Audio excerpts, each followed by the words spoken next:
World champion in MMA, no opponents left, nothing to prove. Then one strike of lightning, and he wakes up as a mage in his favorite game. And no one asked him, but he actually played for the knight. A powerful family, a magic world, only one problem: 0 mana. So while everyone else casts spells, he just throws hands. This time, he's not bored anymore, and in a world where magic and fencing are at odds, a genius who fights like this shouldn't even exist. 1,000 years ago, there was a war against demons. One day during the war, monsters suddenly crossed the border and attacked humanity. These terrifying creatures fought with the humans. The entire sky shone with magical seals, and sparks of light were everywhere. To survive, humans had to fight. The war was endless. The entire earth was covered in blood, and under the onslaught of the monsters, the surviving humans gradually retreated. These monsters had huge mouths with sharp fangs. They attacked the humans, but suddenly a magician appeared. He arrived on the battlefield riding a black dragon and began to destroy the monsters. Frightened by such power, they fled. The humans praised their hero, but he died, perished in a pool of his own blood, lying immobilized on the ground. This happened when the war was won. He died an unexpected death. The one who was chosen, the one who was captivated by power, the one who did not succumb to temptation, they await him. Sometime later, some guys in the subway were watching the live broadcast on their phones. The announcer shouted,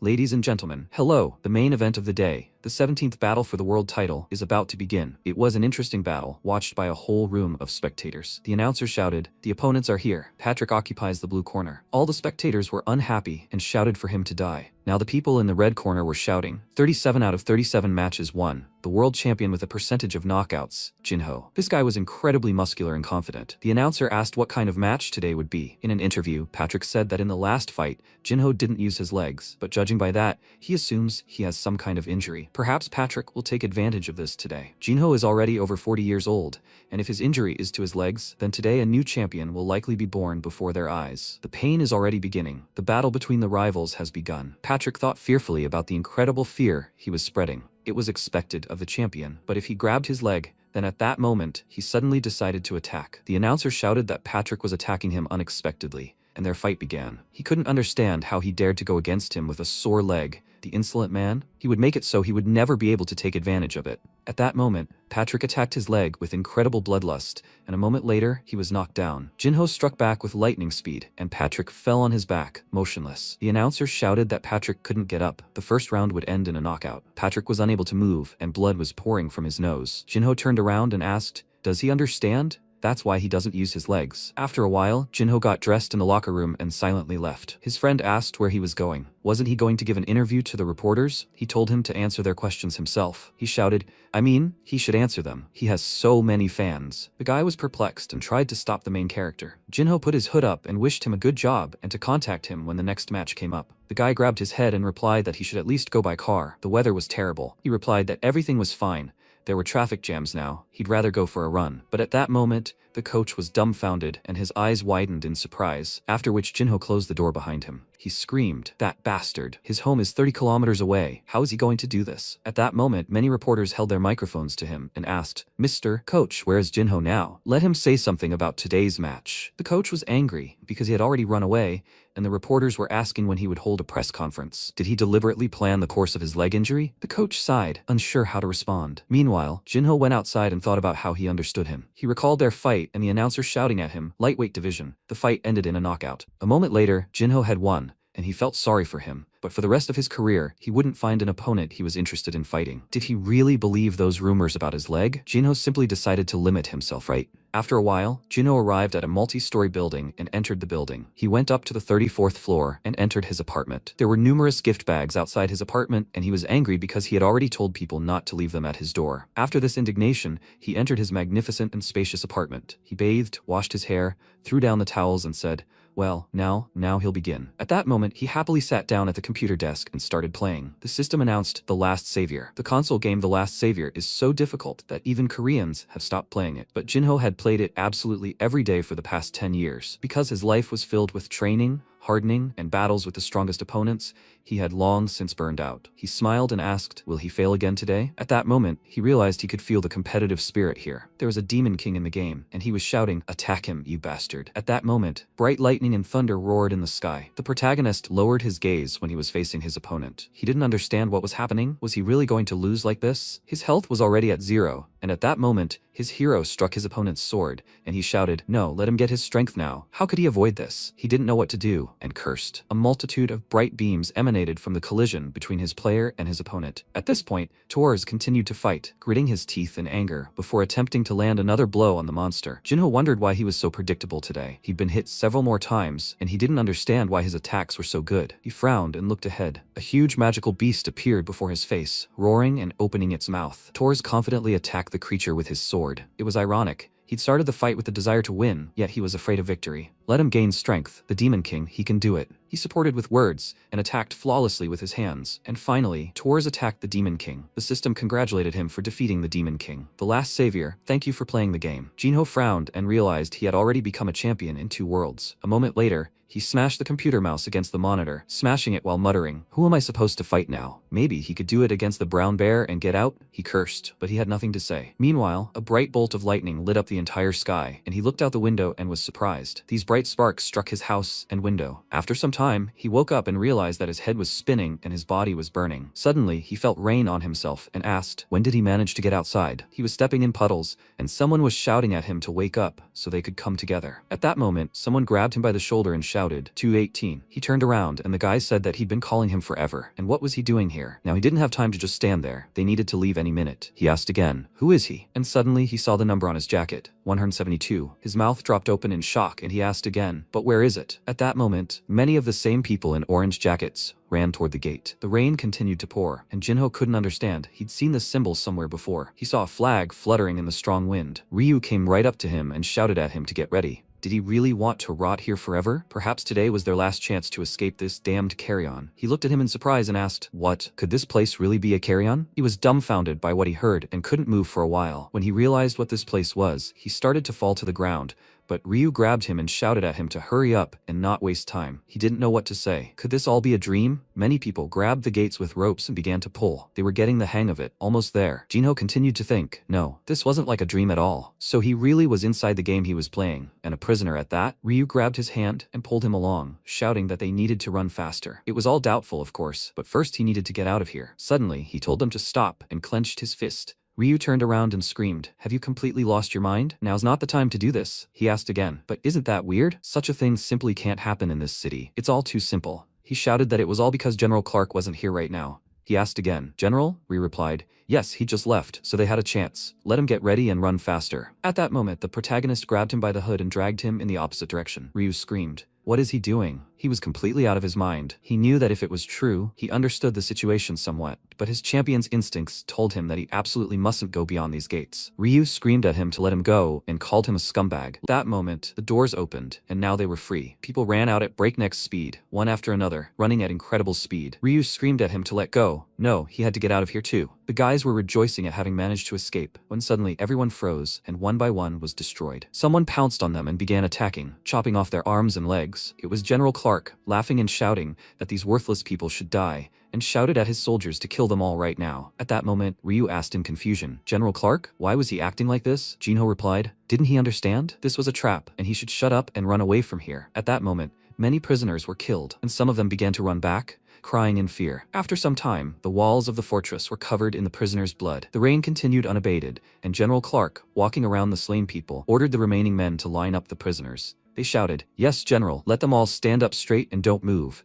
Among these prisoners were Jinho and Ryu, who obeyed and looked at the floor. Ryu was completely confused as to what was happening, and looked at the dead acquaintances scattered across the field. He began to vomit from fear and horror, and he vomited into his hands. Jinho watched in bewilderment, when suddenly a general approached Ryu and shouted that he had told him not to move. He grabbed him by the hair and began shaking him from side to side. Then he shouted that anyone who dared move would be slaughtered immediately. He was crying, and Jinho realized that even young people were shown no mercy. It seemed as if a new massacre could begin at any moment, so he really would have to fight. At that moment, Clark approached Jinho and told him he was lucky, or maybe he hadn't had the courage to run. He realized that General Clark stood before him, declaring that all mages were cowards and that it was shameful to be their opponent. He would regret not dying today. With these words, he approached his face and, grinning, called him Arahan. Let him wait. Jinho looked at his reflection through a puddle and, perplexed, realized that his name was Arahan. A week passed in the labor camp. There's only one daily task here, assembling stone towers. It's a useless chore to force the prisoners to work. After a week in this body, he realized something.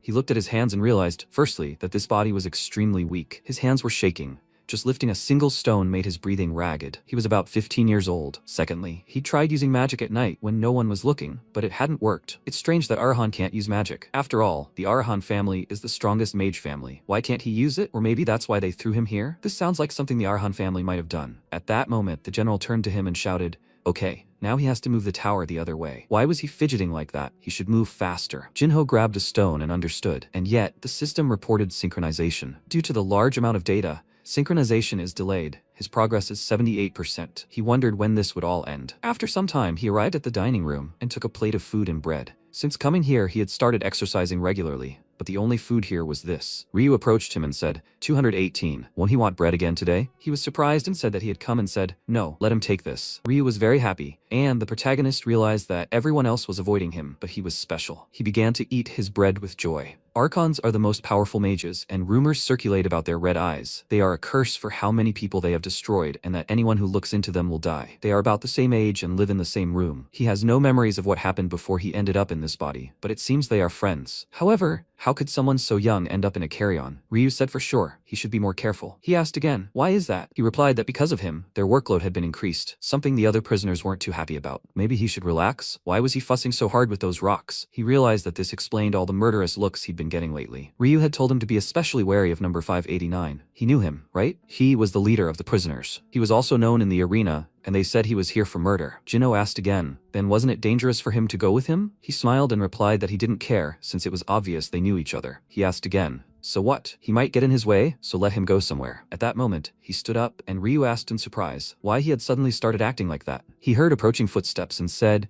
what he was worried about is about to happen. Ryu turned questioningly to the side and saw the leader of the prisoners approaching. One of them was number 589, the leader. He approached Jinho and said, they say they've been given extra work because of him. He asked, let's say he wanted to exercise, but before he could finish, his opponent punched him in the face. Jinho fell unconscious, and Ryu started screaming, 218. At that moment, Jinho grabbed him by the neck and smiled, looking him in the eyes. A moment later, he climbed onto his body and began attacking. Ryu was stunned with fear and didn't know what to do. The surrounding guys, the leader's subordinates, also gaped in shock and shouted, leader! At that moment, the protagonist relaxed, and the leader asked with a smile, what is he doing? Jinho wondered if he hadn't felt anything at all. Just how weak was this body? The leader grabbed him by the collar with just one hand and lifted him above himself, then swung and slammed him into the wall with incredible force. Ryu screamed in fear. 218. The leader looked at the wall in bewilderment and asked, where is he going, little rat? Today would be his end. Jinho lowered his gaze and couldn't move. He was in incredible pain when suddenly the system reported a notification. 100% synchronization progress.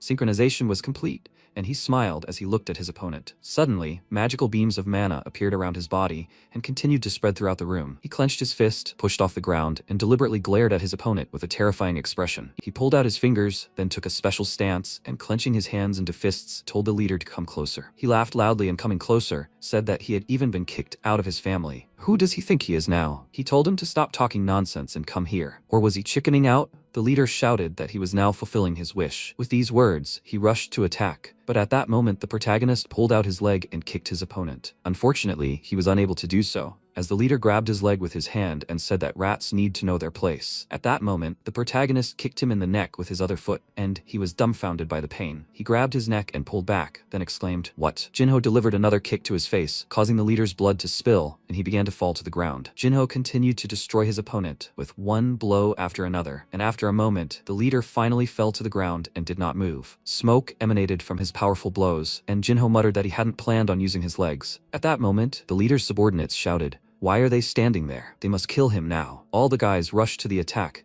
shouting to make his death painful. At that moment, Jinho calmly pushed himself away from the leader's body and told everyone to stop. The guys were dumbfounded by what they saw, and Jinho grabbed the leader's hand and said that if they moved, they would have to spoon-feed him for the rest of his life. It would be better if they brought the warden here. At that moment, they were stunned and unsure what to do, staring silently at Jinho. He asked again, did they really think he was joking? If they didn't believe him, then maybe he should rip off one of his arms? One of the guys shouted that he understood everything and would bring him now. Meanwhile, the leader was shouting at him that he was a bastard and that he wouldn't spare him next time. Jinho wondered if those words had even slipped out of his mouth. At that moment, Ryu ran up to him. He was stunned and amazed by his actions and asked where he learned to do that. He thought it was very cool, but had he always been that tall? He thought they were about the same height. He replied that it was from carrying stones, and that he advised him to do the same. Ryu asked again which stones were related to height. Synchronization had indeed transferred his stats from reality here, but only here he had the body of a child. No, the most important thing now was his actual stats. The system reported that his name was Zed, Oron, class Mage,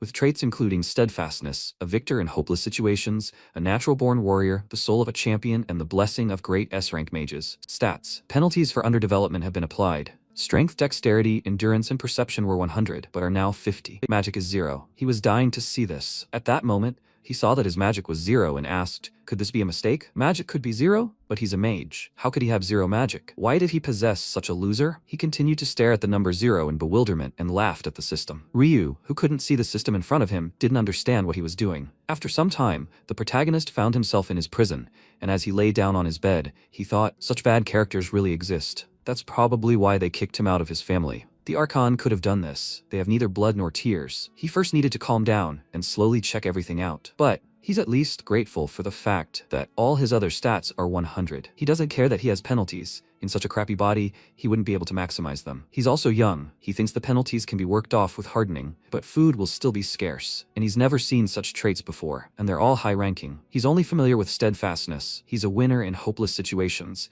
He's earned them himself while playing. If his magic weren't at 0, he'd think this was a cheating character. The blessing of great mages is S. This is nonsense, but the rest could be learned gradually. He'll figure something out with magic too. With these thoughts, he got out of bed and suddenly heard a scream. The numbers that were about to be called should come out. He looked questioningly at the door and Ryu realized they were back. They started calling. 114, 456, 891, 2918 should come out. All the guys came out of their cells and followed each other. Jinho asked who these people were. Ryu replied that they were sentenced to death. They were probably called for their last meal. He asked again, last meal? Ryu answered yes. This is when before death they are allowed to eat whatever they want. He was surprised and realized that's what it is. So what's his name? Ryu was surprised and asked again. His? They only called each other by numbers. After that, he gave his name and said that he was from a poor family, so he didn't have a last name. And what's his name? He replied that his name was Zed Arahan. He addressed Ryu by name and asked, does he want to get out of here? He asked again, what? But if he was talking about that, then he doesn't plan on staying here for long. He has a reason to leave. He asked again, right? And was he thinking about how to escape? He replied that the only way out of here is through the gate, and the general has the key. He asked again, was he going to kill him and take the keys? Ryu asked again, was he right in the head? He might be retired, but he was a knight of the 5th circle. General Clark was a classic knight, filled with hatred for mages. In the world of the last savior, knights and mages hated each other. He understood that the knight of the 5th circle was retired.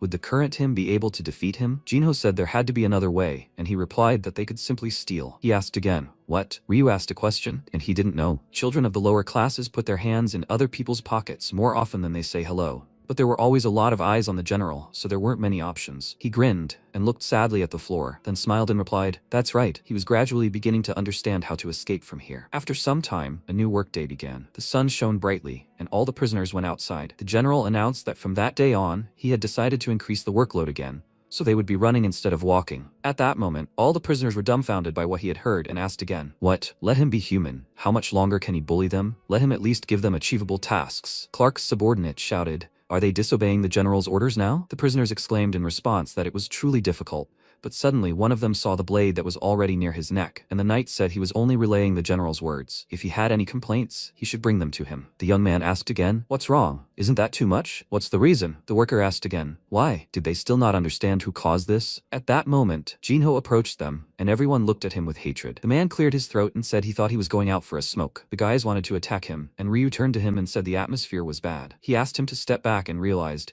damn Clark, he's provoking conflict, but he can't do it himself, so he's hoping the criminals will kill him like yesterday. But how could a glorious knight be capable of such meanness? Ryu stepped back and turned around in fear. He thought about how the warden was on his side this time, and it wouldn't be as easy as yesterday. He couldn't die. The prisoners approached him and said they had to kill him. Otherwise, they would die themselves. Jinho noted that they had understood correctly and there was nothing they could do about it. They grew angry and shouted, the blood of a mage is still alive in him to the last. Is he going to bluff? Let him die right now. At that moment, all the prisoners rushed at him, shouting that he was a scumbag. The protagonist repelled their attacks, and the prisoner's blood was spilled. He destroyed one enemy after another while fighting with his feet. One of them flew aside and he muttered, he can't just stand there and wait for them to kill him, can he? The prisoners shouted that he was crazy. Jinho replied that he needed to let off some steam anyway. They looked at their attacked friend and shouted, has he really lost his mind? They should finish him off right now. Jinho clenched his fists and smiled, shouting, "Get everyone here." He was ready to attack. At that moment, all the prisoners, their expressions ominous, rushed at him, but he immediately attacked the first ones who appeared in his path. With these words, he said that they had made a stupid mistake. Scum. One of the prisoners grabbed his friend Ryu and grinned, saying that all he could do was talk. He screamed in fear and could not escape from the hands of his opponent. The prisoner pulled out a knife and said he should consider it an honor to stand against him. He was a second circle knight, and he was Arahan, and he didn't have magic. All he could do was die. At that moment, he lunged with the knife at the protagonist,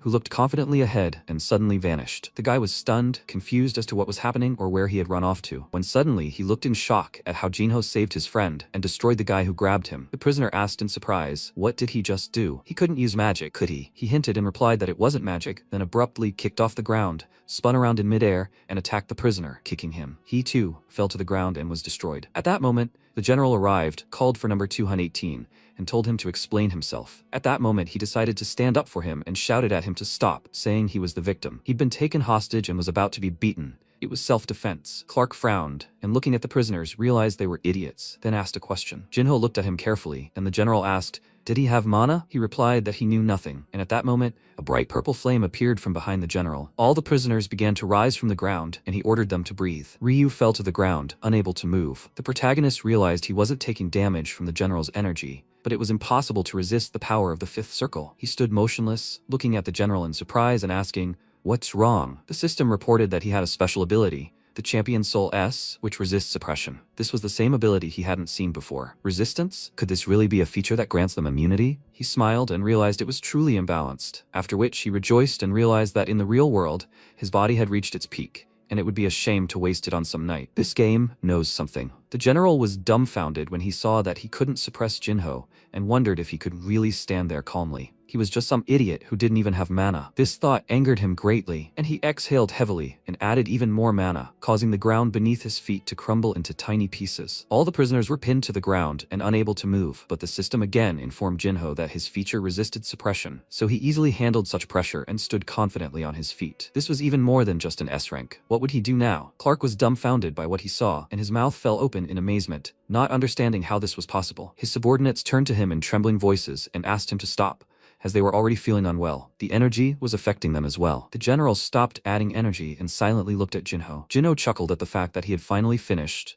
and he had already thought he would pick up his sword and swing it. The general looked him intently in the eyes, then abruptly turned and shouted at his subordinates to get back to work. At that moment, Jinho turned to him and told him to stop, as he had something to say. Clark turned and asked, what? Jinho said he was tired of building these towers and tired of thinking about the next time he would be attacked. Ryu, fearing for his life, turned questioningly at him, but Jinho approached the general and asked him to let him die. Ryu asked, what does that mean? He continued to say that, as he said, he wanted to be sentenced to death. At that moment, the general was dumbfounded and asked, do you even understand what his words mean? If this was just a momentary whim, then he wouldn't spare him. Jinho asked again, was he afraid he was a coward? Maybe they'd record it in the crystal ball? The general grinned and replied that there was no better proof. At that moment, he turned and shouted to the guards to bring the crystal ball quickly. Jinho realized he was overjoyed and said that people say before death, a person is allowed to have whatever they want. He wanted to decide on the menu right now. For his last meal, he wanted special beef, so much so that his belly would burst. The guard started shouting, what? Such special beef? He was crazy. After all, a death row inmate can't be relied upon for so many servings. Vertison beef is the meat of cows raised in the Southern Empire on the free meadows of Verti, the highest quality. In The Last Savior, it is one of the most precious foods. Its taste imparts an unknown power. The description says that eating it will allow you to win a battle, and there was even a quest where you had to bribe an NPC with it. He had to eat it before his important fight, and he'd always wanted to try this beef. He asked, so isn't this a fitting price for his life? Since he didn't consider him high-ranking, he didn't agree to it. If he decided to cheat him, the contract would be cancelled. At that moment, Ryu asked, 218, the death penalty? He realized that he had not warned him and said that he was also going with him. They both had to eat their fill. Ryu exclaimed, what, him too? The general replied that they would, and all the guards were dumbfounded by what they saw. He said that since they were taking the mage's life, that's how it would be. He understood everything perfectly. Ryu asked again, frightened, wait, what about his opinion? People say beef is so expensive that it takes weeks to harvest a single piece. During this time, he doesn't have to work. He's fed the guards food, and he can devote all his time to exercise. Ryu watched his actions and said they were about to be killed, and he didn't understand why he was training. The Last Savior has a special system. When one stat exceeds the table, the accumulated points begin to transfer to the next, and all his stats except magic are already at maximum. This means his experience points will now be completely transferred to magic. After some time, the guard approached him and said, 172, 218 must leave. He was glad that they had finally come to him. Ryu clutched his head and said that these were nightmares. This is where his life would end. When they arrived in the room where the beef was on the table, it looked incredibly delicious and appetizing. Ryu ate with admiration in his eyes, saying that for the first time in his life, he had eaten something so delicious. Gino replied not to forget that this is all thanks to him. At that moment, he wondered what was going on with his skills, and the system reported that the penalty had been partially mitigated several times. He realized that all his experience points seemed to be accruing simultaneously. The first goal had been achieved, and now they needed to move on to the next. At that moment, the overseer approached the general and announced that the last meal had begun. Clark asked them to make sure no one interfered. He didn't understand what kind of strange day this was. His face was expressionless. It was as if everything had passed him by, and although he was retired, he was still a knight of the fifth circle. It can't be that some young mage without mana could withstand his power. He must have made a mistake then, but this time he would do everything appropriately. He looked at the shining bracelet on his wrist and realized that it would return the stress he had experienced many times over. A moment later, they had all eaten, and the plates were empty. Ryu breathed a sigh of relief and said he didn't mind dying now. He replied that now wasn't the time to die. Jinho realized he was full of energy, and it felt like he could punch a punching bag for days, and wanted to test that power as soon as possible. At that moment, the door to the room opened, and Jinho turned around and asked, "He's here. How could this be? They've already eaten everything." The general looked at them and said, 218. No, Zed. And Jinho asked again, "What? Was he offended that they didn't leave him anything?" Jinho stared confidently ahead, and Clark thought he was being impudent, believing only in his bloodline. He looked at his magic bracelet and realized that he would first make that face contort into a grimace of pain. He grabbed his shoulder, deciding that now his bracelet would work. The Arahan are the most elite family of mages. Even the slightest bit of information could play into his hands, because with it, he could escape this hole. At that moment, Clark's bracelet glowed brightly, and the protagonist realized what it was. He touched the bracelet to his shoulder, and Jinho realized it was a magical artifact. Everything around him glowed with bright magical calves, and Clark screamed, just like that. Even he did this time, but before he could finish his sentence, he suddenly realized nothing had happened to Jinho. The protagonist merely smirked at his opponent and looked confidently into his eyes. Ryu, who was standing next to him, began to plummet to the floor, and Clark was confused. He yelled that Jinho was a scumbag and threw Ryu aside, causing him to fall headfirst onto the ground and start screaming. Jinho turned to the general and asked him to behave appropriately. He called him a damned freak and grabbed him by both shoulders, trying to hurt him somehow, but it was no use. Jinho just smirked at him and, removing his hand, asked, "He told you to behave properly." The general was dumbfounded by what he saw, and Jinho continued to say that if he wanted to kill him, he should do it properly, not show off. Clark was stunned with surprise, his mouth hanging open in amazement. He realized he'd even used the artifact, but nothing had happened. Magic had no effect on him. But for that to happen, he'd have to be a level higher. So he's a level 6, but that simply couldn't be true. He was speechless. Wait, then it must be the Arahan bloodline. He looked into his eyes, where his stunned reflection was visible. It had taken him his entire life to reach the 5th level, and even then, he couldn't bring this petty mage to his knees. His bracelet suddenly stopped glowing, and Jinho asked, "Is he finished yet?" The general lowered his gaze and, after a moment of silence, announced that the execution would take place the following morning. He might be Arahan, but he couldn't go against imperial law. He turned and headed for the exit, wishing him a good night. Sometime later, a candle lit in the general's office. He sat and wrote a book with a quill, thinking that he didn't yet fully understand everything, but perhaps it would be useful information for the knights. So he picked up the quill and began writing. He felt he needed to record everything that had happened today, and he continued to scribble with concentration. He was tired, had exhausted all his mana, and had used up the artifact, but he needed to finish the report. Suddenly, his strength gave out and he dropped the quill. Meanwhile, a bright light appeared in the dungeon. Ryu pursed his lips in fear, and when Jinho approached him, he asked, "Is he up? How did he feel?" He was shaking with fear and in a trembling voice said that it was disgusting and that he felt like he was going to vomit. He mentioned that he had dexterous hands and he chuckled at that. Afterward, he showed him the keys in his pocket and asked, "Have you seen them? How did he like his skills?" He replied that he was doing well. For an ordinary person it would be dangerous, but he was simply a master. Ryu replied that it was all because the general was focused on him. Did he really not care? He chuckled and said he was fine. Ryu replied that it was strange because there were definitely things he didn't know about him. He replied that it was all just carrying rocks. At that moment, Jinho thought he was right. His special abilities included several S-class skills. His stats had increased by 10, which was an excellent result. The rumors were true, and the meat was tasty and nutritious. Granted, he had trained a little. He looked at his hands and felt real changes. It was a very pleasant sensation. He also wanted to get rid of all the penalties as soon as possible, but it wouldn't be easy. He clenched his fist and realized that this was just perfect. After which, turning to Ryu, he said that they needed to get out tonight and let her rest for now, and then they would leave. He asked again, weren't they leaving right now? The general would notice the loss of the keys, wouldn't he? Jinho asked him not to worry about it, as he was sure he was already asleep. Ryu asked again, How did he know about that? Jinho remembered he was wearing a bracelet, and he, too, couldn't remember the exact name of this trinket, but it was an item that instantly released mana and absorbed all power, so now he was definitely asleep. Having brought the keys to dinner made his plan doubly simple. When night fell, they decided to quietly leave. Ryu approached the door and asked if everything would definitely be okay. He said that if he was scared, he could stay here. He screamed. What? He was his last hope, and they needed to be together. But there's no key to this door. What will they do? Jinho asked him to step aside, and he turned questioningly at him, after which, Jinho kicked the door open with an incredible crash. He screamed in surprise. What kind of power was this? Was he really a mage? Someone noticed the noise. It was the security guards who ran out and shouted, "What's going on?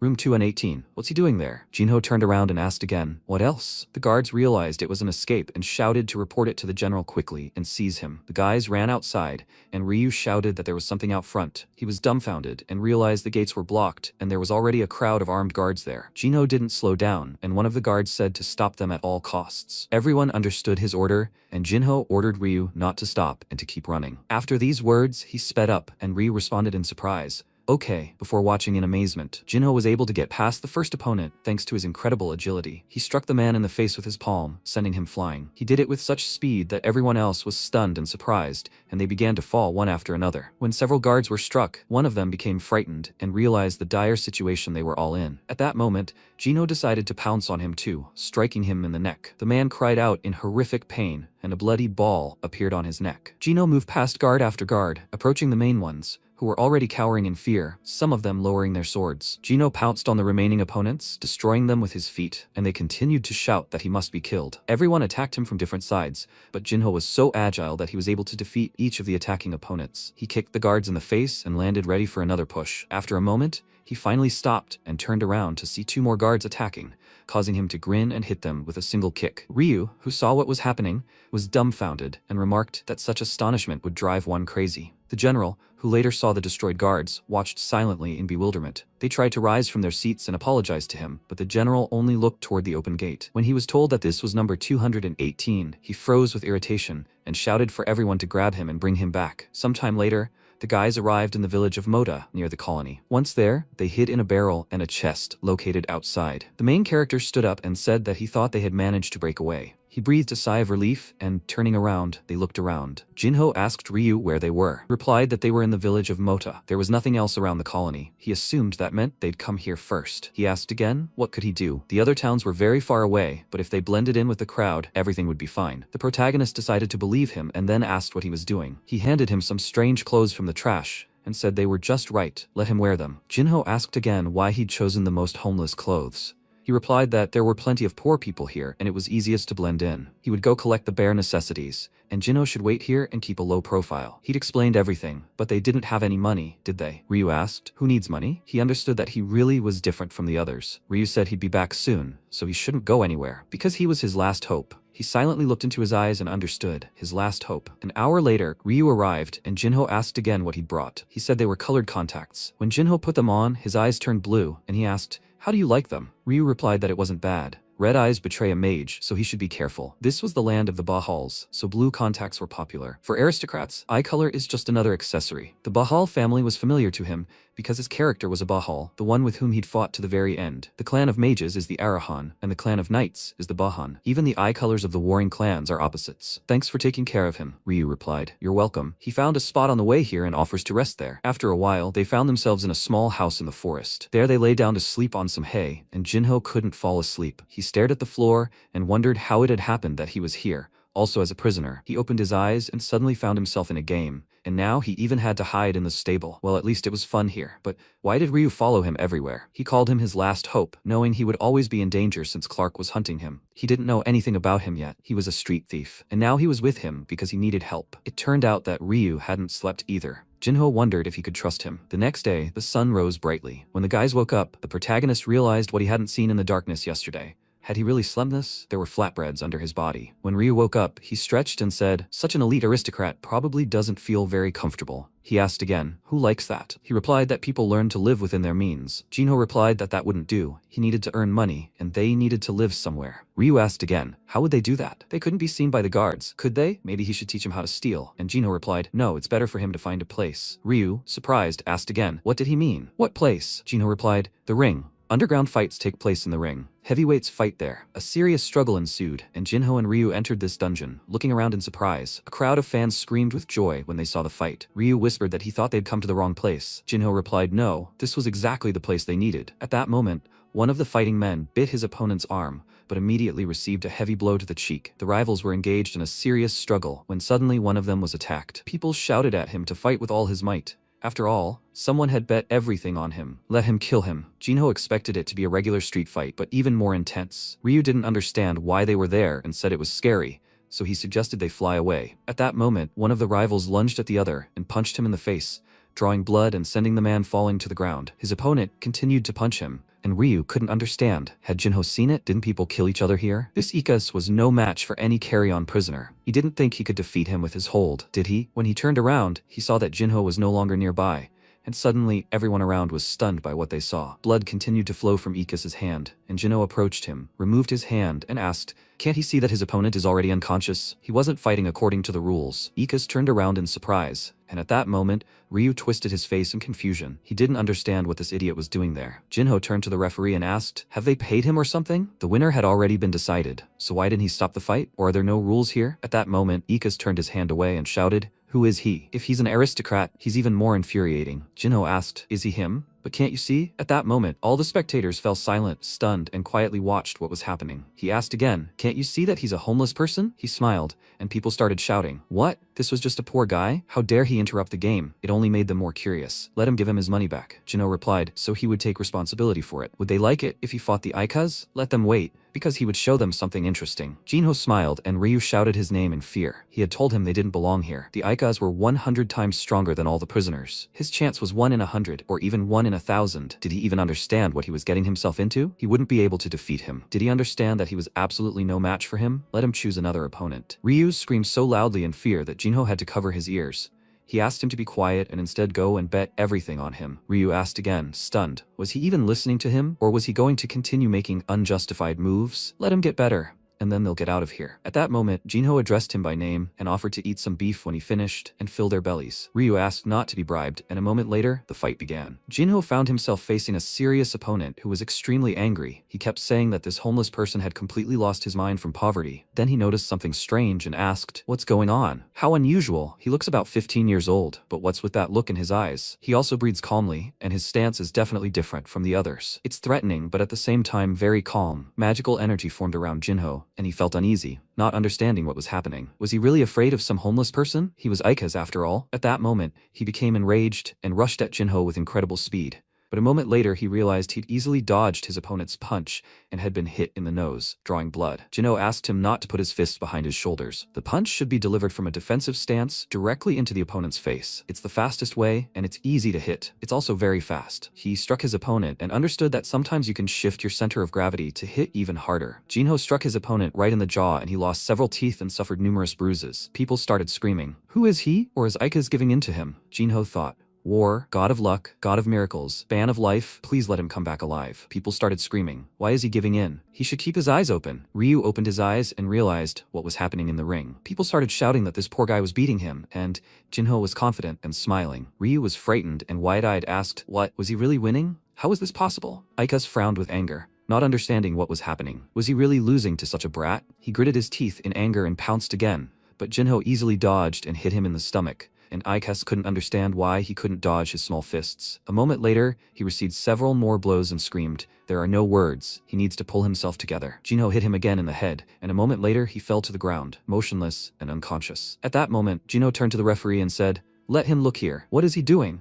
Or should he also play without rules?" The referee looked away in bewilderment and shouted that the fight was over. The duelist had won. Jinho realized that it was over before it had even begun and that he should put in less effort. After a while, he found himself next to Ryu, who asked, "Is he kidding?" The odds were 62 to 1. Why did he have so little gold? Were they trying to cheat him because he was young? Surely this couldn't be explained by simple math. The worker replied that this was absolutely not true. They had definitely given him everything. Jinho didn't understand. There couldn't be so little money here. At that moment, he turned to Ryu and asked how many coins he had bet. Ryu turned away, bewildered, and didn't answer. Jinho repeated that he had already told him to bet everything. Ryu said he hated betting. He needed to save money for dinner. The employee didn't want them to argue here, and at that moment, an unknown girl approached them, surrounded by 2 large security guards, and greeted him. She grinned and asked, "Do you have time to talk a little?" The protagonist turned around and realized the judge was looking at her. He asked, "Who is she?" The girl smiled and replied that, judging by his first visit, he didn't know her. She was the owner of this ring, and her name was Herna. She approached and asked if she could meet him, but Jinho passed her and said he wasn't for sale. Ryu turned and realized it was that same Herna. They couldn't leave quietly, as two of Herna's guards were waiting for them. Jinho looked up and asked, "Do they want to get something from him too? How many days did they want to sleep?" The guards looked at him in bewilderment,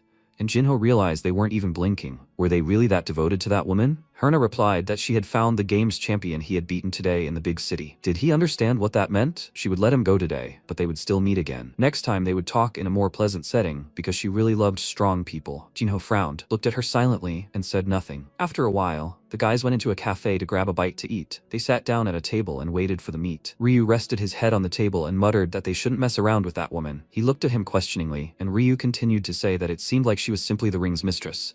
But in reality, she was the most important person in the village. As long as they were here, they would constantly run into her. Did he understand that? Jinho replied that he thought she was just an old fox who loved money. Ryu confirmed that this was true. That's exactly it. She was an old fox. She just wanted to profit from him. He had experienced the same thing in the fighting world. As soon as he showed results, hundreds of managers came to him too. Almost all of them saw him as just a way to make money. Charlatans easily deceived him. After all, he was just a project with a child who came to the big city to pursue a dream. Meeting his current manager was pure luck. It was he who made him a champion. He wondered how his coach was doing there. Thanks to him, he stopped being a loser everyone was fooling and became someone who gradually rose to the top, becoming a champion. And with this old fox, they'll see who's better. After a while, the waiter brought them their portion of meat. Ryu was delighted that it was vertisan beef. The cook cut it into large pieces, and Jinho asked Ryu to stop. He, who had already taken a piece of meat, asked again, "What?" Jinho replied that it was fake, and the marbling was too different. Ryu shouted, "What? Fake?" He didn't even know what marbling was. He said it was somehow strange that it took a week to get this beef. If the beef could have been taken from a nearby village, they wouldn't have waited so long for it while in prison. And people say it's very valuable? It can't be that they give it away to all the visitors here. He thinks it's a different kind of beef, just a rank lower, but much less rare and cheaper too. Ryu replied, "Is that so? But whatever kind of beef it is, his stomach doesn't care, does it? He's very hungry. Now he's upset about paying for vertisan beef, and he doesn't even want to eat fake food. They're practically broke, and they have every right to catch them out." He raised his hand and apologized to the waiter. He approached him and asked, "Have they finished eating and want to pay?"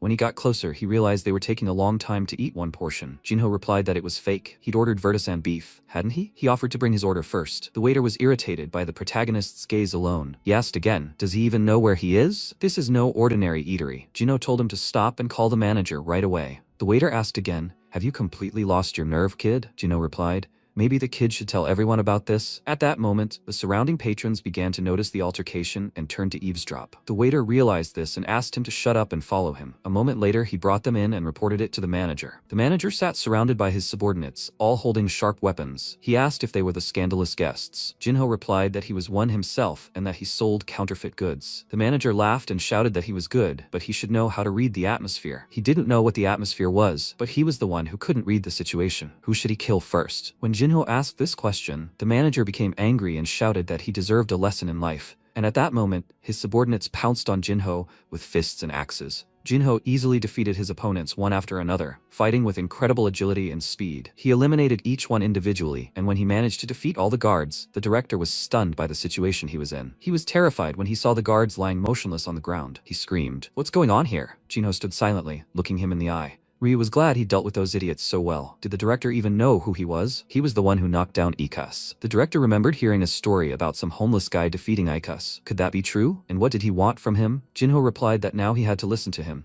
He wanted proper compensation, everything within reason. He had two conditions. First, to return their money, and second, he would pay for the meat they ate here, at the price of vertisan beef, of course. Did he understand? The director was dumbfounded by what he heard and didn't know what to do. Had they completely lost their nerve? Sometime later, evening arrived. Ryu and Jinho arrived at a hotel with a comfortable bed. Ryu was delighted to lie down on the bed and said it was the first time he'd slept on such a soft bed. It was so wonderful. He turned to Jinho and said it was incredible and that he was an aristocrat. He knew consumer rights. Jinho lay down on the next bed and said that if word spread, the restaurant would be ruined. For those without a countercoin, negotiations are pure hell. Ryu realized he'd never seen anyone so red-faced and thanked his friend for everything he'd done. Jinho replied, "Enough talk, it's time to sleep." When it was deep into the night, Ryu couldn't sleep and opened his eyes, staring at the wall. Suddenly, he rose and whispered his name to Jinho and asked if he was asleep. Jinho had his back to him and didn't answer. Ryu rose to his feet, wrapped his scarf around his neck, and headed for the exit. Jinho heard all this and watched everything unfold. A few days later, Ryu entered the room and said, "Jinho, he is hungry. When would they eat?" He was training right on the floor, and Ryu remarked that all he did was exercise. Magic, after all, hates exercise more than death. Was he training because he had no mana? Jinho replied that was more or less the case. Ryu was surprised and asked, "What's going on?" Jinho opened the system window at that moment and realized that his magic wasn't increasing. No matter how much he checked, nothing changed. He already felt like he was cursed. His magic was still at 0. Maybe it was taking so long because he was creating it out of nothing? That meant reaching a level of 1 was the most important thing, and then it would get easier, he hoped. Morning exercises were over, and he suggested they go eat. Ryu asked what they would eat today. Potato salad or chicken stew? Jinho said no, suggesting beef. Ryu was delighted and said, finally. They hadn't been to a steakhouse for 3 days. The reason was simple. They wanted to avoid any more arguments. They'd already eaten 10 meals on the first day, so they had plenty of money. Jinho turned to Ryu and asked how many gold coins they had left. He replied, almost none. The prices here are pretty high. Jinho replied, I see. He's been playing this game for 10 years, so you know the prices perfectly well. To spend 50 coins in 3 days, you'd have to throw it around wildly. Ryu seemed to think he was an aristocrat, but he didn't know a thing about money. What was he hiding? Or was he just greedy? Maybe he was betting? Jinho decided to pretend he didn't notice him pocketing the money until it smelled like betrayal, but it couldn't go on forever, and he at least needed to know the reason. A moment later, one of the director's subordinates ran into his office and announced they had arrived. He asked again, really? The restaurant owner is a director named Janf. His pride's stronger than iron plates, and it's suffering because of some guy. He frowned and asked if they had everything ready. A moment later, the table was set and several cold cuts were prepared. The guys invited them to the table,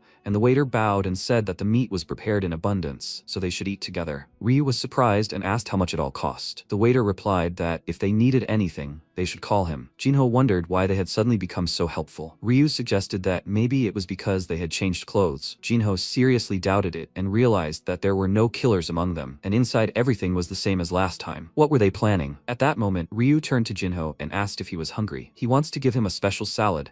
Let him eat it, his whole mind. Jinho replied, thank you. All he can do is observe the situation. He picked up the salad and decided that maybe with time he'd figure out what they were up to, when suddenly he froze and yelled at Ryu to spit out everything he'd just eaten. He realized this meat was inedible, and Ryu screamed in fear. He started vomiting into a bucket, saying that if there was poison in it, he'd die now. Jinho replied, no, a small amount won't do any harm. He suspected they were up to something, but was poisoning the meat too much? If he didn't have this ability, they would have simply been killed. The system informed him that his ability was steadfastness, and it counteracted frog poison. It wasn't for nothing he'd worked to acquire it. How many times had they already come close to death? Steadfastness can be obtained by consuming all known poisons and antidotes. Ryu replied that it had no taste or smell. Was it really poisoned? How could he be so sure? He replied that he was a mage. Ryu said in a trembling voice that he was an elite person and knew exactly when something was wrong. But what should they do now? If they were trying to kill them, shouldn't they run away? He lay down on the table and said he had no strength left. Jinho asked again, why? Ryu was surprised and asked again, what? Jinho replied that they should pay in full for it. Then he smiled and looked into the distance. When Janf entered the hall, he asked if they had come and should just sit and eat their meat. Why were they calling him here? Jinho grinned and said he wanted to clear up a misunderstanding and ask something. Their plates were empty, and Janf thought, gluttons. From that amount of frog poison, they were about to die. Janf blurted out,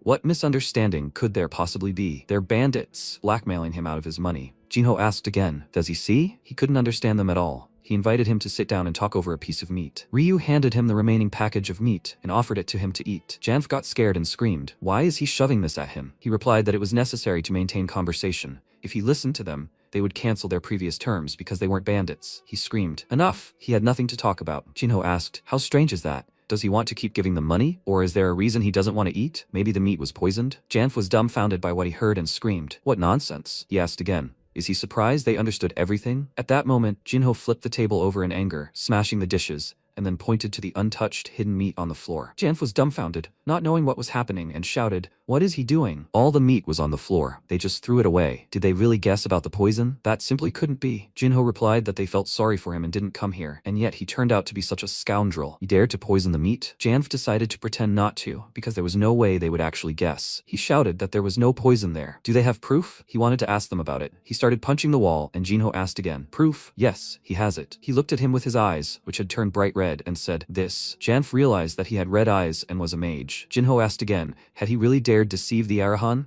the price would be his life. Janf fell to the ground, shaking with fear, muttering, no. He said that if he alone disappeared, no one would even notice. Janf realized he was going to die and fell to his knees, then begging for forgiveness, even though he didn't recognize him. He begged for mercy and for forgiveness, just this once. He couldn't understand how an Arahan from the west had ended up on the southern outskirts, and why he hadn't made himself known right away. And why was he dressed in rags? Fearful, Chief Janf couldn't wait to hear any of these questions. He begged him to spare this brainless, despicable man just once, and if they spared him, he would do everything as needed. And Jinho, looking at his crocodile tears, fully realized how powerful the Arahan family was. It truly was a powerful trump card, and it was worth using sometimes. He asked, so will he do everything as he says? Then perhaps he'll forgive him just this once. Janf bowed at his feet and shouted thanks. He'll never forget this generosity. Jinho replied, firstly that he must never reveal his identity to anyone. Janf shouted, of course, until the day the last nail is driven into his coffin. No, even after he's in the next world, he won't utter a word. Jinho asked, secondly, to give him half of his property, and he'll forget what happened today. Janf was dumbfounded by this offer and shouted that he understood everything. He could give him everything right now, but he'd just have to wait a little. He was sincerely touched by the magician's generosity. After all, it was better to be penniless than dead, and the man was only asking for half. He needed to bring it quickly before he changed his mind. Janf ran to his office and looked at it questioningly before knocking. Meanwhile, Jinho was lost in thought, and Ryu smiled and said he was a good man. He couldn't even squeak. Jinho replied that as soon as they received the money, they would immediately leave this village. Ryu confirmed that this was excellent, but at that moment, Herna entered the hall and asked where they were going in such a hurry. They turned to her in surprise, and she greeted them again. Herna asked if they were really leaving again. She grinned and wondered if he was a much greater man than she thought. Jinho wondered if she really knew that he was Arahan. Had he exposed him in such a short time? It was unlikely, given that he was genuinely scared. So there was only one place she could find out about him. If she told Janf about this, that all he had from Arahan was his last name, then they would never see the money, and he needed to change places quickly. He suggested they talk privately,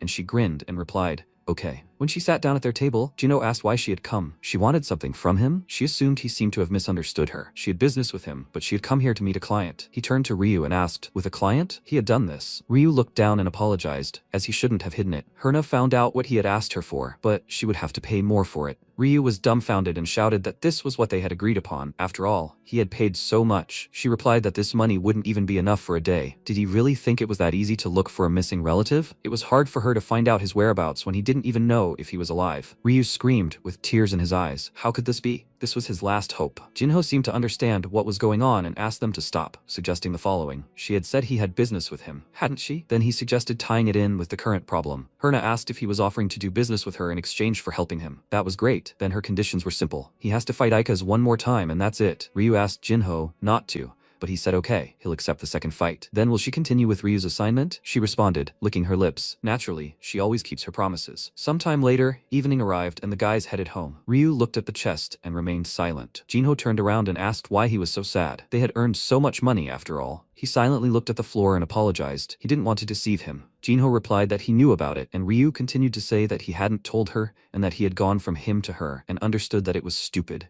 But he had no other choice. Jinho replied that he knew everything and that he had taken the money too. Ryu asked again, did he know? Jinho replied, yes, but he had only just found out today that he had approached Herna specifically. Ryu asked again, then why had he pretended not to know anything? He replied that he didn't feel sorry for the money. This was equivalent to the help he'd given him. Ryu watched him go in surprise, and Jinho turned around and begged him not to let this happen again, and that he shouldn't hide anything from him from now on. The most vile thing you could do is sell someone else's trust. No matter where he came from, let him not become trash. Ryu tearfully looked at the chest and swore his loyalty, then turned to Jinho and told them not to fight again, suggesting they simply run away with the money, as they had wanted. Jinho asked again, what will happen to his relatives? Ryu replied that he knew for sure that this woman would back away again and not keep her promise. Ryu wasn't foolish enough to fall for Herna's tricks a second time, but he was so desperate that he turned to her. He clutched at the now broken rope, and Herna took advantage of the desperate boy. Jinho replied that he knew everything and had initially considered leaving, but had now changed his mind. Ryu asked again, why? Was he really going to fight? He certainly believed in his skills, but she was definitely up to something. Jinho replied that this made him want to fight even more. Looking at trash always made him want to clean it up. Ryu yelled in surprise. What did he mean? Jinho replied that it was so cool to defeat an opponent who had put everything into the fight. Meanwhile, in the Carrion Fortress, the guards were scurrying back and forth. When one of them approached the general,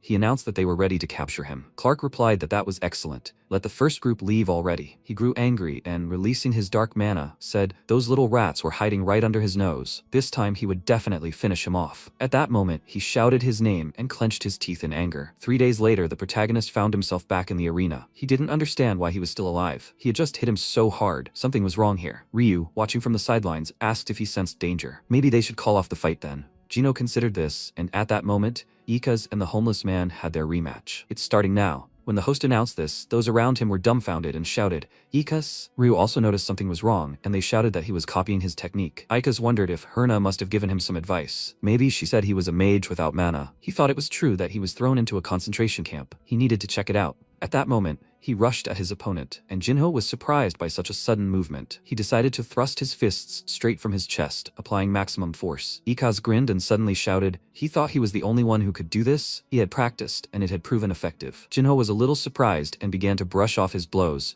when he suddenly saw the belt on him and realized what it was. He hit his opponent, and he stepped back a little. Smoke was coming from both of them. Ikaz asked, "So it's true then?" He was an idiot without mana. It didn't hurt him at all. Jinho wondered if this was really happening. The people around him started shouting. Since when had Ikaz become so resilient? There he was, the strongest. Jinho was sure he was wearing the ogre belt. It was an artifact that increased physical damage by 90%. Since his magic stat was at 0, it was the worst weapon against him right now. That was why he was being so pompous. But how was that possible? Ryu was worried that none of his friend Zed's attacks had gotten through. He shouted, "Zed, that woman definitely did something. This fight is really dangerous." Jinho approached Ryu and asked him to calm down, because everything was fine. He smiled and calmly looked at his opponent. Ryu looked at him questioningly, not understanding why he was smiling. Ikaz asked, "Well, is he giving up?" Jinho replied, "Never," but he was genuinely surprised. At that moment, he assumed a certain position, and Ikaz realized his stance had changed. Jinho replied that this was the moment he had been waiting for. Why would he give up now? Ikaz wondered if he should stand up like that too, but before he could fully consider the thought, Jinho pounced on him and kicked him in the face with such force that he lost his balance and began to fall. He kicked him in the chest again, and Ikaz collapsed completely. Jinho smiled and realized that the strongest man on earth, Jinho, was incredibly happy at that very moment. No one could stand against him for more than a minute.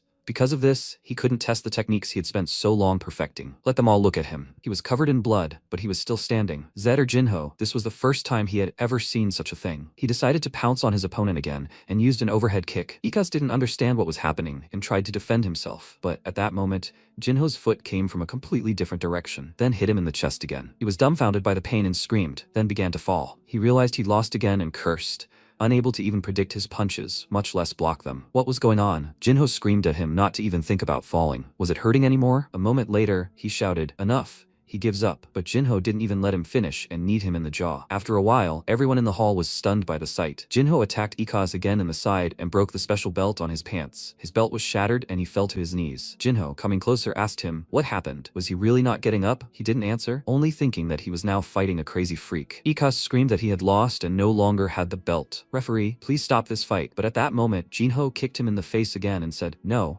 It's not enough for him yet." He would be disappointed to end it like this. Ikaz was terrified when he looked into his opponent's eyes and suddenly saw red. Jinho's eyes turned completely red, and his opponent froze in terror and trembled, then rolled back in his head and lost consciousness. Jinho asked, "Is he unconscious?" At that moment, a magical blue light began to glow from his chest. He realized it was an unfamiliar feeling, like worms being detected in his body. A system window appeared in front of Jinho, and Jinho realized that finally the magic boost had increased to 1. It was as if endorphins were flooding him. This was even better than he thought. He rejoiced, clenching his fist and realizing that there was no way there wasn't magic, even if he had used a trick to bypass the system. By the way, why was it so quiet? He turned around and found the audience silent, perplexed. Ryu ran up to him and shouted, "Why did he take off his contacts?" He asked again, "What?" But he hadn't taken them off. At that moment, he realized that his iris was now red. Ryu screamed. Yes, that's what he was talking about. Jinho realized he hadn't felt the lenses fall out. Had they melted because of the mana? Ryu wondered if he'd simply not seen him without them in a long time, but the color of his eyes seemed to have deepened. At that moment, the people around him saw his red eyes and became frightened. They shouted that he was Arahan, that his eyes were definitely red. Everyone should run from here, and if they made eye contact with him, they would die. People began to flee the room in a hurry and fear, and Jinho realized things were bad. They might send guards after them. They had to run now. Ryu screamed back that he'd go crazy, and that he'd told him he should have run away right away. Jinho turned to Herna and shouted that he would find her. so let her look for Ryu's relative. She realized she should have listened to the general. They were such puppies. She'll tear him apart. Zed Arahan. She rose with such anger and went into action. After a while, she wondered how much money she'd lost. Ikas was a high-class fighter and brought in a huge amount of money. Over 3 years, he'd earned 600 gold coins, but now he was no longer marketable. She'd given 200 gold coins for the belt and 1,200 to the general, so her damages amounted to 2,000 gold coins. She was so angry and shouted loudly that she should have listened to the general right away. Her hard-earned 2,000 were gone. This damn brat had created this situation, and she was ready to tear him apart right now. They quickly ran for the lenses and money, but when they got out, the village was already overrun with guards. Jinho whispered to Ryu that this wouldn't work and that they needed to hide. After a while, night fell, and they hid again in the crate and barrel. When Ryu looked outside, he asked, "I think they've already left?" He stood up and suggested that his friend wait there, as he would try to find them a cart. At that moment, a young man passed by, and the boys were dumbfounded when they saw his gaze. The man said that Lady Herna had sent him and said that she needed to deliver something to them, so he should bring them to her, and no one would give them a cart now anyway. After some time, they actually got into the cart, and Ryu asked if everything would be okay. He answered no, it was obviously a trap. They had all gathered somewhere remote and were waiting for them. Ryu asked, then why did they get here? Jinho replied that they would have to solve this problem eventually, and they had no choice. Ryu realized that this time they would definitely die, and said this in a trembling voice. Sometime later, when they found themselves in that very trap, Herna was surrounded by many guards and Commander-in-Chief Clark. They were armed, and Clark said that they had dodged. Ryu asked what they should do now. Jinho didn't respond, and Clark said that they dared steal the keys and run away. That's what only rats do, not mages. Herna, grinning, peered over his shoulder and muttered how sad it was, and that if they'd cooperated with her from the start, none of this would have happened. He realized this old fox was now telling him no news. Even if he rewinded time now, he wouldn't act differently. They still couldn't kill him. Clark grew angry and shouted, Zed Arahan, he'll end him right here and now. Let no one interfere. Jinho asked Ryu to step back, and he agreed, backing away. When Clark approached and stood in front of Jinho, he asked if he was going to fight him. He turned out to be nicer than the average mage. Jinho replied that his chances of winning were 50%. A 50% chance. When facing a strong opponent, you shouldn't belittle yourself, and when facing a weak one, you should be careless. Even though he is a knight of the 5th circle, he doesn't have to fear 50-50 chances. Clark drew his sword and declared that he was still as brazen as ever, and that was excellent because he would immediately release all his energy. At that moment, he used all his strength, and a magical aura glowed around him. He tensed, and at that moment, Clark swung his sword at him and shouted for him to die. As he approached him with incredible speed, Jinho was stunned and realized that this was exactly what he wanted. He didn't need much, just to feel those long-forgotten feelings. And in that moment, he felt like Jinho, and he became a fighter again. The system reported that the natural-born fighter feature had been applied. All stats were temporarily increased by 10. His eyes glowed red, and a magical wave formed between them that exploded immediately. All the guys covered their eyes from the bright flash and explosion, and Ryu screamed in fear. Jinho, Clark stood in disbelief as the dust cleared. When he looked ahead, he realized he was nowhere to be found. A huge depression formed in the ground, and Jinho shouted to Clark that he was already above. Clark realized he was in danger upon hearing his voice, and realized that the glow represented Thunder Aura. Jinho cast this spell and glowed with magical flashes. The system reported that this was its final form. Clark couldn't understand how he had managed to do this. Jinho's hair stood on end with his energy, and he confidently looked into the eyes of the general, who fearfully tried to defend himself with his sword, but Jinho struck him and continued to press on the sword. Clark found it difficult to parry this attack. He held on with all his might, but still retreated. He didn't understand. How was this possible? He was speechless. Was this really Thunder Aura? Thunder Aura is a special energy that ignores the basic elements of water, air, earth, and fire. It is admired by all mages, an energy that even the founder of the legendary Arahan clan could not master. This little fellow had mastered legendary power. All the surrounding guards recognized his power and were dumbfounded, as was Herna, who was unable to move. Everyone watched Jinho glow, and Ryu was also amazed. He addressed him by name, and Jinho realized that this was the very power of his blood, something he had always lacked. Clark shouted that he despised those who rely solely on the strength of their genes above all else. At that moment, he struck Jinho with a bright beam of light, but he deftly dodged it, leaving Clark perplexed. Jinho looked at him confidently and continued to evade all attacks Clark attempted, but eventually, he grew tired and paused. At that moment, Jinho realized another blow was coming, one he couldn't avoid. When the blade touched his body, Clark realized he had used a shield. He looked ahead questioningly, and Jinho was already at his side, striking him square in the stomach. Clark flew into the air and began screaming in pain and terror. Jinho looked him in the eye confidently and continued attacking. A moment later, several more bright flashes of light and explosions occurred. Their magic clashed again. Clark was terrified and screamed from exhaustion. Jinho paused, then extended his palm toward his opponent, and his thunderous aura lit him up. Clark didn't understand what was happening. He was supposed to be a mage, so why was he punching him? Magic uses its power to prevent knights from breaking through, and knights try to counter with magic and attack. These are the historically established rules of the world. No one has ever broken them before. And that was how it was before, but Jinho changed everything. At that moment, Jinho's aura shifted toward Clark, and he too was illuminated by bright magical beams. He realized he wouldn't be treated like the other mages, and he grew angry. He needed to get away to use his sword. When Clark backed away, Jinho suddenly appeared next to him again, and Clark realized the danger of the situation. Jinho struck him again, leaving him no room. This made Clark curse and realize he was in dire straits. Jinho swung his fist at him again, hitting him in the chest so hard that Clark screamed in pain and horror. A bright wave of light spread throughout the area, and the general was thrown far to the side, destroying some of the ground. When he managed to stop, he coughed up blood, and the guards screamed, "General!" Clark yelled at them not to approach him. He grew angry and frowned, then began to laugh. He kept saying that the Arahan were an amazing family. He lost, let him kill him. Jinho asked if he wanted him to tell him why he lost. Clark said he didn't want to hear it, let him just kill him. Jinho replied that there was only one reason: he'd tried and prepared more than him. Clark was dumbfounded at that moment, and Jinho smirked at him. Clark asked again, did he try and prepare? Let him talk such nonsense. It was all because he was born from the Arahan family, different from birth. He asked again, how could he know that? What were they, ordinary people, going through? People like him had ruined his life. Jinho silently looked at him and said that he was weaker now, and if he had applied his accumulated experience, he would have definitely lost. His feelings of inferiority had clouded his vision, so he was stuck. He shouldn't look for the reason for his defeat elsewhere. It lay only within himself. Clark remarked that it was funny, and the young mage reminded him of his long-forgotten chivalrous spirit. He said, enough, and let him kill him right now. Jinho considered the danger, as killing the man would put him on the wanted list throughout the empire, so he couldn't simply leave. The system reported that the natural-born fighter trait had been cancelled, and the ultimate form skill had been disabled. Jinho looked at his hands and realized that seemed to be it. At that moment, a loud cry rang out, asking why they were just standing there. They had to go and kill this mage right now. That was their job. After Herna shouted at them to kill him, the guards froze and turned to look at her. They didn't know what to do. Jinho realized that so many guards around him was a bit dangerous. He turned and looked at them questioningly,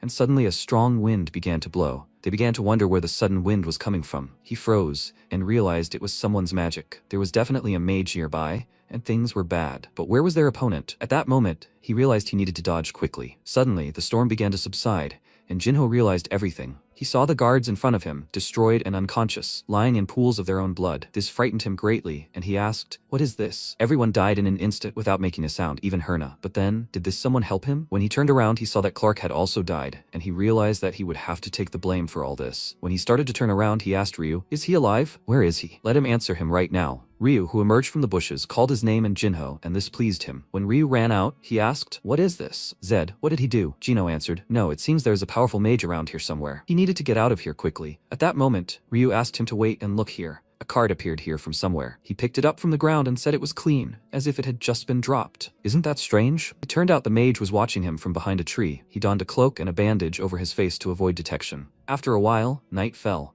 and the men lit a fire in the forest to rest. Jinho observed the card and realized it was completely blank. But if he used a little mana, he knew it was magical. When he used the mana, a symbol appeared on the card, and that symbol was the Black Flame of Arahan. The warriors of the Black Arahan clan are loyal only to the head of the Arahan family, and their numbers are completely secret. It is the largest secret organization in the empire. Number 4, if his memory serves him correctly, is 1 is acceptance or support, 2 is rejection or denial, 3 is deals or proposals, and A4 is observation or protection. Could the mages really be protecting him? So when he had no magic, he was kicked out, and now everything is different. He remembered his magic stat and uncovered the system. After the battle with the guest, some of the penalties were removed and magic increased by 2.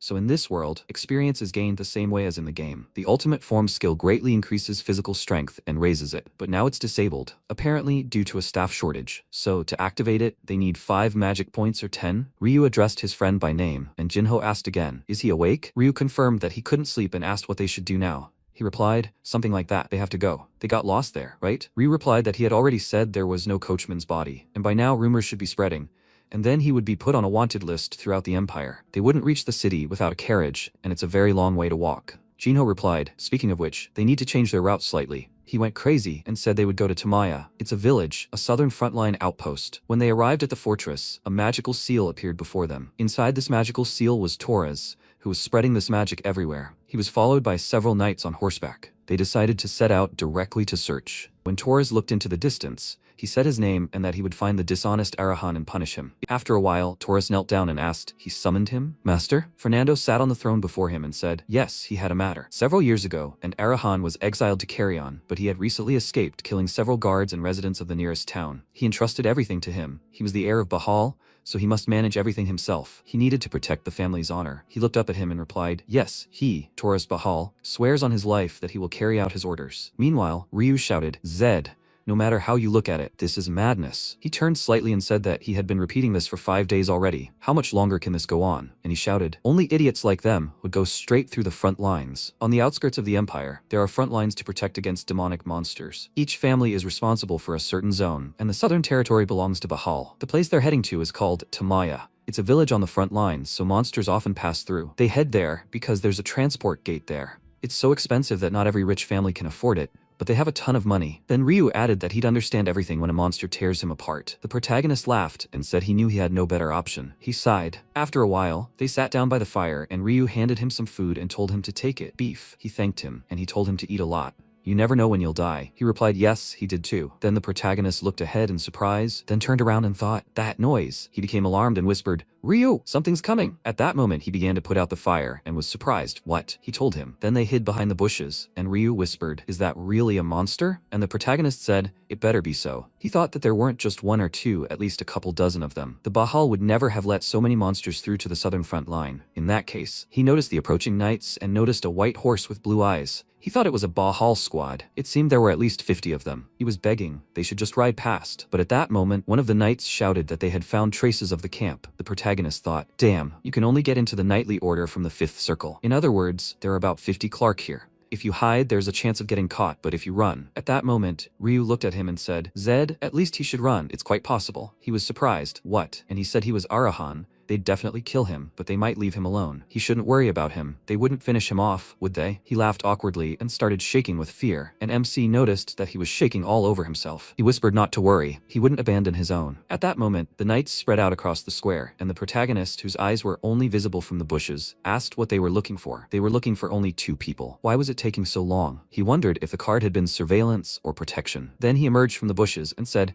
he was Zed Arahan. He thought, they'll check it out. If he sits still, they'll kill him anyway, so why not try something? Then he said he wanted to talk to their leader. But the next second, the knight pointed his sword at him and swung. The protagonist backed away and thought he was quicker than he expected. He tried again to offer to talk, but one of the knights swung his sword at the back of his head. The next second, a magic circle appeared under the protagonist, and he summoned a barrier, defending himself from the knight's attack. He wondered why he had stopped. No, he had been stopped. Then he heard a voice. They must go back. The knight jumped aside and, taking a stance, shouted, who is it? And MC thought that of course he knew he was being followed from somewhere, but for them to be so close. His perception was at 100, but even he hadn't sensed their presence. There was Arahan's black flame. The black flame member repeated again, they must go back, and then nothing would happen to them. At that moment, Taurus stepped forward and, concentrating energy in his sword, asked, who dared block Bahal's path? His subordinate shouted, sir. And the black flame member said, first heir of the Bahal family, Taurus. The protagonist thought, Taurus, so familiar to him that he feels one with him, the character he played the most, the one who was with him until the very last moment. Now, of course, is not the best time, but he is glad to meet him in person. Then Taurus asked, is this Zed? But a member of the black flame stood in front of him and said that they were turning around. If they retreat, they will not be touched. The protagonist thought they are definitely protecting him. But why would the black flame do this? Then Taurus pointed his sword forward and asked, are they the secret organization Arahan, the one circulating? Even knowing who he is, they still continue. Arahan is completely overstepping the mark. He concentrated his energy and, swinging his arm to strike, shouted that they will pay with their lives for encroaching on Bahal. The next second, the mage said, this will not do. A huge magical symbol formed under those present, and the knights shouted,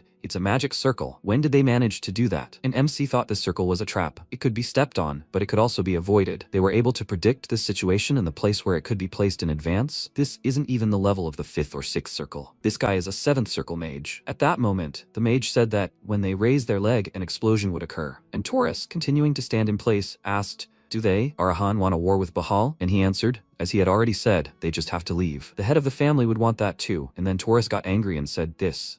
How dare they humiliate them? And his body was covered in energy, and the protagonist thought, no, if this is only the first half of the game, then Taurus is only in the 6th circle. This battle is doomed. If a fight starts here, Taurus and the knights will be destroyed. The next second, he used a lion's roar. The protagonist shielded himself with his hands from the energy flying in all directions and thought, this is Bahal's first secret technique, the lion's roar. No, this technique can be used from the 7th circle. Taurus, he must pull himself together. He will die. Then he screamed, black flames. They must remove the magic circle. Can't they hear? They must remove it. And the man turned around and said that it was impossible. He was following his master's orders. He was ordered to protect him. There was no order to follow his requests. The protagonist screamed that they must protect him. Why kill the heir of Bahal? This is an abuse of authority. They can perfectly well complete their task without deaths. They must remove the magic circle now. And he, Taurus, he must stop too. And he, continuing to stand his ground, told him to shut up, Arahan. He killed the general and the innocent people of the south. They will pay for this. In response, the protagonist screamed, this is not so. They must talk. Before he could finish speaking, Taurus shouted, okay, but first, he'll bring them to their knees. With these words, he charged. At that moment, MC thought in surprise, there was no explosion. So he listened to him. Then, flashes of energy flew in all directions. Ryu, covering himself with his hands, shouted, Zed. A powerful energy behind Taurus was heading straight for them, and the protagonist, noticing the tip of the sword, thought, damn, if it weren't for the black flame, he would have died like this. He had pierced 4 layers of the 7th Circle Mage's wind barrier. He still hadn't fully leveled up, but he was already so powerful. The next second, drops of blood began to fall to the ground, and Taurus sank to his knees. MC thought, so this is the aftermath of using a complex secret technique. Even if it was an honor to witness a lion's roar in person. Then the protagonist approached him and asked if he felt better. Why did he use a secret technique if he wasn't ready for it yet? He screamed in response, how did he even know about the secret? Before he could finish speaking, he collapsed exhausted to the ground. The other knights ran to him and cried out in alarm, Lord. The protagonist sat next to him and screamed, it's a mana backflow. He needed help immediately. Otherwise, he was in danger. Healers gathered around him, and the knights shouted, Lord Taurus, he must wake up. The protagonist thought, it's useless. If his circle is lower than the victim's, he won't be able to cure the backflow. Right now, there's only one person here who can heal Taurus. Then he said, Black Flame, he must heal him. He looked at him in surprise and asked, was he asking him to heal this knight now? He replied that Taurus was an old friend. He was indignant. What nonsense. The knights were enemies. They could never be his friends. The protagonist said they should look at it from the perspective of the mage's benefit. If Taurus dies here, Arahan will be forced into a full-scale war with Bahal. What good will that do them? Doesn't he understand that his death could be useful? He said that the heir himself was to blame for this. It had nothing to do with his work. Then the protagonist closed his eyes and thought, damn, there's no time. He said that he was the cause in the first place. So now it was directly related to his work. Then he slung his sword over his shoulder and added that if he didn't heal Taurus right now, his job of protecting him would end right here. He made a cut on his neck and added that he always kept his promises. He knew all this himself. If he'd been watching him, he definitely wouldn't bluff. In response, he looked at him with irritation and said that if the master found out about this, he'd be furious. He replied that he could handle it. He had to heal him right now. Then a member of the Black Flame approached Taurus, and the knights shouted, he must stop. How dare a mage lay his hands on the heir? And the protagonist told them to retreat. Only he could help Taurus now. Or did they want to leave their heir to die? After some time, the knights near Taurus shouted, Sir, what happiness! His mana flow has been restored. The protagonist thought he immediately disappeared. Ryu looked at him and asked, what's wrong? He replied, nothing. Just, he noticed a card lying on the ground. Sometime later, on the outskirts of Tamaya village, MC and Ryu were near the tent, and then the protagonist looked at the card in his hands and thought, the 9th magic card. Abandonment or survival? Then Ryu looked at him and asked, were those guys from the Black Flame? So last time they left him the card? He replied, yes, only now they say they'll leave him alone. He seemed to anger Arahan, and so the dense reinforcements disappeared. Then the protagonist looked at him and asked, how does he know about the Black Flame? He asked in response, who doesn't know? He doesn't know what they do, but everyone knows their name. He answered, yes, exactly. Then Ryu looked to the side and added, yeah, he thinks they should lay low. He should look there. Everything is heavily guarded. They will be killed at any opportunity. He said that if he were a mage and he was a knight, he would be killed immediately. He was surprised. What do you mean? But he said that for a knight, the most important thing is honor. Killing someone who saved their life goes against their values, even if he is wanted. For the sake of honor, a knight is ready to give his life, and a mage is ready to kill even a friend for profit. He thought that, in his opinion, both options are too categorical and abnormal, but thanks to this, it is easier to deal with them. Knights always need to press on honor, and mages, to provide some great benefit. Then a knight approached them and said, the master is looking for him. They should follow him. They were all sitting at the table, and Taurus, taking a cup of the drink, said it was minar tea, which they grow in their family. It was incredibly aromatic. After that, MC took a sip of the drink and asked how he felt. He replied that it made him feel better. At that moment, Ryu also tasted the drink. The protagonist said that he didn't like the formal atmosphere. Could they switch to an informal conversation? He was surprised. The protagonist asked, isn't he 17 this year? He can talk more casually. He looked at him in surprise, then asked, how old is he? He replied, probably 15 years old in this body. He said that he was 2 years older then. The protagonist asked if he should call him Big Brother. He replied that he shouldn't. For a mage, that was too much. And then he folded his arms across his chest and said, yeah, he didn't plan on calling him that. Watching this, Ryu thought they were talking like friends. Then Taurus said that first he wanted to thank him. He was grateful. Thanks to him, he was still alive. Ryu wondered if he was really saying that to a mage. After all, the heir to Bahal should have his nose in the air. MC thought he knew that character trait. He really liked it. Then the knight suggested getting down to business. He said he had misunderstood the situation with Clark's death. What did that mean? He replied that it meant exactly that. He would explain everything. He explained his entire journey from prison to now. Of course, excluding the words about him developing mana and a thunderous aura. He said, that's how it is. He himself knows that the Arahan don't avoid an approaching fight. They came first to kill him, and he simply rose in response. Torres said that if he was telling the truth, he could take it as self-defense. But the main question was whether what he was saying was true. He replied that if he didn't want to explain everything to him, he would simply leave him to die. He thinks there can't be a more convincing argument, he answered, and that's true. He said he would believe him. He thinks he's misunderstood the situation. Then he put the bag on the table and told him to take it. It was freshly crushed minar, a gift as an apology for the misunderstanding.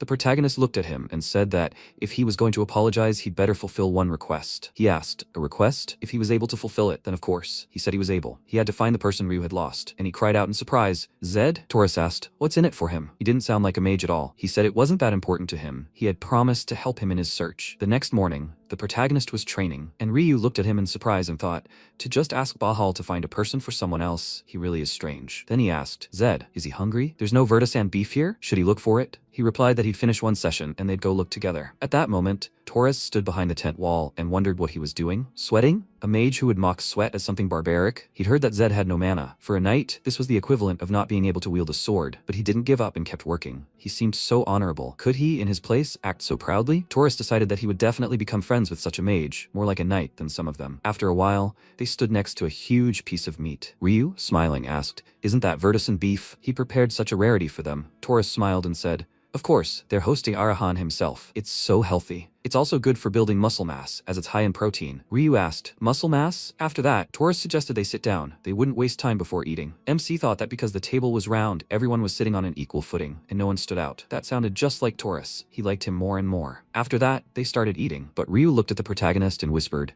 are you sure you can eat this? The protagonist replied, it's okay. He can eat it. It's even tastier than the one from prison. Then he tried it and said, it's real. And it's absolutely delicious. It melts in your mouth, does he agree? And then Torres asked if they both liked it. The protagonist replied, yeah, it's very tasty. He seemed to be able to eat like this every day. He was jealous. He thought, but nothing in this world comes for free. If they were being fed so expensively, then did he need something from them? The next second, the knight stood up from the table and said, Mr. Torres. He apologizes, but he feels uncomfortable, and it's better for him to go. The others followed his example and spoke, and so did he. And it's hard for him to sit here for long. He could tolerate Arahan at their outpost, but this is too much. He asks for forgiveness. After that, the knights left the tent, and Torres said that on behalf of all of them, he apologizes for the rudeness. MC replied, oh well, if he was thinking of punishing them somehow, then there's no need. It won't do him any good. He asked if he continues to defend them even after the humiliation. He looked at him and, smiling, said that since childhood they grew up thinking that mages are enemies. So now there is no need to get angry. It's better to try to understand and calm them down. He said, understand. This is also something that must be learned. Then the protagonist asked, by the way, he wanted to tell him something, right? He answered. He finally guessed. They were going to search in Frilda. Will they be able to postpone their departure for another day? Ryu looked at him in surprise, and MC asked, why? He replied that he wanted to show everyone that they weren't bad guys at all. A day would be enough. Then the protagonist looked at Ryu and asked, what do you think? He replied,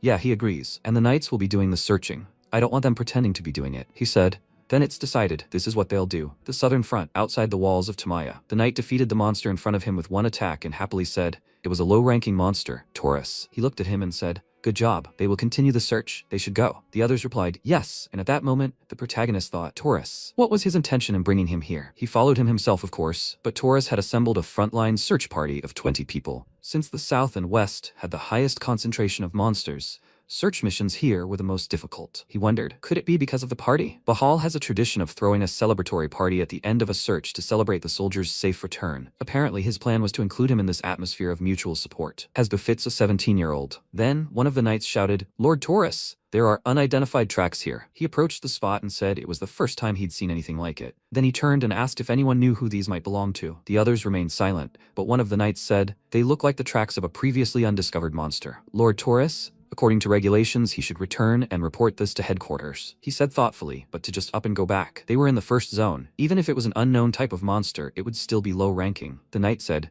but it's still dangerous, because they don't know how to counter it. He thought, yes, the knights are right. He should retreat if he doesn't know the nature of what he's fighting. Then the protagonist asked, can I help? He looked at him and wondered, does he know whose tracks these are? He replied, Of course. They belong to a basilisk. It's a mid-level monster, but there are 20 people of the 5th and 6th circles here, so there shouldn't be any problems. He was surprised, right? And the others shouted, Mr. Taurus. He was about to trust the words of some mage. How could Arahan from the west know about a monster in the south that even they don't know about? Then the protagonist looked at them and, smiling, said, do they have proof that it only lives in the south? And didn't they think Arahan might simply be better at keeping track of monsters? The knights were outraged. Who the hell is he? A short man with no mana. How dare Arahan mock Bahal? And he replied that they were the ones mocking him, and that warriors shouldn't speak informally to Arahan's heir. Taurus then held his hand out in front of him and shouted for them to stop. Knights, they are to remain quiet until he commands. He then looked at the protagonist and said that he apologized for their mistake. The knights were indignant, sir. He added that he meant well. But before he could finish speaking, a huge monster appeared behind them. Taurus abruptly drew his sword and, taking a stance, shouted,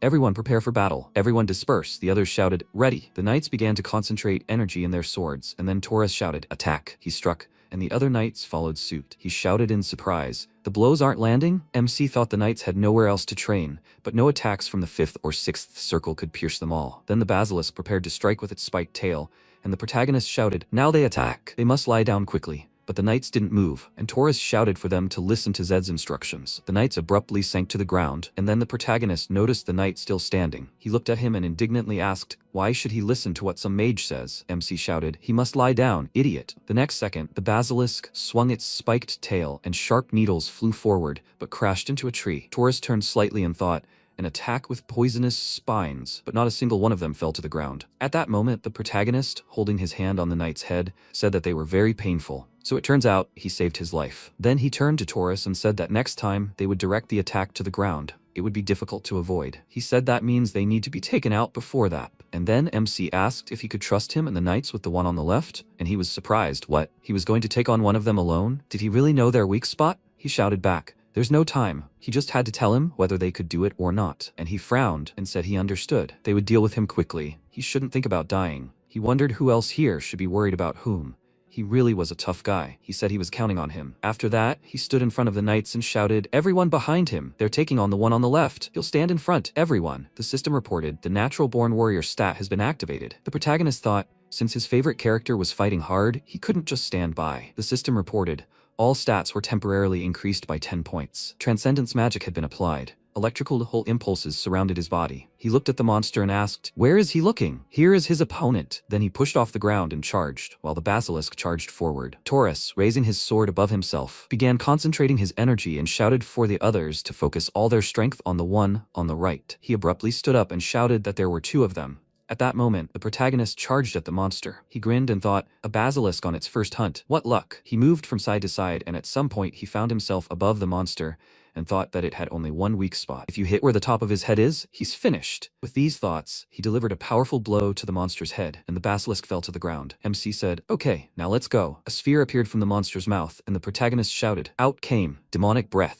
Demonic breath is the main ingredient for elixirs. If you pour holy water on it, there's a chance it will become an elixir. Then MC looked at it and said, an elixir is an item that improves a random stat, but he only needs to improve magic, so it's a magic potion. He then walked forward and said he'd go for the second one. At that moment, Taurus held his sword in front of him, trying to block the monster's attack. The knight looked to the side and shouted, Master! And at that moment, Taurus was trying to slow down on the ground. His body began to tremble, and he thought he'd gotten too far behind the other knights. But he couldn't hesitate. He held his sword in front of him, and then the basilisk opened its toothy maw wide. But the next second, flashes of electrical impulses flew in all directions, and Taurus shouted in surprise, What? The protagonist stood on top of the monster's body and asked, How is he? Taurus, perplexed, shouted, Because of this! Where did such power come from? Then the knights ran up to them and shouted, Master! They were surprised he was there. Wait, that glow, that's a thunder aura. Taurus looked at the protagonist and was surprised. Was that energy really a thunder aura? He replied, Ah, what, you can't see it? He asked how that was possible. He definitely heard that he had no mana at all. He replied that he'd recently acquired it. He cried out in surprise. What? Acquired mana? The mana ring that turns the heart appears at birth. It exists when all the streams connect a little longer,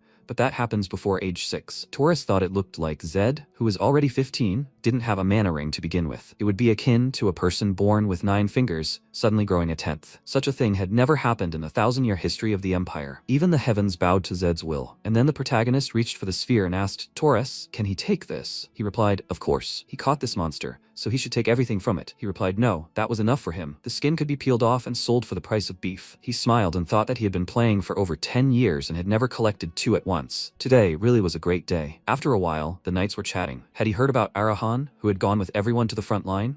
They say he grabbed a previously undiscovered monster with his bare hands, and he gained a thunderous aura. This power, it turns out, is not just a fairy tale. Was that really it? How could someone without mana have this? Perhaps they were mistaken? Everyone who was there said, it's true. And Master Taurus confirmed it too. So there's no doubt. This Arahan really is different from other mages. He gave up the skin of a defeated monster and still trains tirelessly instead of resting. The mage asked, what? Tirelessly? The more he learned about him, the less he looked like a mage. He would also like to talk to him once. He should have gone on reconnaissance today. After some time, the knight said, Mr. Zed. He was grateful that he had saved them earlier. He replied, yes, no one was injured, right? He extended his hand and replied, no, but he couldn't believe that the knights could be taken aback on the battlefield. They would learn from this and work on themselves. At that moment, Ryu looked at him and asked what he had done there that had changed their opinion of him so drastically. He looked at him and replied, it seems they just liked him, and tomorrow they will help them in their search. At that moment, Taurus approached them and asked, Zed, Ryu, can they go out with him for a while? After some time, they went outside, and he said that he had done a great job today, Zed. It seemed the guy's opinion of him had also changed a lot. Everyone who was with them today said they wanted to help in Frilda tomorrow. MC said they must all be tired, so he was grateful. He explained that he had saved the knight's life, and it was only natural to repay that debt, and he's going to visit his family tomorrow. He thinks the head will be very surprised when he hears about today's events. The protagonist asked if they were angry at him for getting close to Arahan. He replied that they must have misunderstood. After meeting with the head of the family, he would also come to Frilda. Ryu, they will do everything possible. They will definitely find the one he is looking for. He looked at him in surprise, and then the protagonist said, how wonderful, Ryu. The heir of Bahal himself is helping him. That gives him hope, right? He, touched, looked at him with eyes full of tears, and said that he was grateful to them both. He was surprised for what? They were friends. The next day, a port trading city in the south of Frilda. Ryu said that her name is Lisa. She is a girl. She should be 13 now. A special feature perhaps is long golden hair, and her height perhaps is this. The protagonist asked, is that all? He added,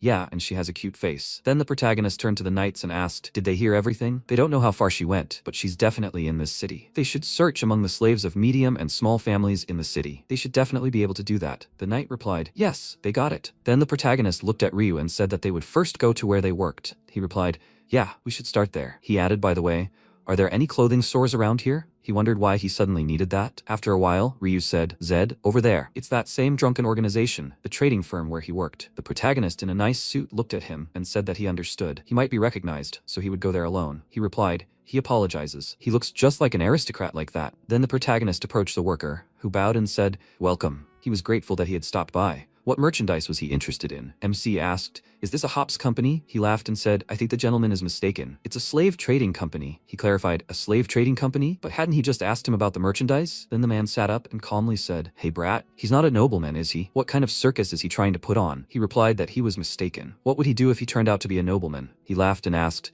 does he want to rip off an experienced merchant? Okay, kid. People like him survive only on their keen intuition. For nobles, slaves are a commodity, a thing, and nobles don't wander around alone. Apparently DeVito sent him. In response, the protagonist frowned and said that his instincts had failed him. He thought, DeVito? Then the man clenched his fist and raising his fist to strike said, puppy. He's starting to irritate him. But after a while, the beaten man was on his knees, and the protagonist said that if he didn't want any more aggression, he would answer him directly. He added another punch to the face and told him to answer directly. He shouted, yes. Then the protagonist put his hands on his waist and said that he knew this building as a liquor store. Why was he here? He replied that the previous owner failed, and they took his place. He asked, who is DeVito? Also a slave trader? He answered, yes. He is the biggest slave trader among all of them in the south. He thought, so then they will go to him. Then he added, and one more thing. Where are all their people? He asked. People? Is he talking about their goods? Then MC added another punch and asked, goods? He told him, you idiot, to speak frankly, didn't he? He shouted, yes, products. The protagonist struck again and then said that slaves were people too. How could they be compared to things?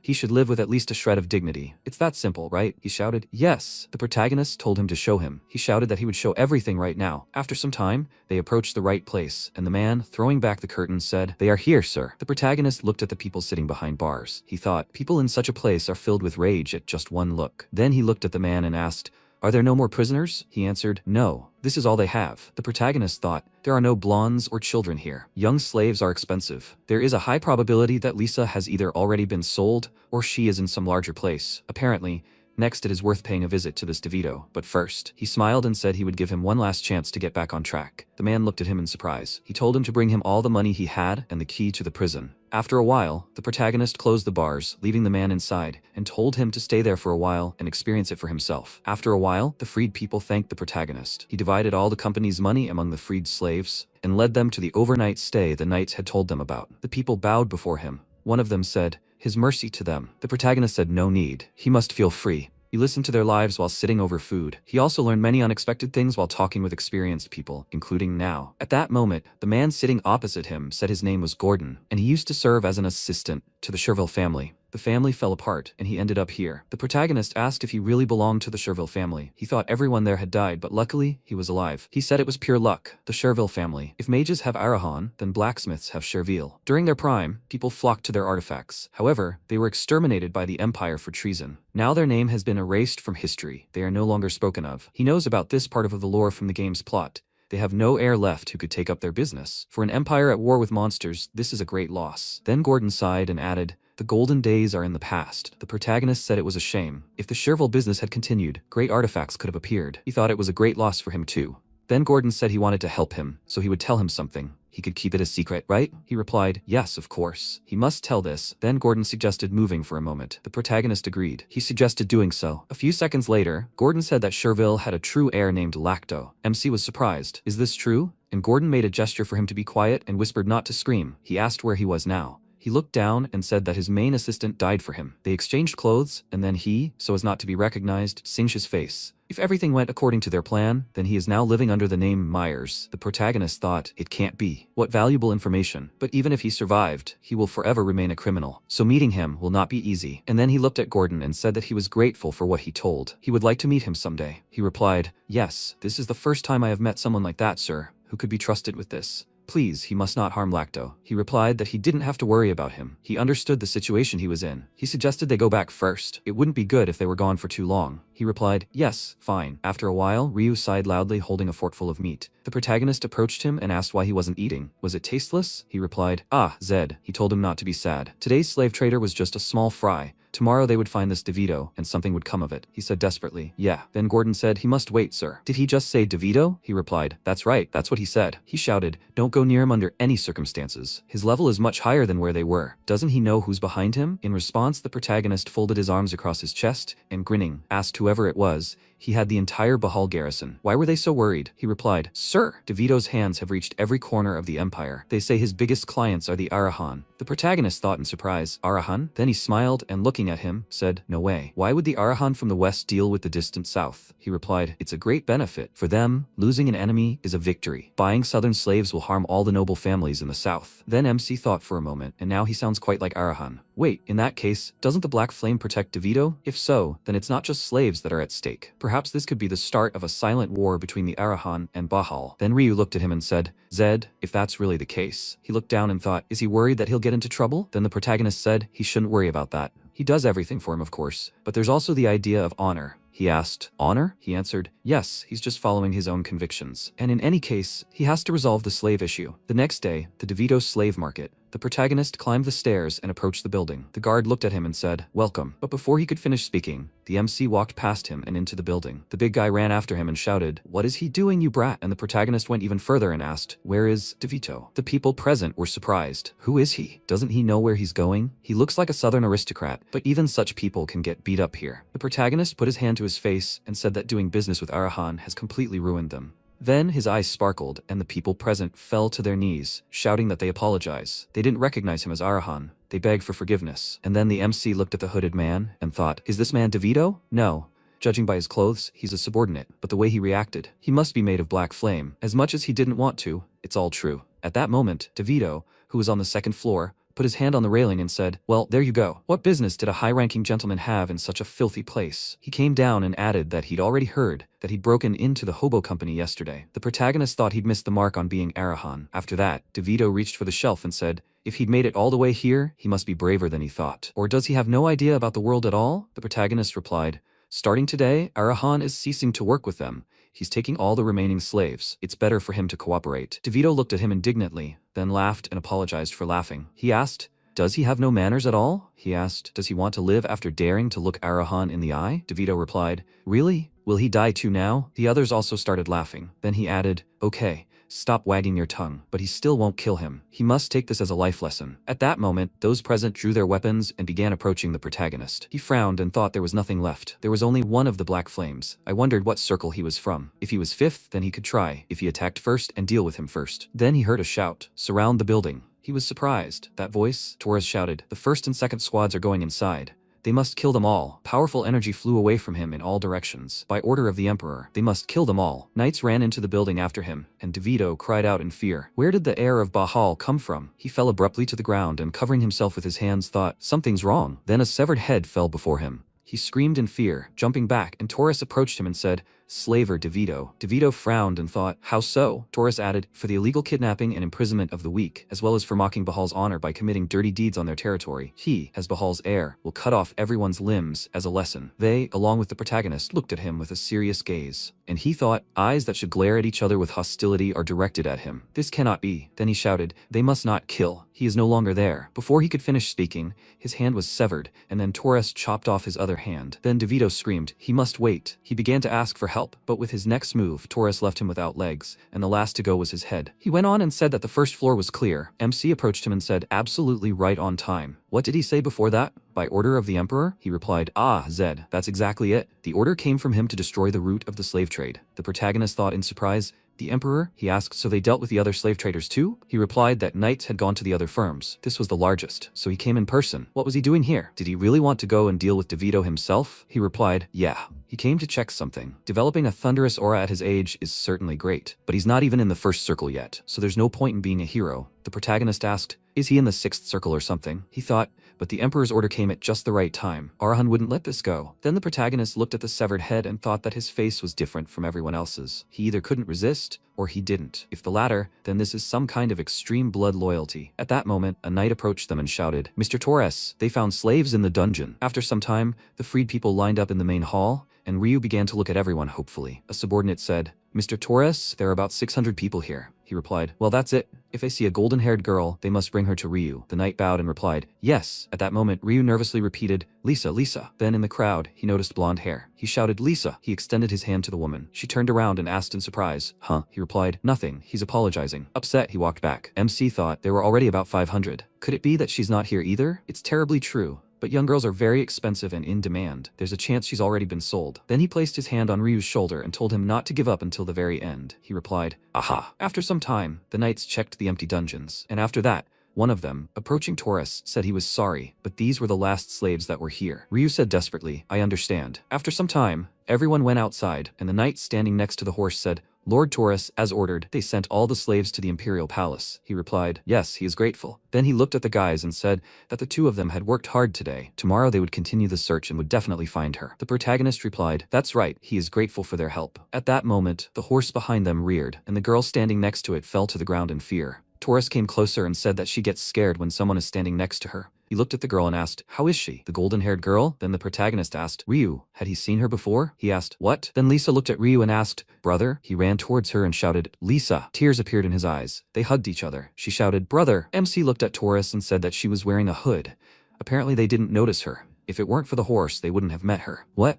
Is he crying? But he turned away and said that he wasn't crying. He's so insensitive. How can you just look at that? He said, that means he's crying. He continued to deny it. After a while, Torres raised his mug of beer and shouted that he was treating everyone today. Have a great time. Everyone present shouted, hooray. After that, Lisa looked in surprise at the whole mountain of meat. Torres handed her the plate with the dish and said that she shouldn't be embarrassed and should eat as much as she wanted. In response, she bowed and said that she was grateful. And then Torres added, Ryu is his friend, since she is his sister. She can talk to him informally. She wanted to object, and he added, and she can also consider him her own brother. He is insensitive, but good. The protagonist thought, now at 40, to have a 15-year-old friend and also a 30-year-old sister. A strange feeling. Then Ryu put a piece of meat on Lisa's plate and told her to tell him if she wanted more, he would give it to her. Friends are really rich, she said in surprise. Wow, he added, besides him, no one else has both Bahal and Arahan as friends. From the conversation of brother and sister, the atmosphere became brighter than ever. Probably, in all the days he spent here, this was the most ideal. The next second, Knight Philip entered the room and shouted, Mr. Torres. MC thought, is this man General Philip's deputy? Torres asked, What business did he have here? He answered, by urgent order of the head of the family. He was surprised. An order? He hadn't been informed of anything like that. What did the head order? Then Philip drew his sword and pointed it at the protagonist. He thought, he so wanted this day to end well, but it seems it won't. But Philip said that he ordered him to be brought to him immediately. After some time, they set off, and the protagonist was sitting in a carriage. Philip rode next to his window and said that he would tell him the rules. First, do not look the head in the eyes. Second, kneel before the head. Third, the head's questions. Before he could finish speaking, the protagonist told him to wait. Who was he to command him? In response, he told him not to forget that he was on the land of Bahal. If he did not observe manners, he would lose his head. In response, the protagonist asked, no, shouldn't he follow the same rules? He must not forget that he was Arahan. He thought that this was Bahal territory. The game had already begun. He doesn't know what Fernando's boss is planning, but as Arahan, he must behave appropriately. For some reason, he feels like that's the only way he can survive. Perhaps if he bends over, he'll appear gentle. If he remains upright, he'll incur their wrath. He hopes his hunch is correct. After a while, the carriage stopped at the gate, and after a while, they entered the building. Philip told him to wait here. MC looked around and thought,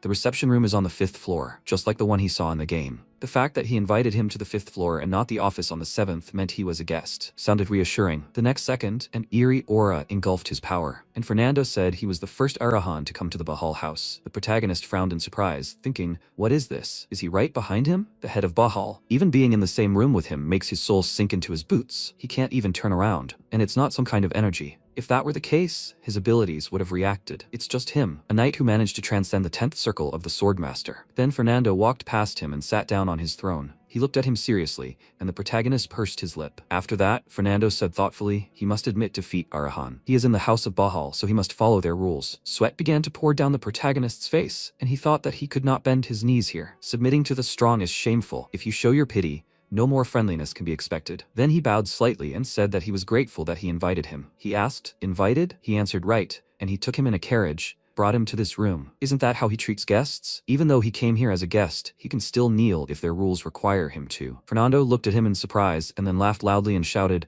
how insolent he is, the boy. He pointed to the table and told him to sit down. Guests aren't supposed to stand forever. After a while, they sat down at the table, and the protagonist, looking at the cup of drink in front of him, thought, Minar tea. Apparently, he really did consider him a guest, at least for now. Then Fernando said he had many thoughts. He invited him out of personal curiosity, to avoid unnecessary worries. The protagonist looked at him in surprise and said, I see, he added. They say he was looking for the slave trader DeVito. Had he heard the emperor's decree? He replied that he had finished his business first and then learned of it. He asked, so he went to him even before the order came? And for what reason? He thought he had many answers to make a good impression, but here he would tell him only the truth. Then he said, the slave trade goes against human morality. He acted according to his own principles. He thought that a swordmaster would never fall for a lie. Then Fernando asked thoughtfully, didn't he know that DeVito had connections to his family? He replied that he thought it was just a rumor, but he was convinced of the truth of their connection. He asked, and even then he didn't stop? He replied that he did what he thought was right, regardless of his family. Fernando asked, but Arahan wouldn't let it go, would he? He replied that everything was fine. He did the right thing, and didn't regret it. Fernando thought, amazing. He should know what it means to go against his family, especially Arahan. His curiosity will make him even more vulnerable. Maybe Torres was right when he said he was a mage who knows honor. Then he said, yes, it's late, so he can stay here. If he doesn't mind, he invites him to breakfast in the morning. Then MC rose from his seat and said that he was grateful for his concern. He placed his hand on his chest, and Fernando asked, is that a knightly bow? Then he laughed and shouted,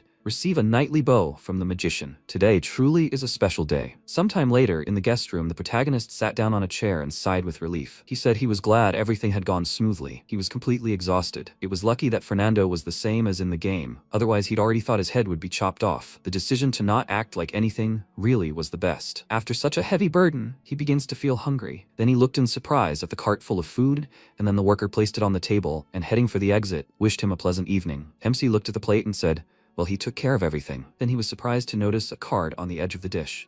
He said, there are no words. After that, he abruptly ran out of the room. He looked into the hallway and thought, he just left, but not even a shadow is visible. How did he end up here? Black flame? After that, he slammed the door behind him and returning to the table, took the card. It began to glow and it said, card number 0, return or cancellation. He thought, this time the head of Arahan wants to see him. After some time, the protagonist was sitting on the floor, clutching his head.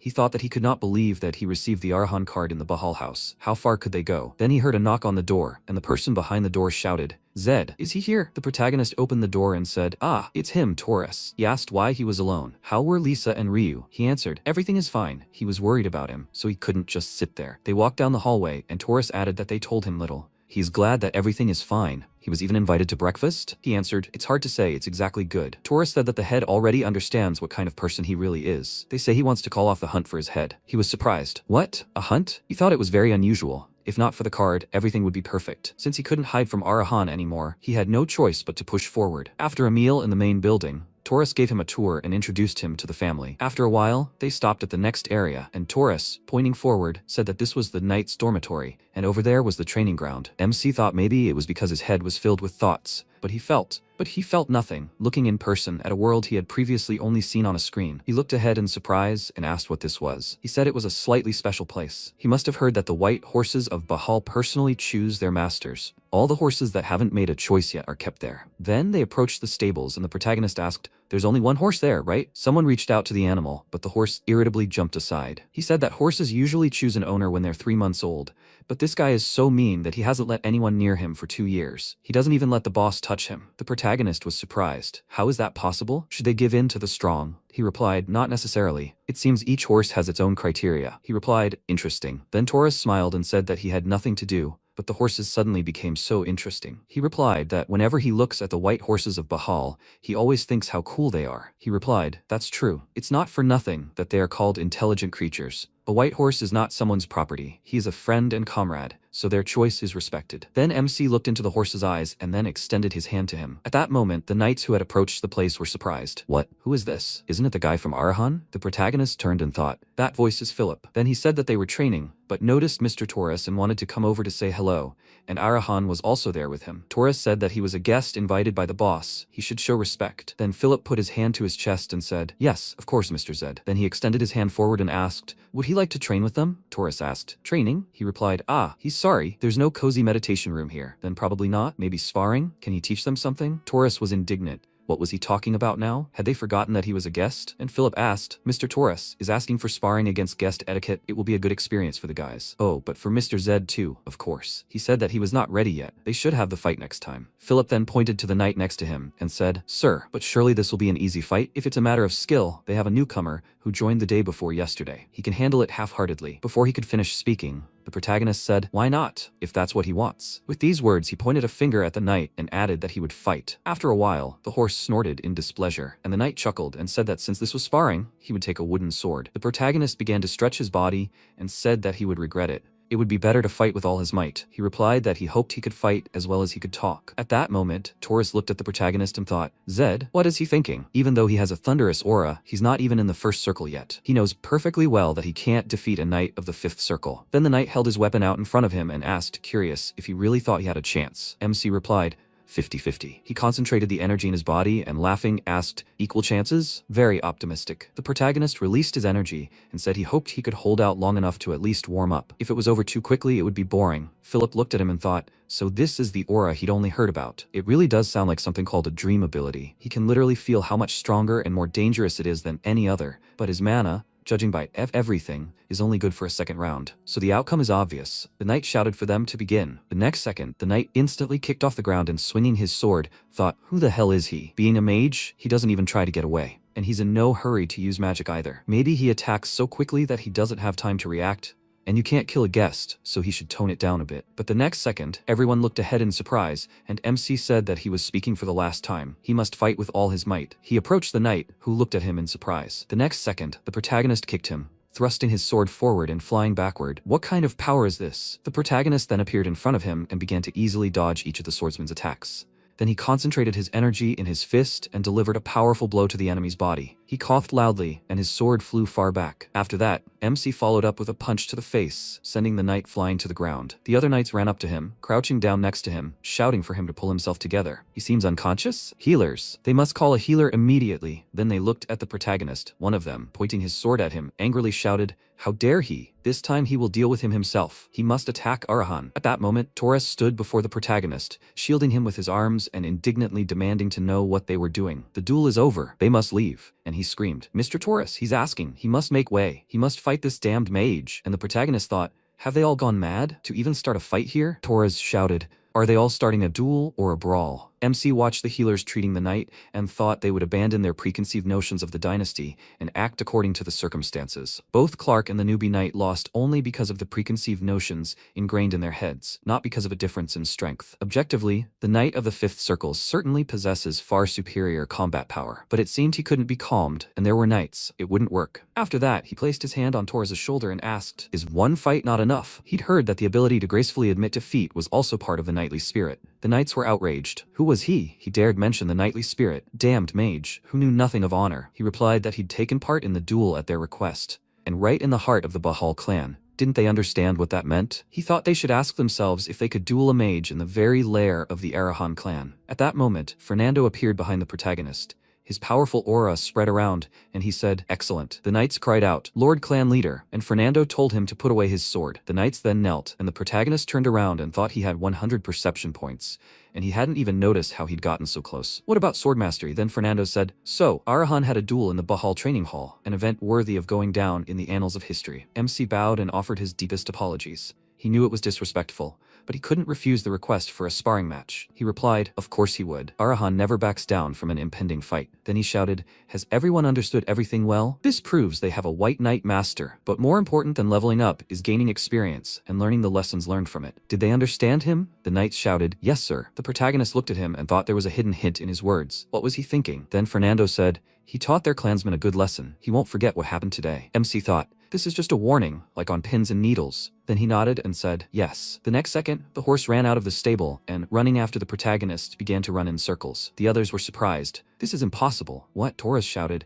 "Is it really him?" The protagonist was surprised. What's going on?" He said it was some kind of ritual. Just as a white horse chooses a master, he demonstrates his skill to be chosen by his master. That's why you can't neglect training. Philip, surprised, said, "It can't be." And then Jingyu reared up and approached the protagonist. He looked at him and said, "Impossible. Zed, the white horse chose him as its master." Fernando said, "Wow." Even the founding ancestors of the clan were horrified. MC was surprised. Him? As masters? Fernando thought, the fact that he finally found a master is good, but why the offspring of Arahan? Was it respect for a comrade or the legacy of the past? The protagonist reached his hand toward the horse's muzzle, thinking that perhaps the answer was already obvious. He then stepped forward and said, "Zed Arahan, does he promise to accept Jingyu as his companion and be with him for the rest of his life?" He was surprised. "Excuse me? Jingyu?" He replied that was his name. The protagonist looked at him and said, "No, he can't make a promise just like that." He thought, being together for life isn't a wedding ceremony after all. Then Jingyu made a sound, and the MC looked into his blue eyes in surprise. Was he asking? "Are you asking to choose him?" Then the protagonist looked at Fernando, then closed his eyes and said, "Okay, he promises." He thought, his face was too serious. Then Philip shouted, "No, sir, clan leader. This shouldn't be. In the entire history of their clan, only members of the Bahal clan have ascended to it. He can't set such a terrifying precedent." He replied that he was right. Until now, he had only chosen masters from within the clan, only because he had never had any other choice but to choose from among their own clan. He screamed. Had he forgotten the atrocities the Arahan had committed against their white horses, those same idiots who had slaughtered them like pigs and devoured them? How could they hand over their comrade to such a scum? He replied, that was precisely why he had taken an oath from Zed Arahan. He shouted, "The mages lie like they breathe. How could they trust his oath?" Fernando looked at him and said, "Then he will swear an oath to him, second in command. If Zed Arahan did not consider their white horse his comrade, he would personally end his life." Philip Robert, he had never doubted his loyalty. However, he had no intention of listening to further advice. He paused, irritated, and then said, "Yes." After a while, the protagonist was riding a horse and thought he'd gotten off before things got serious, but it was so funny. He shouted, and he liked it. It exceeded all his expectations. They must gallop straight to Frilda in one go. After a while, Lisa was surprised. Wow. And Ryu said that he was watching right now. Arahan not only returned alive from the lands of Bahal, but also brought a white horse with him. And anything could come of him. The protagonist said that because they should go and talk inside, they had a lot to talk about. He told Ryu everything that had happened, from the magic card of Black Flame, the demon's breath, and ending with Lactose Sherville. He said that now he would go to Arahan. He could not avoid it. There was no other way. Therefore, Ryu, he should stay here. And he sat opposite him and said that if he was going to Arahan, he would go with him. Zed. Last time he said it himself, there was no way he'd abandon his comrade. He replied that he appreciated his support, but this place. Before he could finish speaking, Ryu declared that he would be his butler. He needed to think for himself. He'd been exiled a long time ago, so did he really have any servants left? They say the brothers in the Arahan clan are constantly fighting among themselves. How could anyone from the clan be trusted that way? He replied, well, there was some truth to that. Then Ryu looked at Lisa and said that she'd also done a lot of housework, so they could handle it. If he hired them, they'd definitely come in handy. Then the protagonist thought, considering the future dangers, it seemed right to part with Ryu here. Then he said, all right, he was grateful. They would go to Arahan together. After a while, he thought that he'd already made his decision to go, but he couldn't do it without preparation. They needed support. There are a couple of options now. The last survivors of the destroyed blacksmith clan, Lacto, Sherville, and demon breath obtained from the basilisk. Holy water is also needed to transform the demon breath into an elixir. To obtain all of this, they'll have to go to Myers. The question remains, however, how long the head of the Arahan clan will wait. The next morning, everyone went outside, and MC said, "Well, time to go." With that, he mounted Jinyu. After a while, Ryu shouted in surprise, "What? All the ingots?" He stood up from his seat and, looking at the protagonist, shouted, "A whole 500 gold." What was he planning to buy that he needed so much? He replied that maybe even that wouldn't be enough. The elixir he was going to create was made by mixing demon's breath with holy water, and the success rate depended on the strength of the divine energy contained in that holy water. If he used ordinary run-of-the-mill holy water, even hundreds of vials wouldn't work. He figured the average price for a vial of holy water was about 10 gold, meaning he'd need about 50 vials, which would be tight. If they paid a fortune, everything would be defective, and he'd cry. That's why he came to Myers, because he could trust that priest. Ryu asked if he was really taking everything. Maybe he'd keep one ingot for a rainy day? The protagonist walked to the exit and said no. They did leave some silver behind. He was going to be gone for a while, and he needed to find out about someone. He asked who. He replied, about that old man named Lacto he had spoken of yesterday. He needed to go look for the gray-haired old man with one eye. He said, "There are them everywhere, one-eyed and gray-haired." He needed to tell them he would give them money and gather them all in one place. Ryu said, "Then finding him would be easy as pie?" He replied, "That wasn't true. He was a fugitive. It was unlikely he would show up for some trifle." He asked, "Then how to find him?" MC replied, "So he needed to do the opposite, figure out who wouldn't show up. He was unlikely to use his real name, so he shouldn't call him Lacto." He replied, "Okay." He would try to find out what he could. He replied, "Yes." He was grateful. After this, the protagonist went outside and, holding a suitcase in his hand, thought that he had originally planned to spend this money on a magical artifact. But after listening to Gordon's story about Lacto Sherville, he adjusted his plan. They would use this money to create an elixir, and they would sway Lacto to their side and commission him to create an artifact. This would be the best option. Of course, this was only his hope, but if everything went according to plan, he would be able to compensate for his low mana. Then he looked ahead in surprise and noticed a huge crowd of people gathered near the church, and a church minister shouted, "Hey, them! They must fall into line properly. Who dares cut in line in front of the cathedral itself? It doesn't matter whether they are nobles, commoners, or rabble. It's strictly in first-come, first-served order." "Hey, him!" He told him not to cut in. The protagonist thought, this is a cathedral, right? Why is there such a crowd? Has Johan's power already spread? But it seemed too early for that. Afterwards, the protagonist approached the man and asked, "Excuse me, what's going on at the cathedral?" He replied, "They say holy water is half price. That's why everyone's rushing in." He was surprised. Half price? He replied that he saw that he was from a noble family and he should give up such a chance to the commoners. He thought this was an unprecedented opportunity. Then it would be possible to create an elixir from both fragments of the demon's breath. But here's the catch. Usually it takes a whole day to create one bottle of holy water infused with divine energy. Given Johan's character, who isn't greedy for money, a half-price discount is possible, but for him to have such a quantity of holy water, which takes a whole day to create, something isn't right. Afterwards, the church minister said the following, he should come over, welcome his brother. The protagonist walked inside and thought that he had only seen him in a picture, so he wasn't sure right off the bat. In that case, he said, "Yes, hello, Father Johann Chris." He replied, "Yes, his brother. How many vials will he need?" He frowned and said, "He must be very busy, pretending all day." He smiled awkwardly and asked, "What does he mean?" And then MC slapped the boxes next to his face and said that there is no other priest in Myers Cathedral except Johann. He should tell him, "Idiot, where's the real Father Johann?" He laughed and said that he does not understand what he is talking about. He is Johann. If he has other business, he asks him to leave. There are many waiting behind. With these words, he began to take out a weapon from the sleeve of his robe. Then people started running into the cathedral and shouting, "Hey, there is a line as far as the eye can see, and what is he thinking? If there's no business, he must get out. Come on, her child is sick. Every second counts. She is asking for it to be done quickly." The protagonist then asked if he thought he could get away with daring to touch the cathedral. He would immediately report it to the Imperial Garrison. He laughed and asked, "The Imperial Garrison? Fine. If he was guilty, he would humbly accept his punishment." He moved closer to his ear and added, "So if he didn't want to go to the next world, he should get lost and not disturb those busy people." After a while, the protagonist sat in the room, crossing his arms and thinking. It seemed he wasn't even afraid of the Imperial Army. Perhaps they themselves had connections in the garrison? Not only was the Central Army defending the Empire, but garrisons guarding provincial cities were easily drawn into corruption. Perhaps it wouldn't be that simple. He didn't have any precise information, so he needed to check it out himself. With these thoughts in mind, he left a note on the table. After that, he set off and thought, by the way, there's a garrison fortress in Myers. He stopped near the building and thought, is this it? Then he rode closer. One of the guards asked, is that Bahal's white horse? His colleague said it looked like it. Then the guard asked what he wanted to do. The protagonist said he had a statement. Was the general there? He asked if he'd signed up by chance. He answered no. He said that would be problematic then. He needed to sign up and come back later. The protagonist asked if he was very busy. He replied that he wasn't. It was the general's policy. He never accepted anyone without an appointment. The protagonist asked, but the garrison's role is to govern the region, isn't it? Reports of serious incidents should be treated with priority, not put off until later. In response, he said he apologized. They were just following orders. The MC frowned and thought, well, there was no point in talking to the clansman anyway, but it seemed wrong to just leave. Then the guard said he was honored. The protagonist thought, is this man the local general? He turned and looked at Pullman, finally sitting on his horse. He thought he was too sloppy to be a knight. Then Pullman stopped his horse and asked who he was. The MC bowed and said he had come to make a statement. He said, apparently, he was not from the Bahal clan, so why was he riding their white horse? Maybe he stole it? He replied that it had been a gift to him. He thought he was completely uninterested in the essence of the statement. If Jingyu hadn't been there, he wouldn't have looked in his direction. He asked, was it a gift? He had never heard of white horses being given as gifts. What clan was he from? He didn't look particularly knightly. The protagonist replied that he was just a humble mage from an insignificant family. In response, Pullman laughed and said, a magician, not a knight, received the white horse Bahal as a gift. Who is he to lie to his face? He replied that it was an exceptional case. But wouldn't it be better to first hear the essence of his statement? He shouted in surprise, what? And he said that right now, in Myers Cathedral, the said priest is selling counterfeit holy water. As far as he knows, holy water is a very valuable thing. Before he could finish speaking, Pullman shouted, arrest him immediately. He thought in surprise, what? He had only just started talking. The next second, the knights surrounded him and Pullman shouted,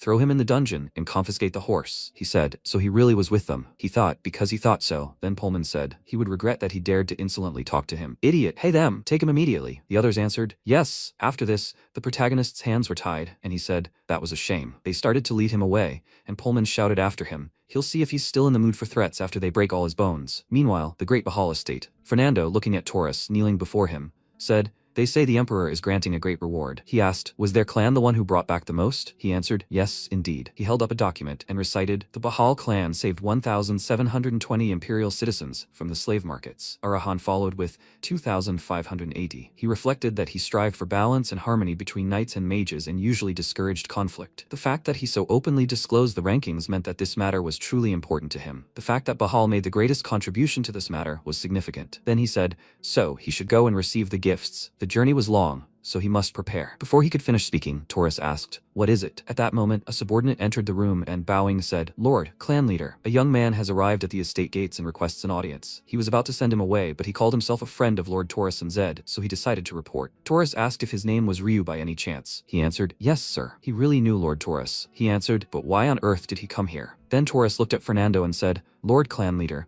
he would deal with him himself. He shouldn't worry. He replied, no, he must bring him to him. Zed Arahan must have sent him. He said that if he had anything to say, he needed to hear it. The letter also said that they highly valued the services of Zed Arahan, who had saved many subjects of the empire, regardless of their status. All noble houses should follow his example and show initiative. After a while, Ryu pressed himself to the floor and said, I have the honor of seeing the great lord, the head of the Bahal clan. Fernando asked, so what was the matter with him? He replied that he was immensely grateful for this great favor. He held out the letter and said that Zed had left this note, asking him to deliver it to Bahal if he didn't return by nightfall. Taurus then handed Fernando the letter. He thought about it, then concluded, Arahan, Bahal won the battle, but lost the war. This letter was from Zed, whom the emperor himself had honored. Although there was nothing important in it, it was better to read it in person. Then he began to read and thought, this. It said, a figure in Myers Cathedral, the cathedral's authority, selling counterfeit holy water. Fraud under the pretext of faith. Those who rejected the righteous path. Composure, despite the urgency. Suspicion of collusion and corruption with the local garrison. He wondered if all this had been written for him to see. Could this really be the potential, the insight of a 15-year-old boy? A letter was also written. If he did not return by night, he should give this letter to the Lord, the head of the Bahal clan. He said that now he understood why he wrote that. Ryu said, yes, that's right. He was afraid that something had happened to Zed. He understands that he had overstepped his bounds. But he still came. He asks for forgiveness. He replied that he must have been very scared, but he found the courage for his friend. A truly honorable act. He was surprised he was asking for forgiveness, and he said that it was already late. He ordered something to be brought to him. He would write one letter, and in the meantime he could eat in peace. Ryu began to bow sharply and shouted that he was immensely grateful. Thank you. He thought he had just called the act of a commoner like him honorable. Knights are truly magnificent people. After some time, a plate with a sandwich was placed in front of him. Ryu began to eat and thought, even better than beef. Meanwhile, in the dungeon, the protagonist was hanging by his feet. He was lifting himself up, doing sit-ups. The guard watching him thought, this crazy idiot has been going on for over 2 hours. He was hung up for torture. What is he doing? It seemed like only his mental state was deteriorating. Then Pullman approached them and said, it stinks in here so much, it's rotting your nose. He replied, General Pullman, he has the honor, and he covered his face with a rag and asked what the hell he was doing. He replied that he didn't know, but it seemed like he was doing this all the time. The previous guard said that he had received him in the same condition from his predecessor. He asked, so he's been doing this for several hours straight? He answered, I think so. He said, yes, he's a tough nut to crack. After this, the protagonist was lowered and forced to his knees, and Pullman said that depending on his answers, he could either let him go or subject him to even more brutal torture. The white horse doesn't obey. He cast a spell on him? He replied, that's ridiculous. A white horse only obeys the one it chooses. He asked, and he expects him to believe this nonsense that a knight's horse chose a mage? He replied that he would soon find out for himself. He screamed, what an idiot. He took off his armor and rolling up his sleeves said, apparently the torture was too light, now he will deal with it himself. No one had ever endured his torture for more than 30 minutes. MC smiled in response. He thought he was smirking. He picked up a knife and said, I wonder how long he can hold out with such arrogance. He had never seen anyone who could withstand this blade plunging into their knee and scraping bones. He put the weapon to his leg and asked if he would talk. In response, the protagonist sent him away, and he shouted in irritation, what an idiot. He swung his sword. But at that moment, his subordinate shouted, General, there's trouble. A letter from Bahal has arrived. He threw a knife at it and shouted, damn it, what noise? He seemed to say not to interfere with him during the torture. He responded by apologizing and saying it was urgent. The head of the Bahal clan had sent a letter. He grabbed it and shouted, damn it, if it's nonsense, then he too should prepare for death. He then unfolded the letter and shouted, what does it say? Is the one they've detained the owner of the White Horse and a friend of Bahal? It said that since he was involved in corruption in Myers Cathedral, they were to hold him in custody pending an investigation, which would begin in 10 days. He added that if he resisted, they would face Bahal's judgment. Then he tore up the letter and shouted, damn it, what, an investigation, a trial? How dare he threaten a general personally appointed by the Emperor? Then he looked at the protagonist and said, so he orchestrated this whole thing. He was smirking from the start, expecting exactly this. He must be out of his mind. Even the head of the Bahal clan can't just order around a general of the Imperial Army. The protagonist replied, no, he has ironclad reasons. Pullman twisted the knife in his hand and said, what reason? He would kill him, finish off that impostor priest, and there would be no evidence left, nothing. In response, MC said, people like him need to be punched in the face to make them see reason. He then released a powerful energy and ignited the rope on his hands. Pullman was surprised. An aura of murder? The next second, magical chains began to surround his legs and he screamed, what the hell is that? His body began to become completely covered in chains and he screamed, how dare they? The protagonist looked to the side in surprise and noticing this, thought, are there black flames among the rank-and-file soldiers? The mages cast a spell, and he wondered what kind of organization this was. Then they knelt before him, and one of them said, young master, the Lord Clan head ordered him to return immediately. They will all escort him. He must hurry. He wondered when they had time. Damn it, where were the limits of this organization? Then he asked why the order to return had been given. He answered without explanation. They were only following the Lord Clan head's orders. He must hurry. He thought, not yet. He hadn't yet created the elixir or found Lacto. He told them to wait, give him a few days. He would find everything himself. He said, impossible. They were only following the Lord Clan head's orders. He thought, no, he needed to buy himself time. Then he asked, was he made of black flame and didn't know what Arahan was? If he went now, he would die anyway. Didn't the Lord Clan head understand that? He had to convey his will to him. He should ask for some time to prepare. If he still ordered them to return, he would follow them without complaint. The mage replied that he understood and said he'd waited a bit. The next second, he disappeared. And MC thought the Arahan clan must have been monitoring his actions through the black flame. The only problematic ones were killing the slave trader DeVito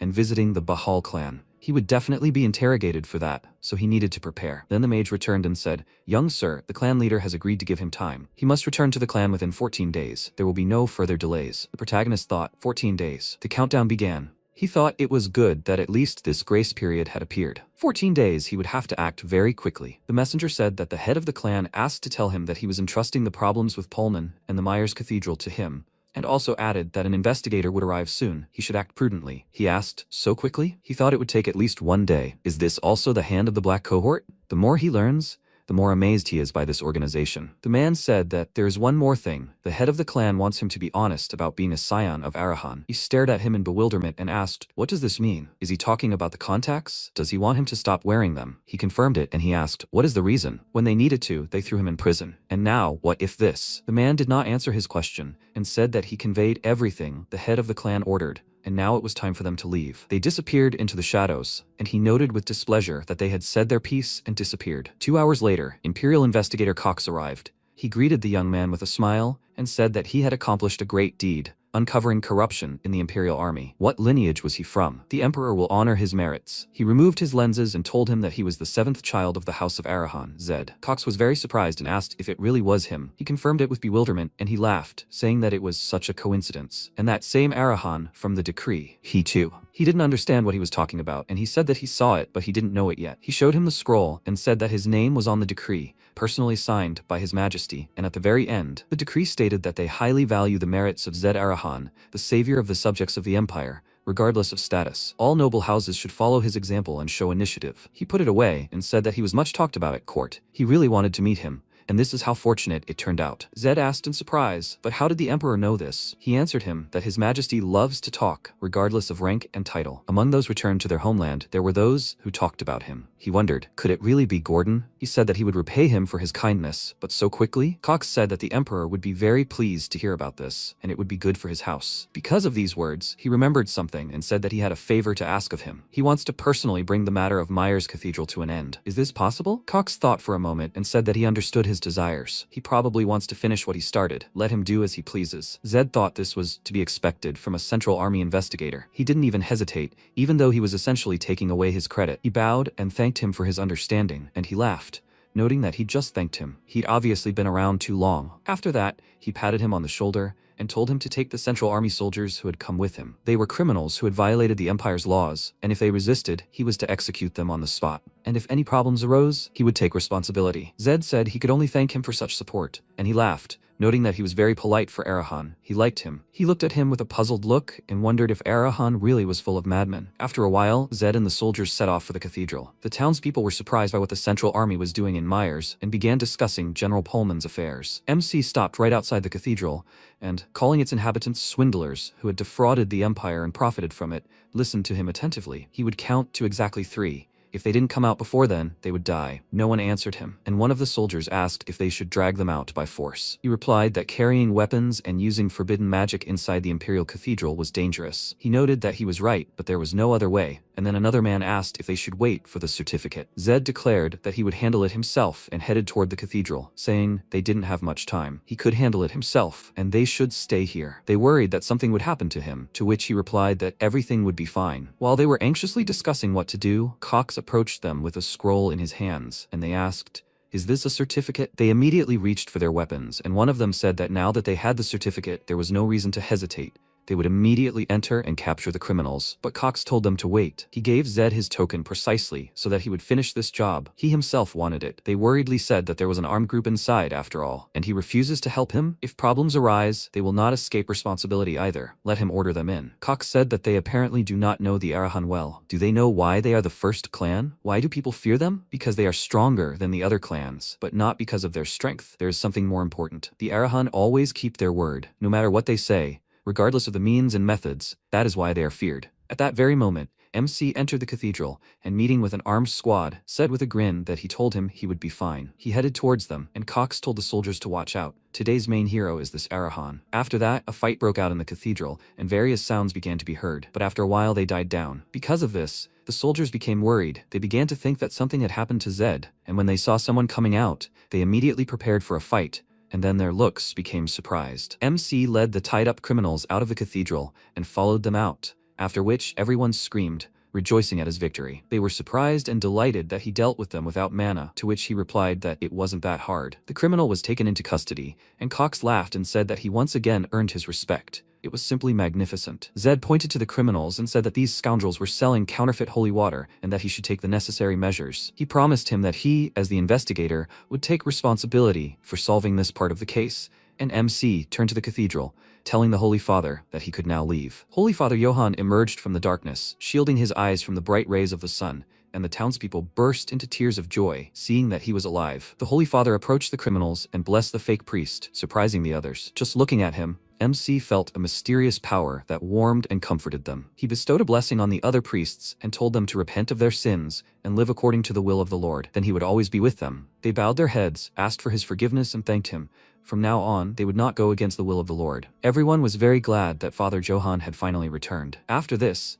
the Holy Father approached Zed and introduced himself to him. He was the 49th priest of the Empire, Johann Chris. He was immensely grateful to him, who had fulfilled the will of the Lord. He invited him to the cathedral and said that he would like to offer him a cup of tea. Did he have time? He agreed, but before he left, Cox asked him to talk to him. If he did not mind, he would like to give him something. He looked at his palm in surprise and asked if this was not the sign of an investigator, giving the right to command the Imperial troops. He answered him that it was exactly so. Wherever he was in the Empire, let him show this, and he will be helped. He asked in surprise why he was giving this to him. How could he use it? Cox put it in his hand, and said that at least he would not dishonor his name, but let him promise to use this sign only for the good of the Empire. The moment he used it for personal gain, he would respond to his kindness with betrayal. He promised him that he would remember this, that this would never happen. The man laughed and said that he really wasn't like the Arahan he knew. He had seen a lot in his time. After that, he returned to the army and waved to Zed, saying that the case was closed, so they were leaving. He would be glad to see him again. MC bowed to him goodbye and watched them leave with a smile. After they entered the cathedral, the first thing Johann did was thank him for saving him. They say that all the victims in this case will also receive compensation. He did a great deed. Zed told him that he was too kind, and he asked if maybe he wanted something from him. He thought that this was to be expected from a wise and insightful man.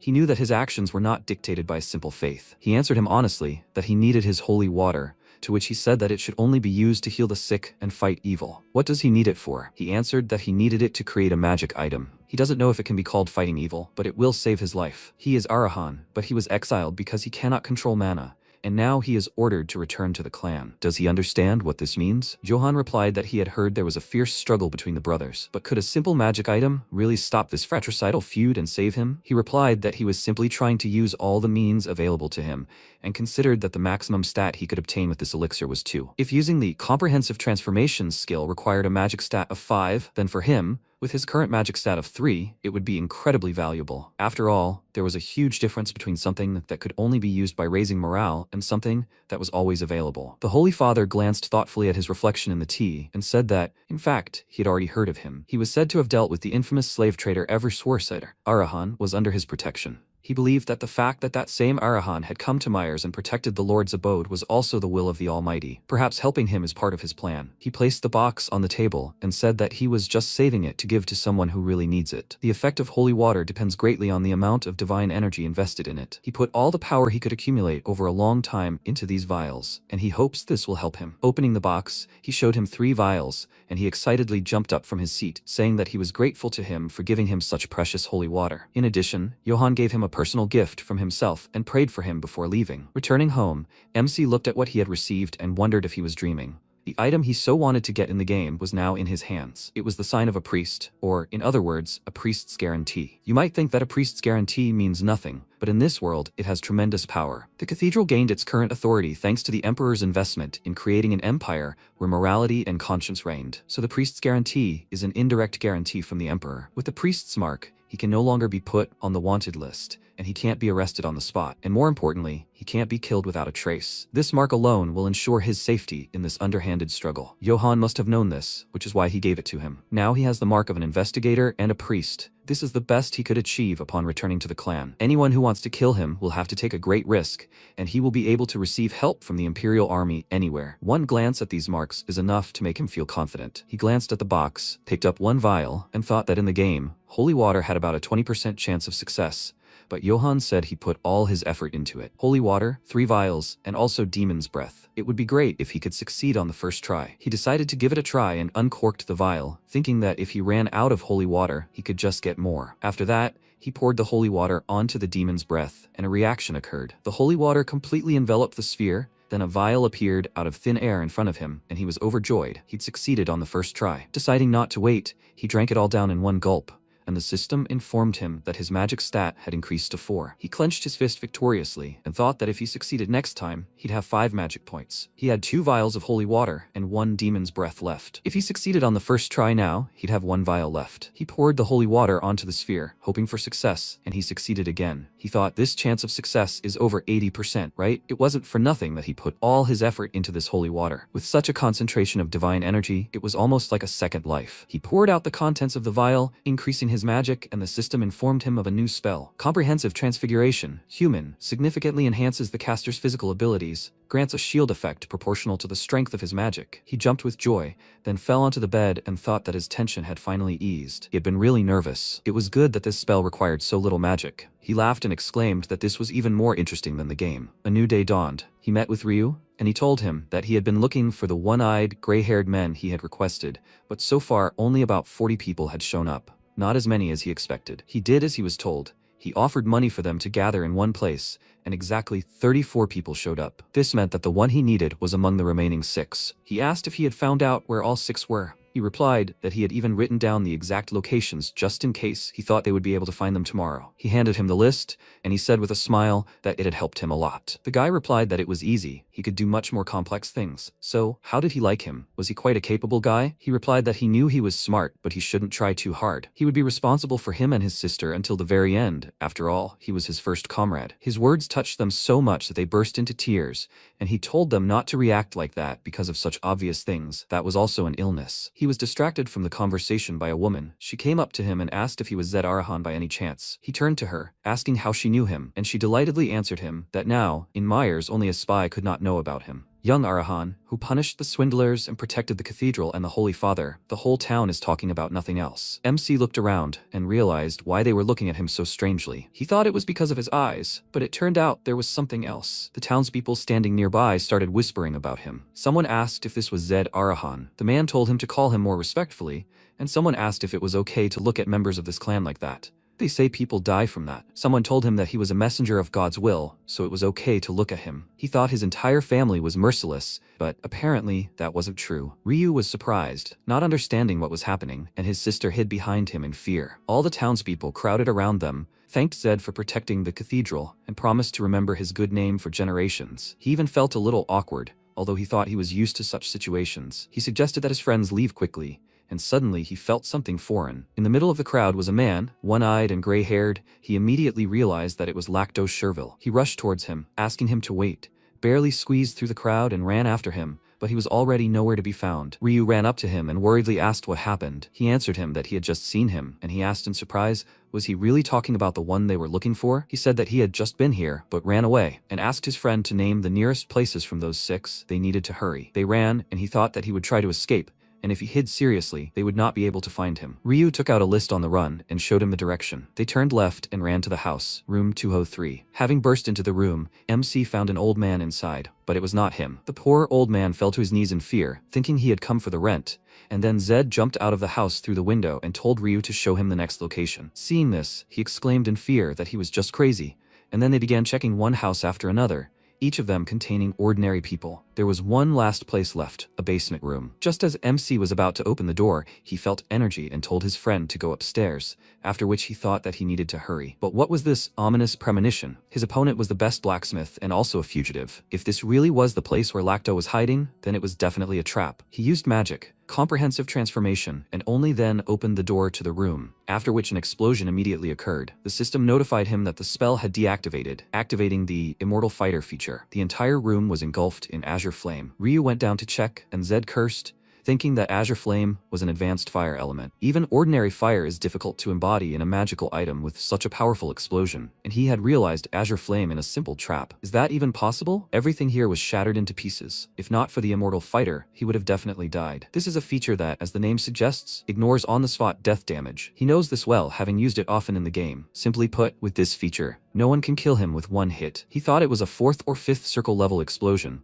but even the feature worked. The realization that he was literally on the brink of death does not add to his joy. He must find him at all costs and make him his ally. After that, they returned to the house and started discussing everything. Ryu became indignant and exclaimed, "Why are they suspects? They are also victims. This is all unfair." MC tiredly answered him that one way or another, they were the only ones at the scene. If they don't prove that it was a trap explosion, they will easily be blamed. Besides, Arahan is a fire clan. He tried to find evidence at the explosion site, but everything burned down. Nothing remained. Ryu asked what they should do then. Maybe they should hide before the Imperial army arrives or ask the Baal clan for help? They seem to have a good clan leader. Maybe he will help them if they explain the whole situation. He answered him that it's better not to mess with them, and it's all because of the black cohort. Last time they reacted very harshly. At this time, the Imperial army had already approached the house. General Madden called on Zed to leave the estate immediately. Hearing a voice, he stood up and Ryu asked worriedly, "Will he just come out to them?" His sister said she was very scared, and he ordered them to stay here. Everything was fine. He would go alone. Before leaving, he pinned the priest's badge to his chest. Seeing it, the general immediately ordered the soldiers to seize him immediately, but seeing the badge on his chest, he also ordered everyone to stop and approached him, asking, "Is this the priest's badge?" He confirmed this, saying that this badge was given to him by Father Johann from the Cathedral of Myers. The general awkwardly coughed into his fist and apologized to him for not recognizing him, and he responded with a smile and said that everything was fine. The misunderstanding could be resolved. The man introduced himself to him. He was appointed to replace General Pullman. A major explosion had just occurred in the city, and his name was mentioned among the witnesses. Was he at the scene?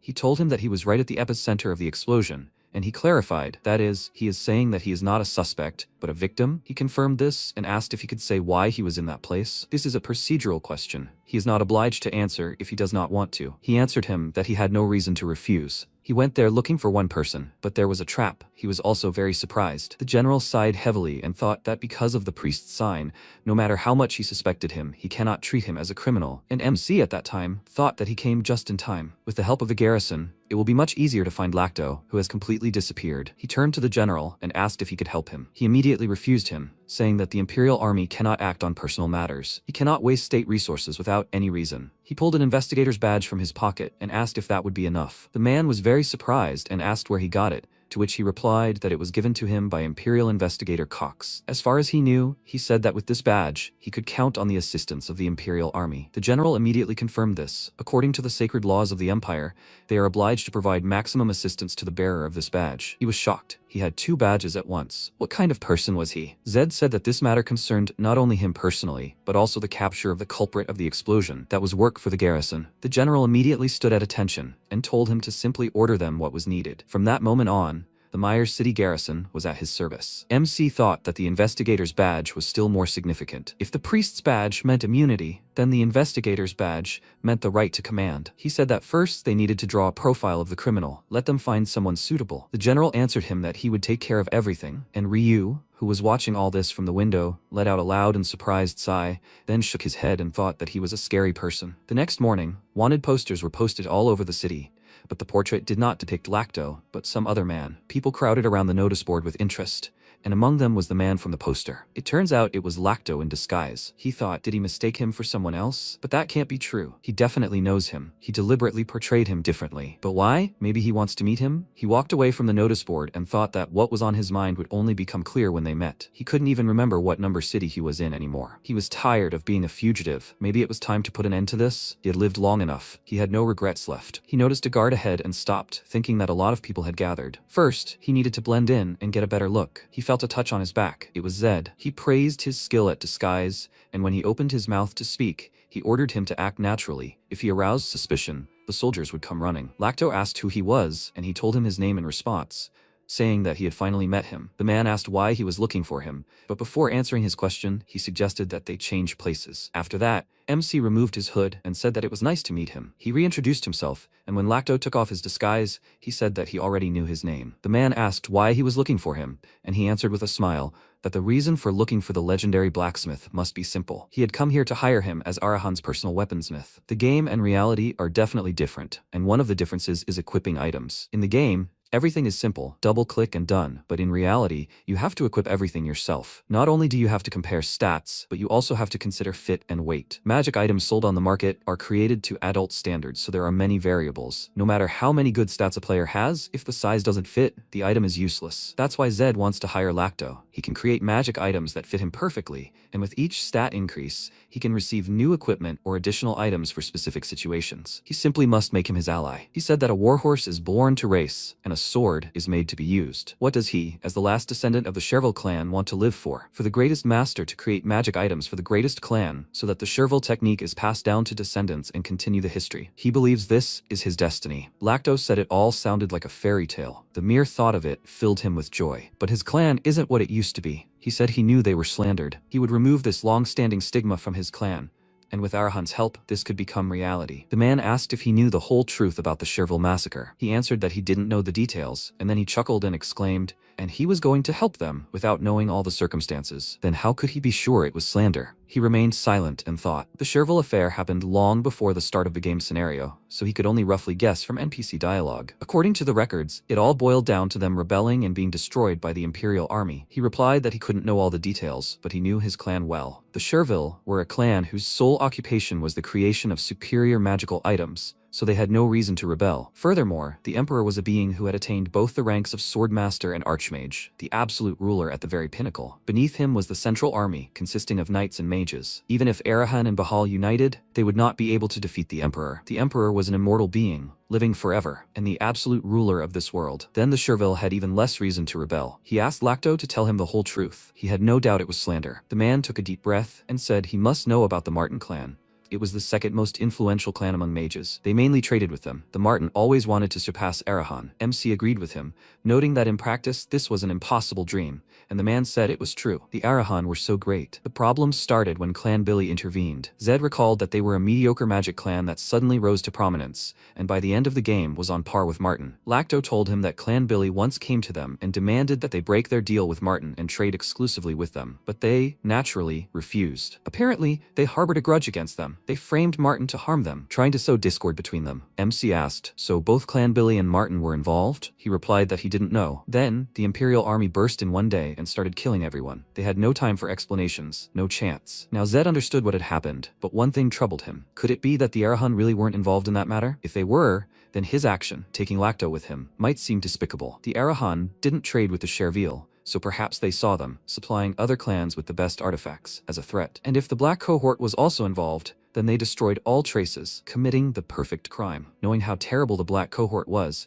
the more he thought about it, the stronger his suspicions became. But perhaps he was assuming too much, so it was better not to rush to conclusions. He said that if the Mangacrats were involved, the Arahan would be able to settle everything. The man asked if he could vouch for that. He replied that he would definitely keep his word, after which he extended his hand and invited him to come with him. Those red eyes exuded confidence. Lacto extended his hand and thought that in the end, he had already resigned himself to the fact that everything could end this way. Perhaps it would be good to allow himself to hope for the last time. He shook his hand and said that if the technique and history of Cherville could continue, then he was ready to join him. After this, MC was very happy and suggested that they set off immediately. The first ally, the white horse Bahal, the sign of the investigator and priest, and the last descendant of Cherville. That's what he acquired in the south. Now he wondered how much of this would be enough in Arahan. He clenched his fist and smiled, confident that everything would work out for him. After that, they set off for the western region, the golden city of Neka. Ryu delightedly noted the luxury of this city and said that everything here literally dazzled his eyes. He couldn't believe that such a place really existed. Zed asked, well, he worked in trade, so hadn't he been here before? He replied that this city was firmly held by large trade guilds. For the small and medium-sized businesses he worked for, Neka was an unattainable dream. His sister enthusiastically pointed to a nearby building and said that everything here was made entirely of gold. Lacto looked around and said that he hadn't been here in a while either. This city was growing at an alarming rate. MC asked, so he'd been here before? He laughed and replied that he'd come here in his twilight years as a tourist, but less than 10 years had passed, and the city had become unrecognizable. Zed looked around and thought that it was colder here than in the south, but the atmosphere was lively and carefree. It looked different, but he felt like he was in Gangnam. Passersby kept turning to look at him. His white horse, Bahal, stood out too much in the heart of Arahan City. First, they decided to find a place to stay. As soon as they rented a room, MC changed his clothes, and Ryu asked if they weren't heading straight to Arahan. He replied that there was still a whole week left until the agreed upon time, so there was no time to waste. He asked if he was going somewhere again. He confirmed that he needed to go somewhere alone. It could take a few days, so they shouldn't worry and wait here. The guy asked confusedly,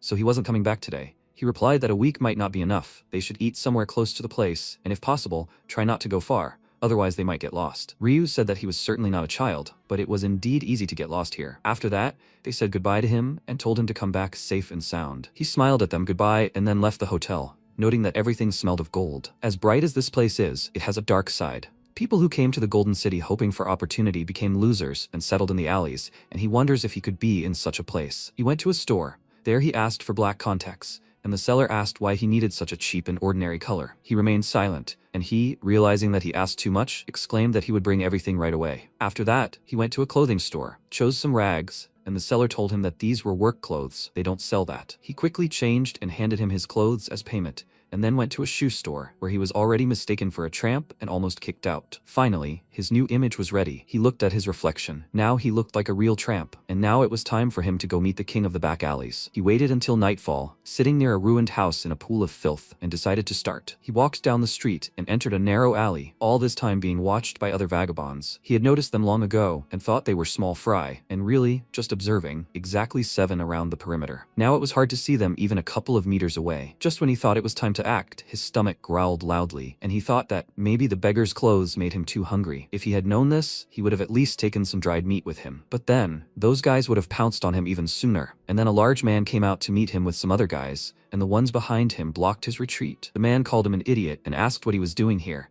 but there was no answer, and he irritably ordered him to act like one if he was a newbie. Otherwise he wouldn't survive here. MC thought it was obvious and asked with a cheeky smile if they had anything to eat. He was starving. This angered them, and they asked if he thought they had any food in reserve. Some guy behind him told him not to worry, they would kill him before he starved. Zed ducked, dodging his punch, and he noticed that he was quite agile. After that, the tramps pounced on him at once.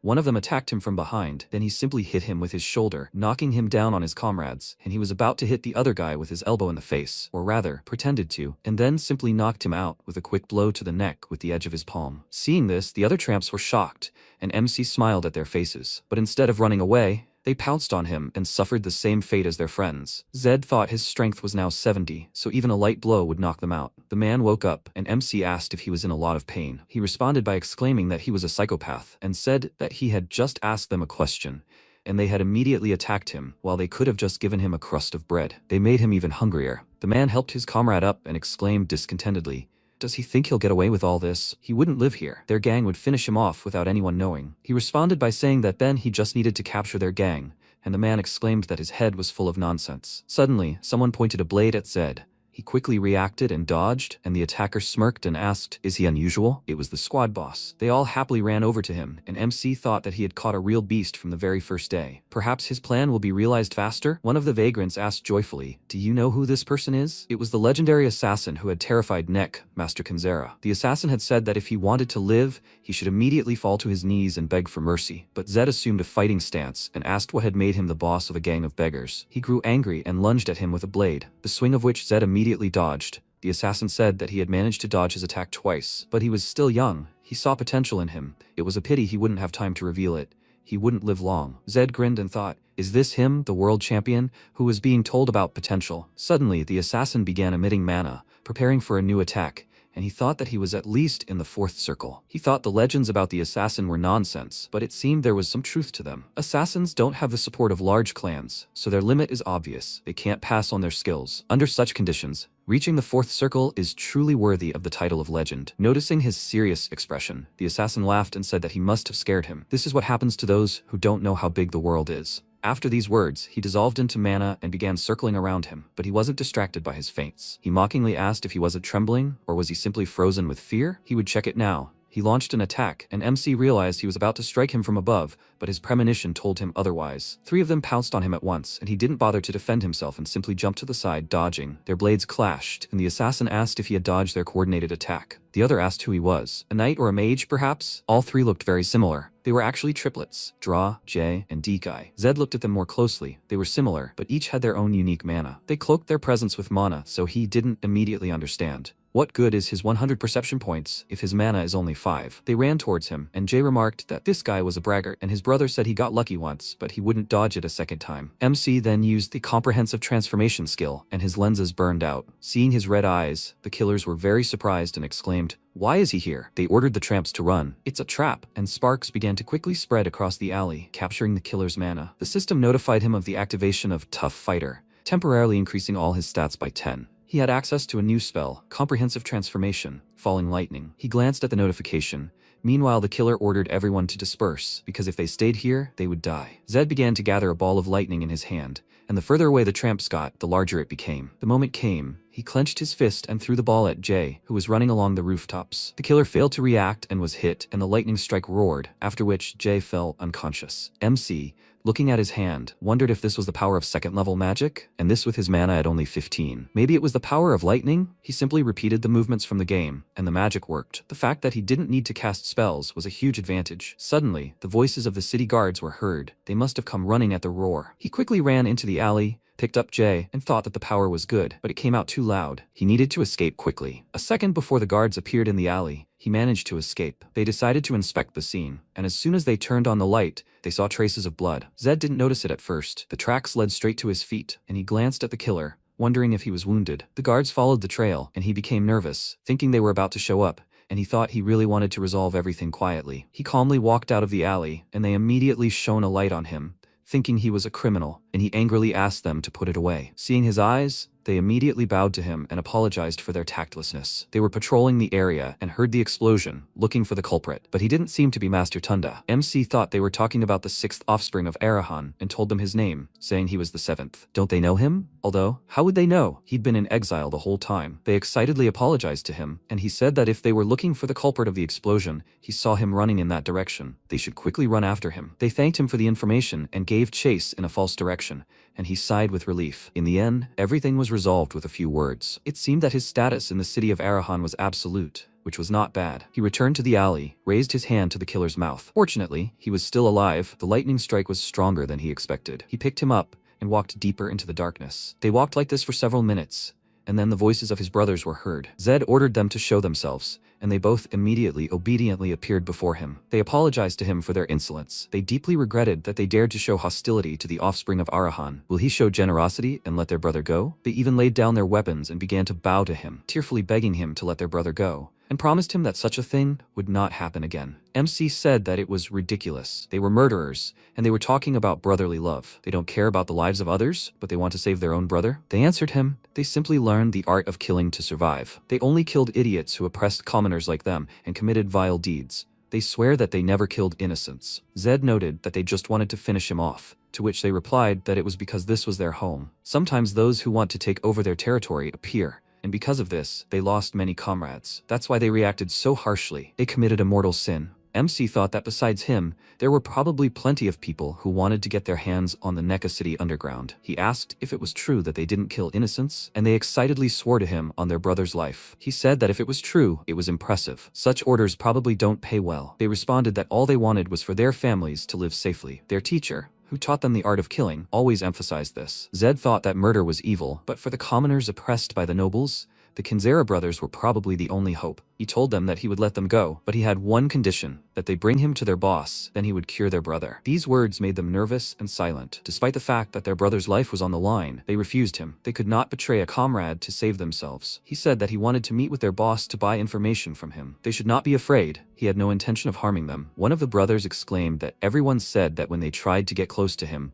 but the boss never sold information. He replied that he knew this, and promised them that even if the deal fell through, he would not harm their comrades. They remained silent, and he asked if they didn't believe him because it wasn't a knight's oath. They answered that it was hard for people like them to trust the words of nobles. He thought that it was no big deal. If they had agreed right away, he would have doubted their sincerity. He put their brother on the ground and said that there was no other way out. Let them tie him up. He raised his hands and said that they could put a blade to his throat and blindfold him. It seemed that this was the only way to earn their trust. Because of this, they were confused, and he said that if they didn't believe him even after this, then he would not let their brother go. He believed their words. Let them show their trust now. The brothers exchanged glances and said that they would take him to the boss. Now they would close his eyes. They put a bag over his head, tied his hands, and he thought with a grin that the time had finally come to meet the king of the backyard. Time passed, and Zed felt like they were going in circles, so he asked if they were trying to trick the black cohort. If they weren't, then they shouldn't try so hard and lead him normally. Do they think the black cohort doesn't know where their boss is? They told him that even they couldn't know where their boss was,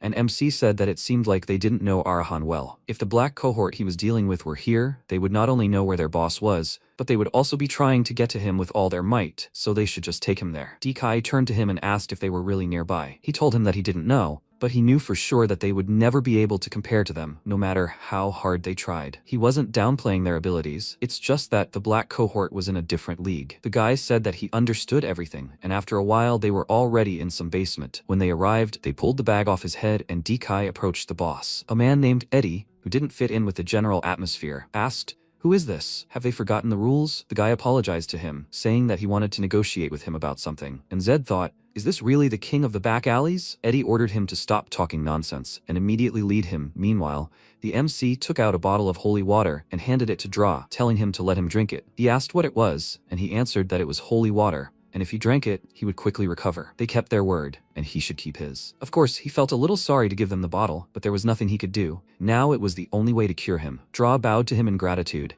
and Zed approached the king of the back alleys and said that he wanted to talk to him about something. He ordered him not to bother him and to get out of here. Then he snatched the book from his hands, causing his indignation. But this also made him look at him, and then he saw his red eyes. But Eddie was not surprised. He inquired how he got here, and then cast a displeased glance at the killer and asked, is this how they betray him, although he trusted them? He excitedly said that this is not true at all. He promised not to harm the boss and the others. Eddie let out a chuckle and, snatching the book back, asked, haven't they heard this nonsense enough times? All nobles are idiots. MC thought that he was a genius among geniuses who does not forget what he saw once, and Eddie, looking him over, noted that he was young, but this is not Tunda Arahan, and his face is unfamiliar. So, he is the same youngest son who was thrown into exile. He confirmed this, saying he hadn't even expected him to know about it. The man grinned and asked what he wanted to talk about. But there was one problem. He wasn't interested. He asked in response how he could be sure without hearing him out. He chuckled and said that everything is so simple for the nobles. A sack of gold, or the legalization of commoner status. Isn't that true? Zed remained silent, and he returned to reading, saying that he thought so. He continued to observe him, and thought that he had tried many times to gain a position, thanks to his sharp mind, but each time failed because of his low birth. After which he hated nobles and began to consider everyone around him stupider than himself. It was just like in the game. He said that he was offering neither money nor legalization as payment. He would pay him with information for information, which he would buy from him. Eddie remarked that it was funny to buy information with information. He asked, isn't that what he wants? He asked in return why he had such thoughts, and he thought that he couldn't help but know about him, since contact with him in the middle of the game was crucial, like a hidden figure. He asked, are they saying he remembers everything he saw once? He told him that he really had a good memory, but he shouldn't jump to conclusions, and then MC looked at his desk and said that he seemed to like reading, but there was nothing here except these books. So, he was throwing away what he had already read. He laughed and remarked that he was quite perceptive. What else did he notice? He answered him that he noticed that he had developed a desire to negotiate. You could tell by his posture, because he turned towards him, and he turned out to be right. Eddie smiled and said that he would listen to him. Then he said that he needed everything about Arahan, or more precisely, information about his brothers. He asked if it was because of internal strife. Information could be money, a weapon, and sometimes a shield, but he missed the most important point. What information would he pay for? He would answer him that he would give him information that he didn't know, and he remarked that he wouldn't know it until he heard it. He knew almost everything there was to know. Zed asked him to give him the information first, and then he would tell him everything. This made him indignant and exclaim, what kind of conditions are these? His information could be useless. He replied that they were in the same situation. Could he possibly know more about Arahan than he did? Eddie said that was just ridiculous. He himself had come to him because he was panicked. He replied that he had come thinking that maybe there was something he didn't know, but if he didn't like the conditions, he should just forget about it. Noticing how he was thoughtfully tapping his finger on the armrest, he thought that the basis of any deal is understanding what the other party wants. He had studied him well, and he knew nothing about him. This weirdo was simply obsessed with information. He needed to try pressing harder. He got up from his chair and said that since he didn't want to negotiate,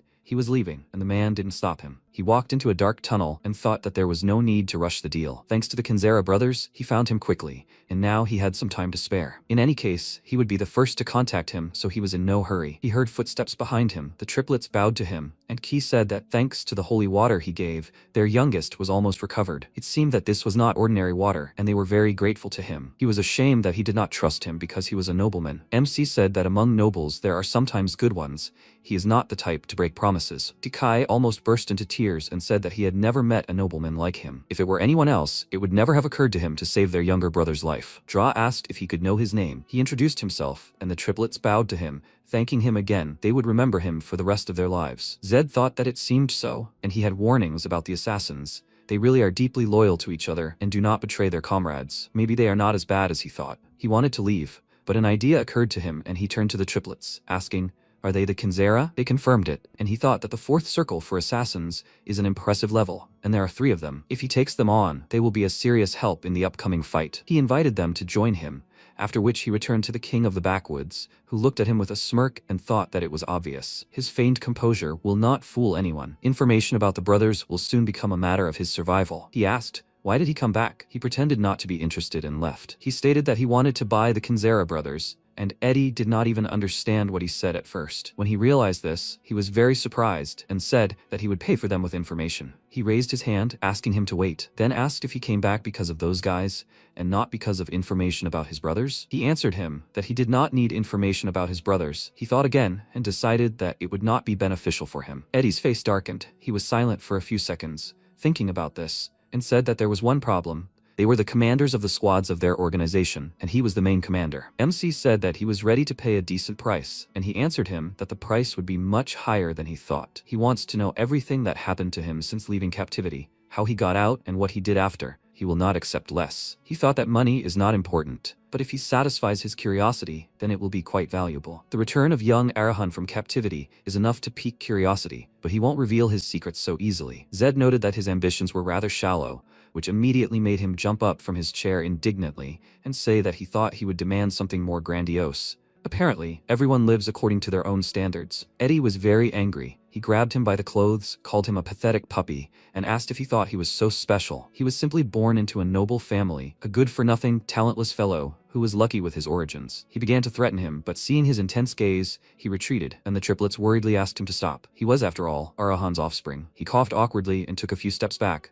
apologizing to him, but he momentarily lost his temper. And what conditions would he offer in his place? MC asked who was in front of him now, and he answered that he was Arahan's offspring, but he already apologized. He admitted his mistake. Zed gave him a displeased look and said that in his place, before hating the nobles, he would think about how to use them. Now was the right time for it. He asked, so he wants him to use him? He replied that he had studied his obsession with information well, but in the underground, access to it is often limited. He agreed with him and added that nothing could be done about it, and he noted that he still does not understand anything. Let him come out of the underground into the light. There he will help him. Eddie stared at him in surprise. He understood what he meant and said that he must not understand what he is talking about. MC said that he will provide him with a building in a prestigious area. Let him open a detective agency there. The world is ruled by nobles, so by working for them, he will be able to obtain much more information. He got excited and exclaimed, "Does he think he can't rise because of money? A commoner can't own real estate." He told him that he wouldn't be the owner of the building.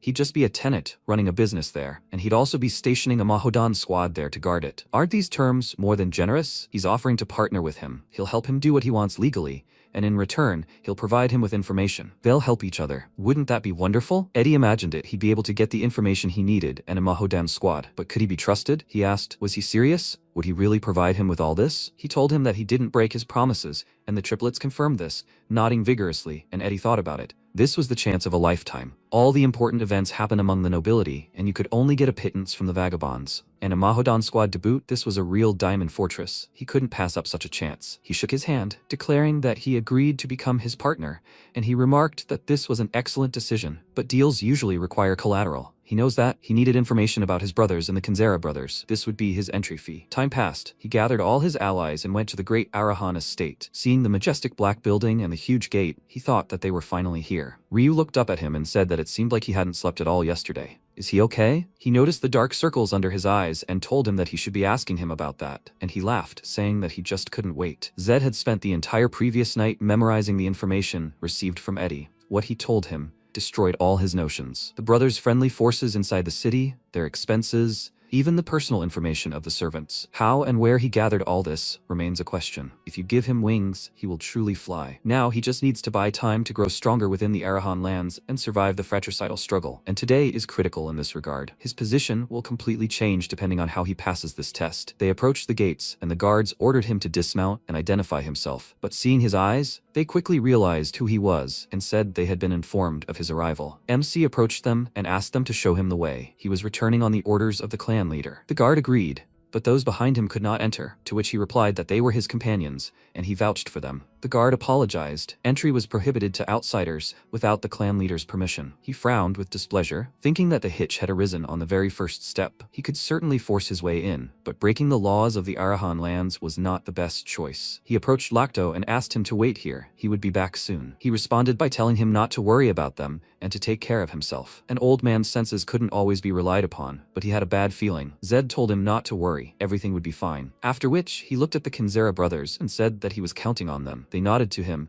making it clear that they would do everything as needed, and the guard invited Zed to enter the estate. He followed him and thought that now he was responsible for their lives. He needed to keep a clear head. He would not be nervous. He had prepared as much as possible. A mage is driven by profit. He needed to focus on that. He had only accidentally ended up in Arahan's body, but from now on, to survive, he must act without mistakes and completely as Arahan, their 7th youngest offspring. A mage who puts profit first, he must play this role and win the favor of the clan leader. And then the moment came. The doors to the throne room opened, and his father, Zenedin Arahan, motioned for him to come closer. MC knelt before him, greeting him, and tried to calm his body, which was trembling with fear. The man asked how he felt about returning to his home after a long separation. He replied that he felt the same as before. The clan leader's powerful aura was still strong, and the bone-piercing chill had not changed. At his words, the man laughed loudly, so loudly that a vibration rippled through the throne room, which made Zed even more nervous. His ears popped, and his vision blurred. Zenedin said that it seemed like he was saying he could sense his aura, and he nervously gritted his teeth, asking in response how he could assess the level of a great mage. He plucked up his courage and looked up at him, thinking that he was one of the 2 greatest mages in the entire empire, the one who had killed all his brothers and taken the throne. Zenedin noted that he had changed a lot in the time they had not seen each other. In his memories, he was a fragile child. He remarked that the word fragile did not suit Arahan, and the man laughed again, saying that he was right. It was impossible for his offspring to be a brat who did not sense mana. They say he discovered the power of lightning within himself. What does he know about this power? MC answered him that he knew it surpassed the 4 main elements, and he said that in Arahan history, there was no precedent for someone gaining a power other than fire. How did he gain the power of lightning? He was surprised. He showed interest in lightning, something he had not expected. He replied that he believed that Arahan's blood contained limitless possibilities, so this should not be surprising. His father asked, so he wasn't surprised that he had acquired the power of lightning? He answered that he had heard that such a power appeared once every 100 years. Such a blessed power, of course, must belong to Arahan. The head of the clan was very pleased with his words and laughed again, and Zed thought that with each chuckle, his insides were turning inside out. Finally, the man calmed down and said that he hadn't laughed like that in a long time. He called him because of the power of lightning. Let him study it and develop it. If he achieves significant results, he will be of much greater value than any others. MC thought that eventually he wanted to add the rare power of lightning to the list of his achievements. Was he really ready to use even his youngest son, who had returned alive? Perhaps it was even for the best. If he had his own plans, he would not kill him right away. He bowed his head, saying that he obeyed him. But Zenedin said that despite all this, he could not ignore his action. He knew that the slaver DeVito was connected to their clan. He confirmed it, and he slammed his fist on the armrest in rage, exclaiming, and he still executed him? And he even used the despicable Bahal for it. Zed thought the madman was showing his true colors. Now the real game would begin. He said that he had done nothing to harm the clan. Slavers were those who had to be dealt with sooner or later. They ran counter to the emperor's goals, and he believed that they would harm the plan in the long run. Zenedin noted the contradiction in his words. Slavers brought great long-term benefits. After all, they dried up the seeds of the South. MC thought that up until this point, everything had gone as he expected. Now he must carefully choose words that would please the clan leader and convince him. He said that he believed that there were unfair and fair benefits. His father asked if he thought the profits from slave traders were unfair. That was absurd. Profit was profit. Zed thought he was 15 now, so he was simply displaying the stubbornness of a 15-year-old. Let him consider this a mistake acceptable for his age. He asked why the first clan of the empire should take dirty money. The Arahan should have only the shiniest coins, even if they were gold. His father paused for a moment and called it all sophistry. Then why did he accept help from Bahal? No matter how young and inexperienced he was, he couldn't help but know that they were their enemies. MC replied that Bahal was acting on imperial decree. Their paths simply crossed by chance. It wasn't help from them. His father became angry and exclaimed, "How dare he lie to him? He received an invitation from Bahal and even a white horse as a gift, and he says he didn't accept their help." Zed clenched his fist and said he didn't understand something. He wasn't invited, he was kidnapped, and he showed off Arahan's pride to the head of the Bahal clan. And this wasn't a gift, but a trophy, taken straight from the heart of enemy territory. Why was he scolding him instead of praising him? They lost their white horse, which they considered their exclusive property, and it ended up with him. Moreover, the very fact that Arahan was riding a white Bahal horse, didn't that enhance the clan's glory? He nervously pursed his lips and mentally asked him to believe this too. 15-year-old Zed sincerely believed that he should be praised for this, but his father's gaze was very dark. He firmly told him not to try to deceive him with his chatter. He clenched his teeth nervously, realizing it hadn't worked. But when his father said that if he tried to lie next time, he would receive the punishment he deserved, he was very surprised. Zenodin noted that there was logic in his words, that it was also true that one should praise, not scold. MC was completely perplexed. He knew he was lying, but he simply didn't pay attention to it. But why? Zenodin said that they would end it there. Now he wanted to hear what he wanted. Zed was speechless and asked, shouldn't he be asking? Let him say what he wanted. He thought he was confused, but first of all, he was here to get something. He bowed his head and declared that he wanted all the funds that were supposed to be allocated to his small estate all this time, and let him allow access to his estate for those he brought with him, and also provide him with a troop of Mahodan, like his brothers. Zenodin said that he would provide him with a troop, but from now on, its upkeep was solely his responsibility. He answered him that he understood everything and thought that initially the troop would be neutral towards him, but as soon as they were presented to his estate, his brothers would begin to establish contact with them, and then traitors would appear. The fact that their upkeep was his responsibility means exactly that. He needs to protect and support his people. His father asked, were those he brought the old man, the 3 dirty murderers, and the brother and sister from the poor? He confirmed this and said that he probably already knew, but the old man was Lacto Cherville. Those brother and sister would be his butlers, and the murderer would deliberately be used as servants. His father said that he could not allow Cherville to stay. He was a traitor. He would immediately arrest him and send him to the palace. MC immediately realized he wasn't serious. If he'd wanted to send him to the palace, he would have already enlisted the black cohort. He was simply testing the extent of his knowledge. He said he wanted to ask him something. Were the Erhan involved in the Cherville clan's rebellion? He asked why he thought so,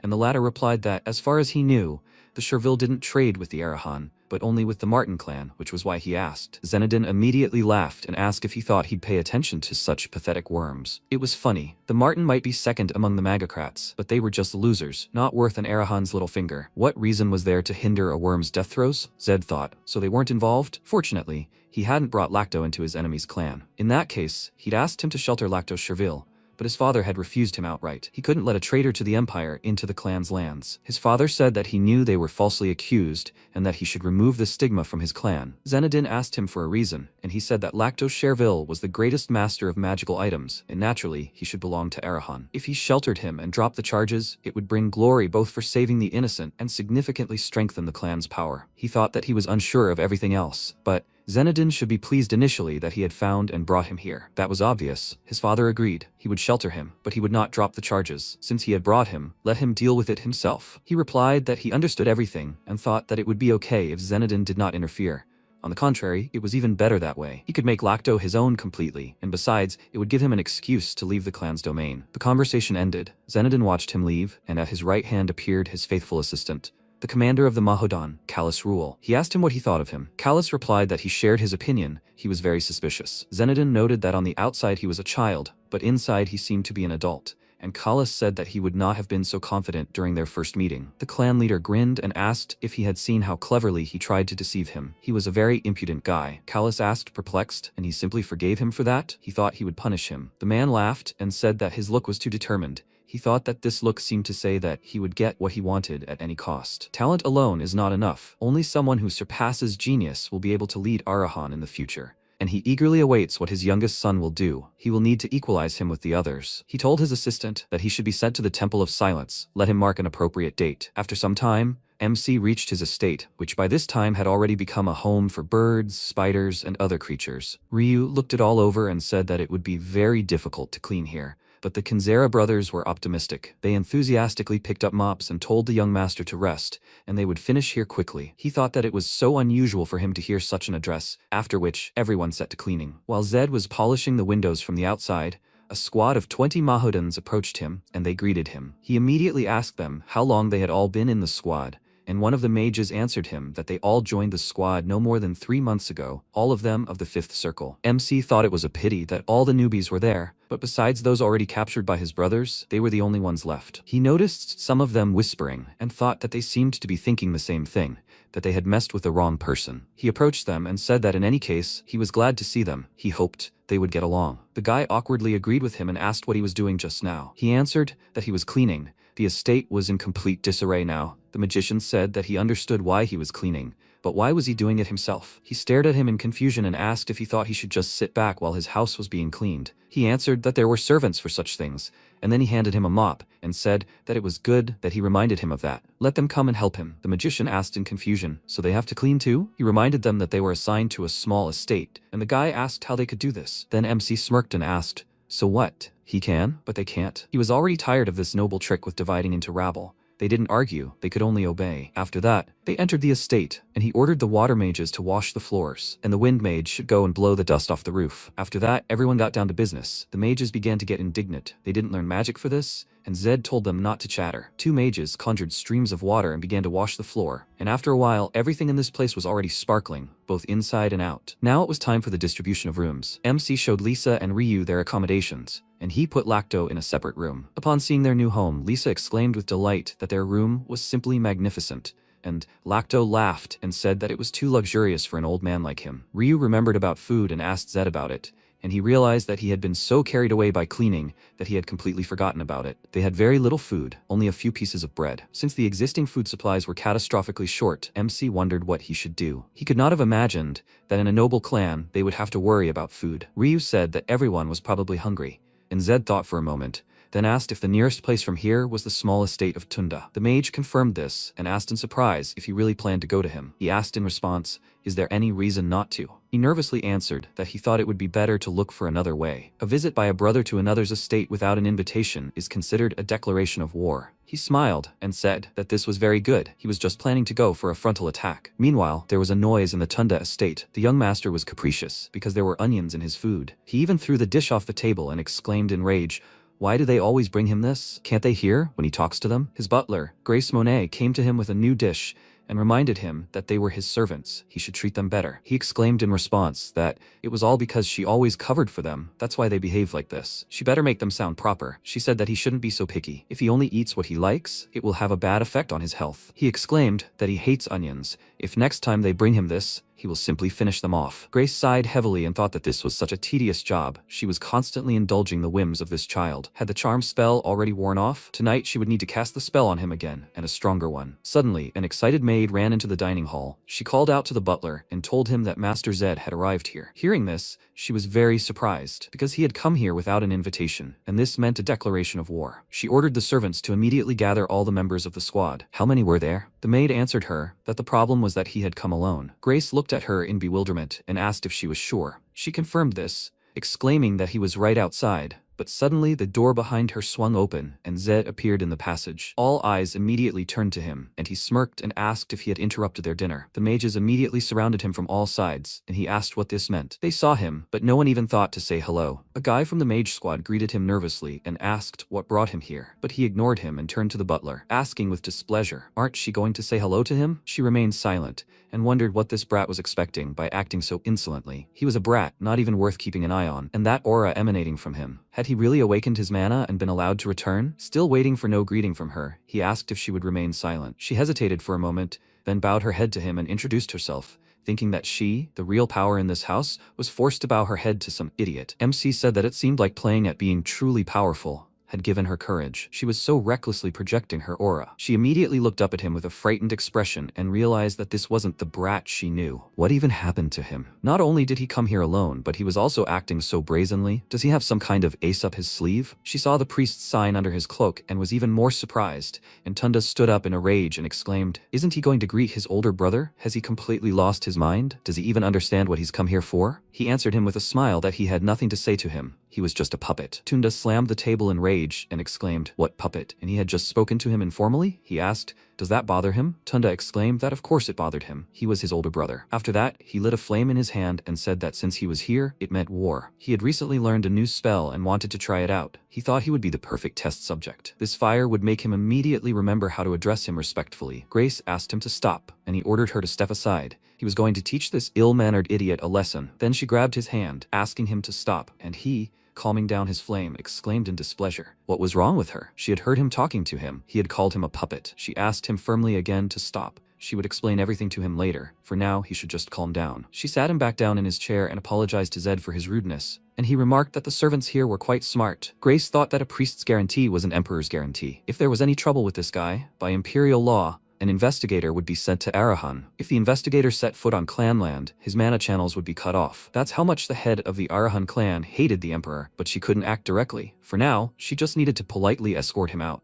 She smiled and asked why he had come here, and he remarked that it was funny. For a simple butler, she had too much ambition. She ignored this and asked him what was going on, and he decided to start by saying that there was nothing to eat in his estate right now. He would like them to share their food with him. She clutched her head tiredly and asked the servants to bring all the remaining meat and bread. When they had packed everything, she went out to see him off and asked if that was the end of his business. He answered that that was all for today, but starting tomorrow, they would see each other much more often. After that, he rode away on a horse, waving goodbye to her, and she clenched her teeth in anger. Returning to the estate, MC immediately ordered the earth mages to dig a hole and the fire mages to make a fire, and they happily set to work at the sight of such food. When the meat began to fry, they were very happy, and one of them asked how many years they hadn't had an outdoor barbecue. Apparently, since they joined the Arahan clan, this was their first. The mage agreed with him. After all, it was unspokenly forbidden, and the guy told him to stop. Making a fire and frying meat is the culture of knights. Naturally, in their magical families, this is forbidden. At that moment, Zed approached them. Upon seeing him, they immediately began apologizing to him. He asked if mage families really forbade outdoor barbecues. The man confirmed this. Be that as it may, knights use up a lot of stamina, so they eat meat wherever they can. He asked, so this delicious food is forbidden just because it's knight culture? He thought it was complete nonsense. He'd never heard of such a thing. It was probably because he'd hardly played a mage. The mage nervously said that knights were originally barbarians, and they were noble mages. But MC didn't let him finish and asked, so he wouldn't eat this meat? He replied that he didn't mean that at all. Then MC sat down next to the fire and said that their lives were so tiring. Let them just eat whatever they wanted. Why even think about such things? From now on, they shouldn't pay attention to any nonsense like unspoken rules or prohibitions here. At least, on his estate, he wouldn't scold them for it. Let them do what they want, eat what they want. If they do their work conscientiously, he won't hold them accountable. They were very happy with his words, and he, smelling the aroma of meat in the air, told them to start eating. Everything was ready. The next morning, he immediately went about his business. Yesterday, he declared war, so now he needs to act without delay. They came to some man to buy a building from him, but he didn't want to give it to him, and even lied that this building was the only property his late father left him. But Zed knew everything. He said that he was aware that the documents were in his name, but the real owner was Tunda. The man was surprised, his reaction showing that this was true. He thought that Arhan's offspring usually didn't buy buildings in their own names. Otherwise, they could easily be identified by other siblings after a simple investigation. And he was going to use exactly that. They entered the building, and the mage threateningly slammed his palm on the table, exclaiming that if he made the young master wait any longer, trouble would follow. He thought this was just a simple building purchase. MC thought that, of course, this wasn't a simple purchase. It was a signal shot, announcing the beginning of a power struggle. The man, confused, said that he didn't have the documents. Naturally, they were with young Master Tunda. Zed placed the documents in front of him and said that he had foreseen this and prepared for it. Let him sign. If there was a sales contract, it would be enough for the mayor to certify it. He would give him double the price for the building and personally vouch for his life. But if he didn't sign it, he would die right there. The man nervously asked, will he really guarantee his life? He replied that he always keeps his word. He swears on his name. After that, the man obediently signed everything, and he looked at the document with a smile. From that day on, he was the owner of this building. After that, he went to the mayor, Douglas Hooper. He checked the purchase agreement and confirmed that the owner of the building was Warren Beatty. MC asked if the notarization would be completed immediately. He answered that this was a legal transaction, so after paying the remaining amount, there shouldn't be any problems. He remarked that it was a very wonderful system, and Zed agreed with him, both with the house documents and here. There are too many cases of theft. Such a double system of control is necessary so that no one suffers unfairly. Zed thought that someone would suffer greatly and unfairly because of this deal, and the mayor remarked that he was a very unusual person. Usually, the offspring of Arahan don't buy buildings in their own names. He knows the reason, right? He replied that he knew, but it was none of his business. He thought he had no reason to create vulnerabilities by using front men. At that very moment, Grace's loud scream was heard outside the mayor's office. She ordered the guard to let her go. He knew who she was, but he dared to block her path. He turned to the door and thought that here was the very person who would suffer unfairly. An enraged woman burst into the office, blazing with aura, and the mayor exclaimed in displeasure that she knew that the use of mana was prohibited here. She exclaimed in response that this was simply ridiculous. Didn't he break the rules? MC asked what she meant, and she exclaimed, he asks this because he doesn't know? This building was the property of young Master Tunda, and he wants her to remain silent after he stabbed her in the back like that? He replied that he had no idea what she was talking about. The owner of the building was listed as Warren Beatty. Grace was furious. She warned him that he was making a huge mistake. How was he going to deal with the consequences? Was he that confident? He responded by saying that she was the only one making a mistake here. What was she even counting on? Shouting so loudly? Did she not understand the situation? She released an even more furious aura and said that as young Master Tunda's butler and a mage from the Monet family, she promised him that he would definitely pay for today. He noted that since it had come to a threat now, he would also warn her. Be it revenge or a favor, he returns what he received tenfold. And should she forget the motto of the Arahan clan? If she attacked him, she would lose everything. She couldn't respond to this and left, and after a while, Zed brought Eddie here. He looked around this huge building and asked if he really owned it. He confirmed and said that it was now under his control, and he turned to him with a smile, admitting that he doubted he could handle it, especially so quickly. He was much more decisive than he expected. They went inside, and Eddie gave him a list of magicians hiding in the city, and he asked, perplexed, why he needed it. He asked in response, didn't he need a teacher? For Arahan, becoming stronger is the goal of life, isn't it? Or is he mistaken? He doesn't have a suitable mentor, does he? MC thoughtfully touched his chin. In fact, he had already thought about this.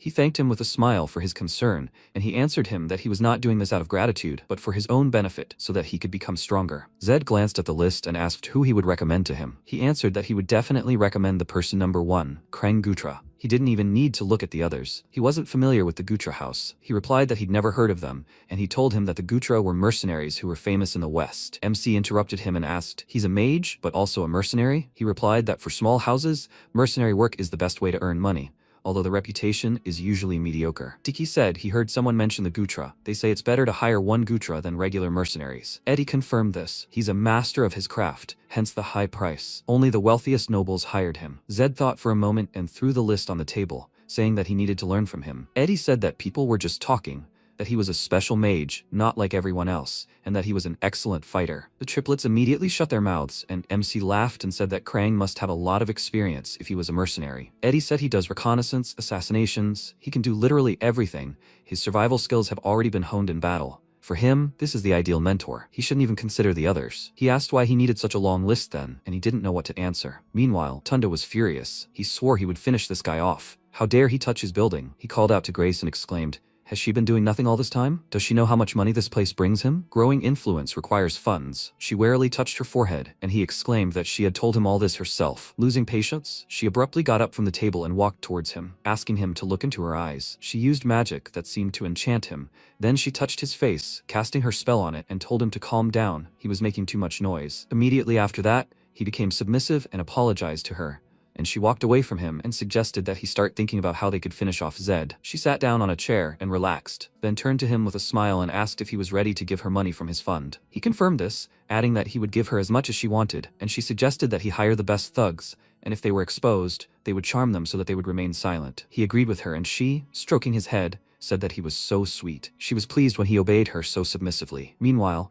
MC arrived at the best hotel in the city, Libera. A man at the entrance greeted him, and he said that he was looking for one person. Zed went inside and Eddie followed him, but the man stopped him and said that he could not go in there, only nobles entered. Such were the rules here. He, of course, was indignant, but Zed also said that there was nothing to be done. He would have to wait. He sighed heavily and said that he was so offended. This world is so dirty. Here only nobles are considered people. MC agreed with him, and then he entered the hotel, the interior of which was very luxurious. He looked around in delight, wondering what all this showiness was for, and approached the girl at the reception, asking if he could see the guest list. She told him that he could see the list of regular guests, but not the VIP ones. Such were the rules. She apologized to him and said that she would show him the list of ordinary guests right away, and he thought that this Arahan birthright infuriated him. Since she was not afraid of him, one of his brothers was probably the owner of this hotel. He looked around and thought that with such money, he was most likely the heir, so his name would not help here. The girl gave him the list of ordinary guests. He quickly ran his eyes over it and realized that Gutra was not here. They say he is a mercenary with money, so this is not surprising. It seems even Eddie is having trouble finding it. So how is he supposed to find it now? Suddenly, a disgruntled old man's voice was heard from the second floor of the hotel, exclaiming that he had never seen a more ridiculous hotel. He ordered Werthel beef, and they gave him this crap. A hotel worker came up to him, asking if everything was okay, and he ordered him to bring him real beef. Do they think they can fool him? The hotel worker apologized to him. All their beef is from Werthel. There must have been some mistake. The old man angrily ordered him to shut up. He has been eating this beef for years. Does he think he can't tell the difference? MC frowned with displeasure and thought that this old man was a bore, and suddenly his eyes widened in surprise. He is thin, bald, eccentric. That's what Eddie told him. He immediately went up to the second floor and thought that this was not so much eccentricity as simple arrogance. He approached the old man, and indeed it was Krang Gutra. He turned to him and said that he had been wondering where this nasty energy was coming from, and now he understood who it was. He looked at him in confusion, and the old man got up from the table and walked past him, saying that since his morning had started with Arahan's face, the day would be terrible. Zed was completely confused. He looked after him and thought, What is he saying? No matter how eccentric or arrogant he is, speaking so rudely to Arahan is unacceptable. Does he hate them or something? They both left the hotel, but MC did so a little later than the old man. Eddie immediately ran up to him and excitedly asked, "Did you see his sign?" It was Krang Gutra. He told him that he knew that. He had already met him. Noticing how upset he was, Eddie said that he had told him that he had a very eccentric character. He told him it wasn't eccentricity at all, just capriciousness. Eddie smiled awkwardly and noted that true solitary masters are always special. He thought he wasn't suited to be his teacher. If he didn't like him, there were other candidates. He tiredly touched his head and asked, "But aren't the others magicians of the 5th or 6th circle?" The guy confirmed it, and he figured he was exercising and eating well, but his magic was stuck at the 5th level. He needed to change something, and he wasn't someone who meditated to grow. And since he didn't really have a choice, he ran after the old man. MC asked, by the way, does he by any chance harbor a grudge against the Arahan clan? Eddie asked again, against whom? Krang or something? Well, he's a very private character. Without the tattoo, he wouldn't have guessed he's from the Gutra clan. Zed asked again, that one on his forehead? Eddie answered, yes. Claws and fangs, that's the Gutra symbol. There it is. MC said he was just talking about Vertisan beef and then went to eat the meat. He thought, wait, last time Taurus Bahal promised to give him the highest quality Vertisan beef, which is supplied only to the Bahal clan. If we start a conversation through this, he's not an ordinary mage training in meditation. Naturally, he doesn't need a typical mage as a teacher, so they need to talk again. Although he's annoying, of course. MC approached him and asked the master to forgive him. Krang screamed, what a nightmare. What a nuisance during a meal. Why is he here again? Someone ordered him to collect money for a hotel room? Horrible. Damn idiots. Zed thought, no need to talk. He just has a dismissive character. Okay. Let's drop all this. He turned around when suddenly he saw an attack headed his way. His eyes widened in fear when suddenly Krang appeared in front of him and shielded him. The blades flew to the floor, and Krang dusted off his hands and asked, who are these people? Zed looked at him in surprise and asked, did he focus mana on his finger to block? Krang turned around in surprise and asked, does his eyesight seem good? Does that mean he could dodge? MC answered, yes, but the master moved first. He thought it was truly impressive that he defended himself without looking at the dagger and even moving in such a short period of time. Krang told him not to think badly. If he dies, it will be problematic for him and those with him. Although now is not the time for talking, MC thought. The murderous aura intensified. A scream was heard. It's a fight. Quickly, step aside. The warriors surrounded Krang and MC, who thought it looks like Grace Monet is already acting. Krang asked, didn't he say so? After all, he said that they are hunting him. MC answered, he knew it from the start. Krang asked, should he help him? Zed answered, a youngster is still a youngster, no matter how many of them there are. Krang said in surprise, even as Arahan, he has a lot of confidence. He thought, if Arahan dies, he will get a headache before his eyes. First, he will observe. If it becomes dangerous, then he will help. The guy said, Krang, let him mind his own business and get lost. He replied, he didn't see anything. Let them do their business. He can't miss such a sight. The guy turned around and asked, what? He doesn't understand the words at all? Someone said, the Gutra clan. All the guys asked again, Gutra? The legendary Krang Gutra. The boys fell to their knees and cried out, let him forgive them for not recognizing the great elder. Let him forgive them. Krang replied, he had never had such junior comrades. The boy said, they are mercenaries from the Jatma group. MC turned around and thought, let them look at them. They looked down on him. The boy said, it is an honor to meet a legendary elder in the mercenary world. Krang cried out, mercenaries? They are mercenaries? Since when do mercenaries take assassination orders? He was covered in bright mana and frowned. They are not mercenaries. They are simply ignoramuses who cannot distinguish impurity from dirt. The boys bowed and asked for forgiveness. Things are going badly now, and there is such a large order. They could not do anything to feed their families. Krang cried out, and this is what they call an excuse? Heirs must follow principles and justice. He who does any job for money is not a mercenary, but a guarantor. The mercenaries asked for forgiveness. These are the words of a worthy elder. MC thought, they will sink deep into his heart. Krang said, what a stupid situation. In any case, since they took the task, they must see it through to the end? Someone asked, right? Krang replied, since he accepted it, then seeing it through to the end, that is also the position of a mercenary. The guy answered, so. He understood. Then after this mission, they will never take an assassination contract again. Krang waved his hand after them and said, that's good. Then let them do their job. He will not interfere. The mercenaries surrounded MC and cried out, yes. MC thought, his soul is really unsettled. This is not a joke on people. The system window reported, magic, comprehensive transformation used. He changed his appearance and covered himself in mana, and Krang thought, not an aura of fire, but lightning? There is a child in Arahan who discovered lightning. The mercenaries asked, what is that? Krang thought, this is a scary aura. A loud cry was heard, sir. Fighters appeared next to him and asked, sir, is he okay? MC asked, how did they find out and come? The guy answered, the order came to them through beggars first. It seems they didn't know that they were following him. Zed asked, they wanted to hire them, right? The money must have been pretty big. They were obviously very angry. The guy screamed, sir, does he know who this man is? MC replied, they should know for sure. Let him say who it is. The guy replied, revealing the client is the basis for a mercenary. MC asked, right? If I interrogate him, he will tell me himself. He thought, He already has a suspicion. Zed ordered him to make these idiots kneel before him. The fighter rushed to attack and shouted, "Yes, sir." He released mana and rushed to attack, and the other fighters clutched their weapons in their hands. Krang said, "The younger comrades have completely screwed up. They shouldn't have interfered. They need to retreat before they lose their lives." "Are they at the right level to deal with them?" MC asked. "Does he want to stop them?" Krang replied, "Even if you torture them, their mouths won't open." Zed frowned and said he would do it himself. "They are under an illusion spell. Until he removes the spell, they want to speak, but their mouths won't open." Krang said, "He can't discern such petty magic, which means he's still far away. If it's magic, he can remove it. How about making a deal with him?" MC asked again. "A deal?" Krang smirked and replied, "Lightning and his real power. He's interested. If he defeats him in a duel, he will grant his wish." Zed looked at him with displeasure, and Krang said, "Well, he's not saying he really has to defeat him. It's impossible. But if he at least touches him, let him think he's won. That's not bad, right?" MC asked if he wins, will he really grant his wish? Krang replied, "Yes." "Does he agree to the deal?" MC replied, "Of course." He smirked and offered right away. He clenched his fists and thought, he also needs to check. Does Krang have the qualifications to be his teacher or not? Krang walked forward and said, "This is very straightforward." He likes it. He came right up to Zed and asked, "Is it too crowded here for a duel?" MC looked at him questioningly, after which he evaporated and the guys shouted loudly, "Sir!" After a moment, Krang asked, "Is this his first time teleporting?" He turned around and said, "This is the outskirts of the city. No need to worry. He comes here when he is bored." Well then, he ordered Zed to begin. MC thought. The terrain changed in an instant. He said, "Teleportation, as far as he knows, is only available to high-level mages, at least the 7th circle. He is a 7th circle mage master?" Krang laughed and asked, "So he's clinging to these insignificant circles? What can I say? Mages and knights often take them as the sole measure of strength, not realizing it's pointless." Zed asked, "Does he mean to say that circles aren't important?" Krang replied, "There are things far more important. In a real fight, victory isn't determined by a circle. Many other factors influence the outcome. For example, experience in deadly battles, familiar sensations that have become automatic, things like that." MC thought those were the right words. The younger knights, Clark and Bahal, were much higher in circles than him. If you think about it, circles only measure his power, but that can't be considered an absolute measure of strength. He didn't think they shared his views. In this world, he was the first to emphasize something other than circles. Krang asked, "Why is he staring so intently?" "What? He doesn't agree with him? What can I say? That's the limit of those called the mainstream. They think their path is the only correct one." MC replied, "No, he agrees. This is what he felt on his own skin, having fought many opponents." Krang asked again, "Many opponents?"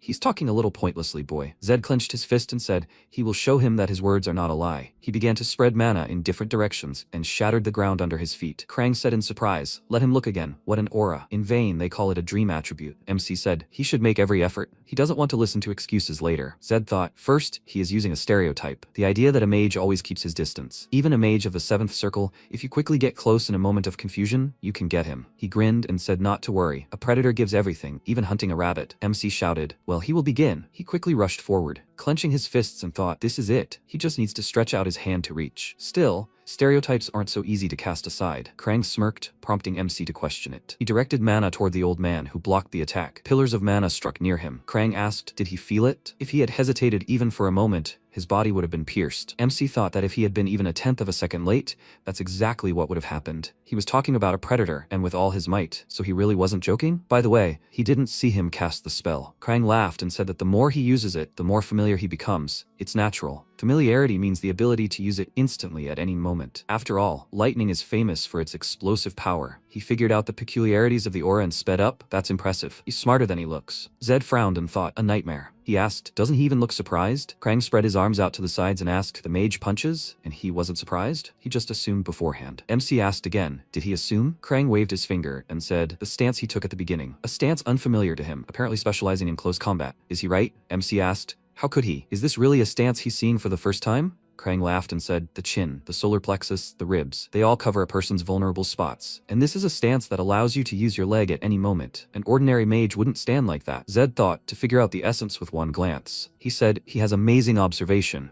Krang said if that's all, he's deeply disappointed. He sat down on the floor and offered to see if he had a hidden trick. MC thought, a nightmare. He's not taking him seriously at all. He needs to approach with extreme caution. His observation skills are great.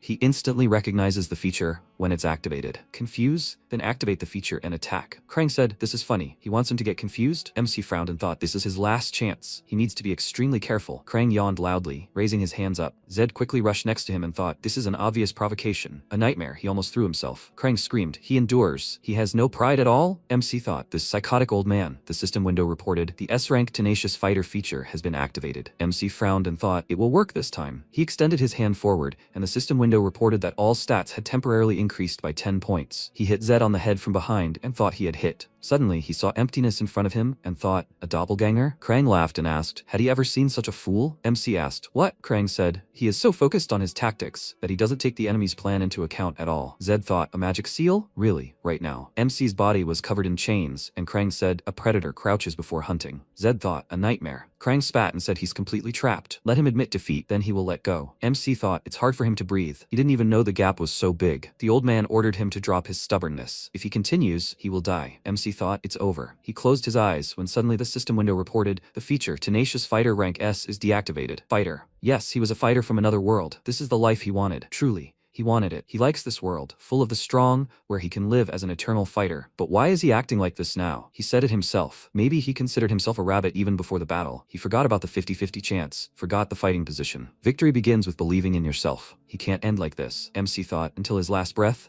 He must be a predator. The system window reported, the feature Tenacious Fighter is activated. All stats are temporarily increased by 10 points. A new spell is available, Falling Lightning. Krang saw mana above the chain and asked, does he still have strength left? The system window reported, magic Falling Lightning is activated. A bright light shot into the sky and then towards Krang, whose eyes widened in surprise. Krang screamed, this terrible idiot, is he tired of living? Multiple system windows reported that the Falling Lightning spell had been activated. Krang screamed, this is just madness. Can he stop right now? MC's bright mana broke the chains and MC said he admits, he is incredibly strong, he has a lot to learn from him. Krang said in surprise, what a stubborn idiot he is. Zed said, but victory will still be his. He broke all the chains and joyfully said, and when he wins, he will become his mentor. Krang asked again, what, a mentor? So that he can teach the brat from the Arahan clan? He would rather die than be disgraced like this in his old age. MC said, he will still win. He doesn't have a habit of giving up. Never. Krang smirked and said the psycho can kick as much as he wants, but he won't even touch the hem of his robe. The jokes are over. Now that he sees his attitude, he will have to crush him completely. MC replied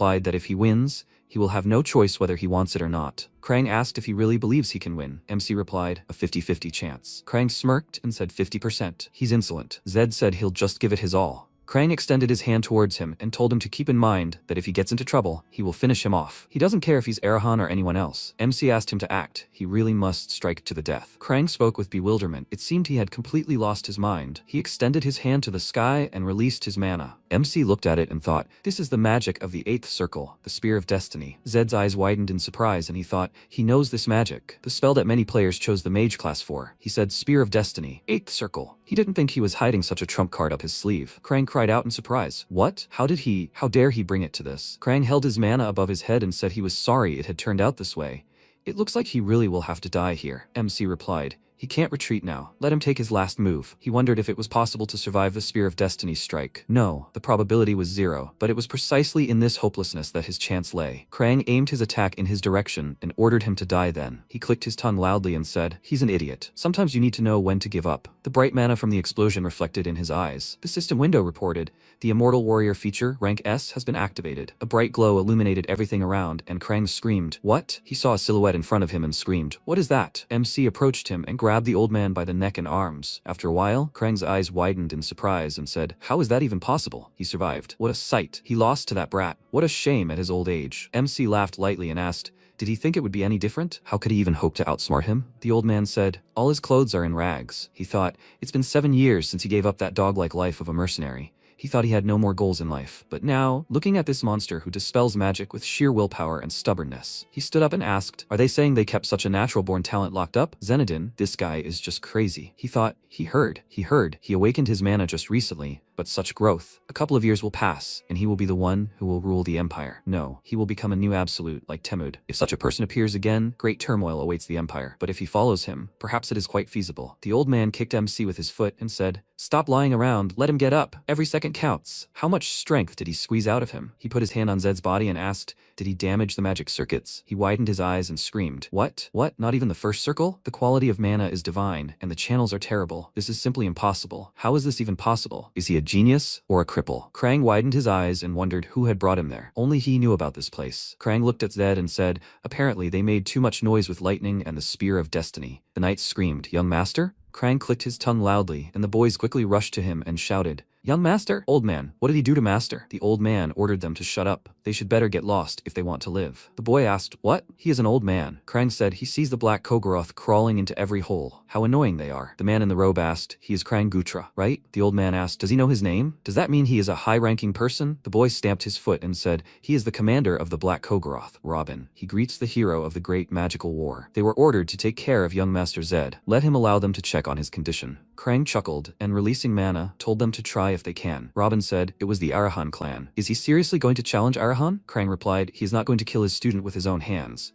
He is just unconscious, so let them get out of his way and get lost. Robin asked, what, a student? Krang released mana in their direction and ordered them to get lost, he said. Robin thought, even the black Kogoroth can't handle him. He'll need at least a commander on the level of Mahodan Kalis, but they can't return empty-handed. He asked to at least check his condition. They'll just make sure and then leave. They're asking him not to interfere. Krang replied, no. Robin said even he, Krang, won't survive if he goes against Arahan. He knows that perfectly well. Why did he suddenly appear here and cause trouble? They heard he enjoys the life of a hermit. The old man said, but even in his old age, he has one goal, and they stand in his way. He released mana towards the boys, and one of them ran up to Robin and said, Commander. Robin frowned and said, the clan leader ordered us to return. Krang laughed and said, that's a wise decision. Since he didn't risk attacking personally, he didn't. Robin frowned and said, however, he'll have to pay for today's humiliation later. The old man said, stop wagging your tongue, let him disappear. One more word and he will rip his jaws apart. The voice said, Arahan always keep their word. They don't know when this day will come, but let him wait. It won't be long, they will meet again. The warriors evaporated and Krang spat to the side and said, all Arahan and Arahan, they are annoying idiots. How annoying it all is. It was worth him showing stubbornness once, and the price is already exorbitant. Old people need peace, and not all this. He looked towards MC and thought, he knows that he is not an ordinary mage. That's why he still leaves him alive. This guy, he is a true child of Arahan. If he were born in another world, he would live a much calmer life. A clan that pits brothers against each other for power. However, maybe it's for the best.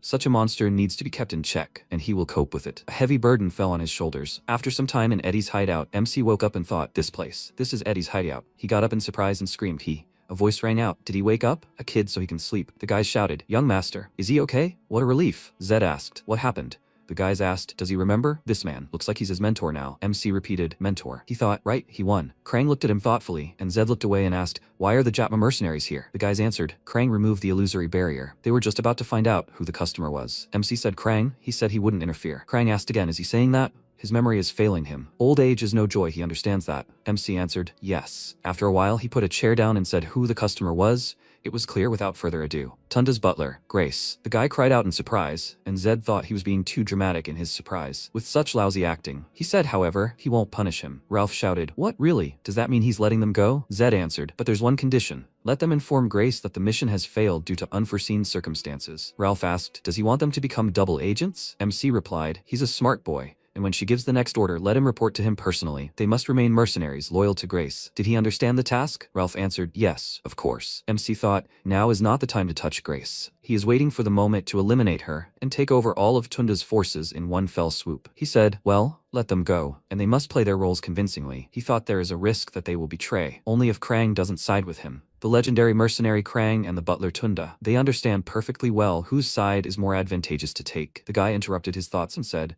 young master, by the way, Ryu asked me to convey a message urgently. MC thought Ryu was his butler now. So news from the clan? He asked. What happened? The guy replied, a ceremony will be held at the Temple of Silence early next month. The butler's council ordered thorough preparations. Krang sat behind him, yawning, his mouth wide open. Zed asked, the Temple of Silence? The guy answered, yes, there will be some kind of initiation ceremony and an audience with the clan leader before departure. MC thought about it. The Temple of Silence is a place for the pureblood ritual and obtaining the status of heir. He asked, he's not yet 20. Why the rush? Who's participating? Him and Tunda? The guys answered, yes, exactly. Zed wondered what the clan leader had planned. Being the heir has both pros and cons. The advantage is that you can leave the clan lands and travel freely throughout the empire. As with Taurus, they will be assigned clan missions. But along the way, the brothers' intrigues will begin. A power struggle is looming. After all, failing a mission means losing everything. A weakling will lose the chief's patronage and the elders' support. MC thought the beginning of next month. Less than 10 days left. So much needs to be prepared. Krang folded his arms and asked, will training have to be postponed until returning from the Temple of Silence? MC said, exactly. Looks like it will be fun. Krang laughed and said, okay. As he promised, he will teach him, but on one condition. Fee, 100 gold coins per month. Only then will he allow himself to be called a teacher. MC replied, he heard he had a lot of money. After a while, Ralph was on his knees and crying. He screamed.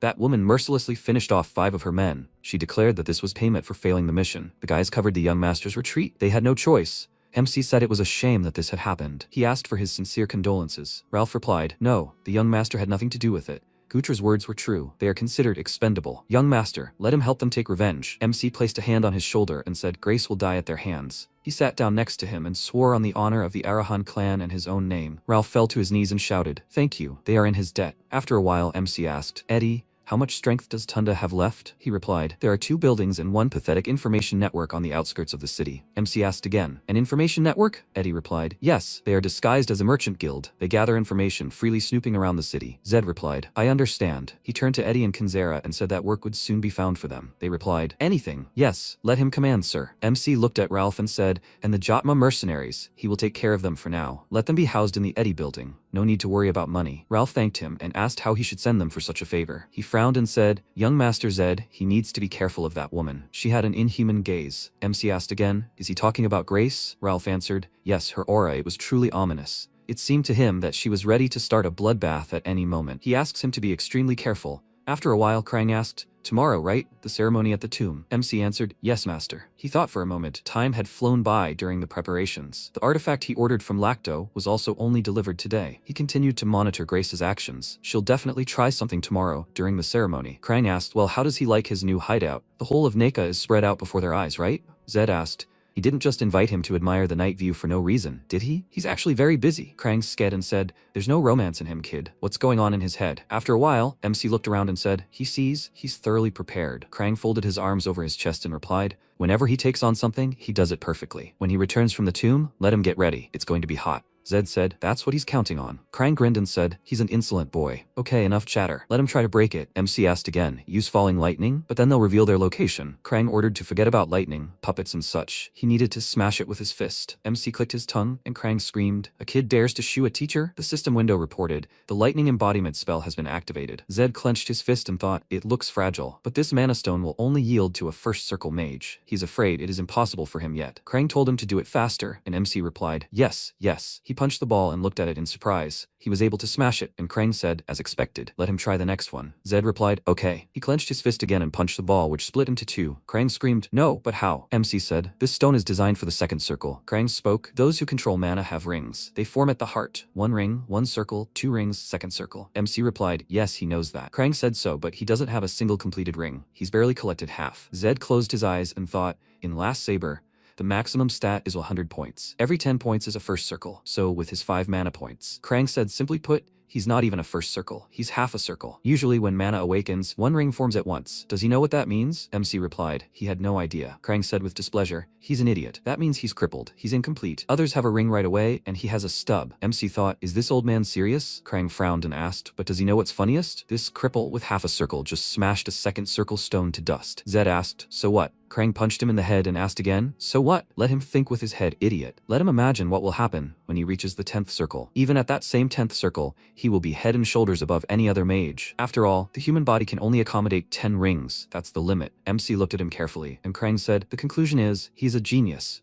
who may even surpass Temud himself. Temud Arahan, the character who began the story of Last Saber. Even the official lore of the game begins after the death of Temud, a man who stood on par with the Emperor, the strongest in the world. His mysterious death was the main intrigue permeating the entire plot of the game. MC asked again, Temud? Krang asked, was he surprised? He was unique, the only one of his kind in the entire history of the Empire, and he sees in him the potential to reach the same heights. Zed said he values him so highly. He thought about it. Although breaking a second circle stone with only 5 mana units is definitely not the norm, maybe it's because of that peculiarity? The system window reported patronage of an S-rank archmage. He wondered if it was a passive type and not active, as he thought. Then that would explain how half the circle was able to crush the second circle stone. But it's still strange. Immunity to poison and immortal warrior are what he received in the game. A tenacious challenger and a champion's noble soul are traits synchronized with this world. But the more he thinks about it, the less it suits him. He's hardly played mages, and it doesn't look like it's just a magic damage buff. Krang screamed, ungrateful idiot. He dares to see in the clouds when the teacher is talking? MC apologized, and the old man turned away and said, okay. Let him get lost already, and good luck to him tomorrow. Zed bowed and said, yes. Thank him for today's lesson. Krang said, a lesson? Let him prepare himself from now on. He won't give in. He's not going to give in either. MC's eyes widened and asked the mentor to stop. Krang turned around and asked, what else? Zed asked, will they have free time tomorrow? The next day at the Arahan estate, the guys were kneeling before Zenedin. MC looked at Tunda and thought, the illusory disguise is removed. Well yes, he can't appear in front of the clan head like this. Zenedin asked if he knew what the tomb ceremony was. MC answered yes. It's a ritual to confirm the pure blood of Arahan. Tunda was shaking and saying yes, that's right. Zenedin said it was a pathetic sight. Tunda, let him shut his mouth. He's not asking him. Tunda answered yes, he understood. MC thought he should get this over with quickly. Zenedin ordered Zed to tell him what he would receive after the ceremony. MC replied that he would receive the status of junior heir and the right to wear the cloak of Arahan. He thought about it. The cloak of Arahan is a great magical artifact. It doesn't burn in fire and protects against most blades and arrows. But the right to wear it is much more important than the title of heir itself. Zenedin said this cloak is the legacy of their line, coming from the first head, the great Temud. To wear it means to become a true part of Arahan. That's why it's forbidden to take guards to the ceremony in the tomb. They must prove themselves worthy of wearing this cloak. And let them remember, from now on they will be judged as harshly as the other brothers. Zed thought, no indulgences for childish mistakes. This is his last warning. He said he will remember this. Zenedin said, it will be a difficult day. They can go. MC answered, yes. He stood up and looked at the shaking Tunda. He thought, what a pity. Zenedin looked at them thoughtfully and thought, so he doesn't even consider Tunda a competitor. He is an interesting guy after all. Callus appeared next to him and said, activity has been noticed on the part of Grace. They are awaiting his orders. Zenedin said, the Black Squad does not interfere. He wants to see how the youngest handles this. Callus cried out in surprise, but then the young master may not return alive. Didn't he show interest in him? Zenedin laughed and replied, well, if he doesn't survive today, then that's his limit. They'll see what he's worth. Callus replied, yes sir. After a while, warriors gathered in front of the Arahan estate. Michael Keaton introduced himself and said he was the captain of the guard, responsible for security this time. It was a great honor for him to serve him, young master. MC looked at him and thought, the guards escorting them to the ceremony are made up of those who don't have mana. Their best bet is to fend off small-time bandits or third-rate mercenaries. Zed said he was pleased to meet them. He was Zed Arahan, he was counting on them. The road ahead was difficult, so they needed to hurry. Michael replied, yes, he was. Tunda pressed himself against Grace and said with tears in his eyes, Grace, he was so scared. She hugged him and said, everything's okay now. The audience was over, after all. MC exhaled and shouted, how long do we have to wait for him? Doesn't he see that everyone is waiting? He grabbed Tunda by the arm and shouted, he should be leading the procession, so why is he trailing behind? Grace asked with displeasure, what is he even thinking? Zed asked, can't he see how many people are standing around doing nothing because of them? Aren't he ashamed to cause so much trouble? It would take at least half a day to climb Mount Triman. Even if they hurried, they wouldn't get there until sunset. Grace asked, does he think she doesn't know? But even so, making a scene in front of the servants is too much. Zed asked again, servants? These people aren't just servants, they're officially hired employees of the Arahan clan. Looking at him, who would even believe that he's a noble scion of Arahan? Grace frowned with displeasure, and MC turned around and said, enough. If he understands, let him get up, and they leave immediately. Grace thought irritably, this idiot. They will see how long he can pretend to be incomprehensible. Soon, he will beg for mercy, but she will kill him slowly and painfully. A brilliant magician. After some time, people were climbing up the mountain, and Tunda said, how can a person climb up here? He turned around and shouted, Grace, we should have prepared a carriage just in case. Does she seriously think he can climb up here on foot? This is nonsense. MC turned around and said discontentedly, what's so difficult? He thought, but it seems the others are also exhausted. They will have to make a stop. Zed said they will rest here for a while. Everyone shouted joyfully, and after a while, they sat down on the ground. Michael asked, young master, is he okay? MC turned around and answered, yes, for him it's nothing. Michael said, it's amazing. He himself was already starting to get out of breath. He didn't think a magician could have such endurance. Even Lord Rondo wasn't so enduring. Zed thought, Rondo, the name sounds familiar. Rondo Arahan's eldest son and a playable mage-class character in Last Saber. Now he's his rival. He's about 25 years old now, he thinks. MC turned to the captain and said, it's time for them to move out. If they rest for too long, the body will cool down and only get heavier. Michael turned around and said, yes, he understands. They're moving out. Everyone gather. Grace screamed in displeasure. What are they doing? Their master isn't ready yet. Tunda asked, are they leaving already? He wants to rest some more. Michael said he'll calm him down and they'll catch up.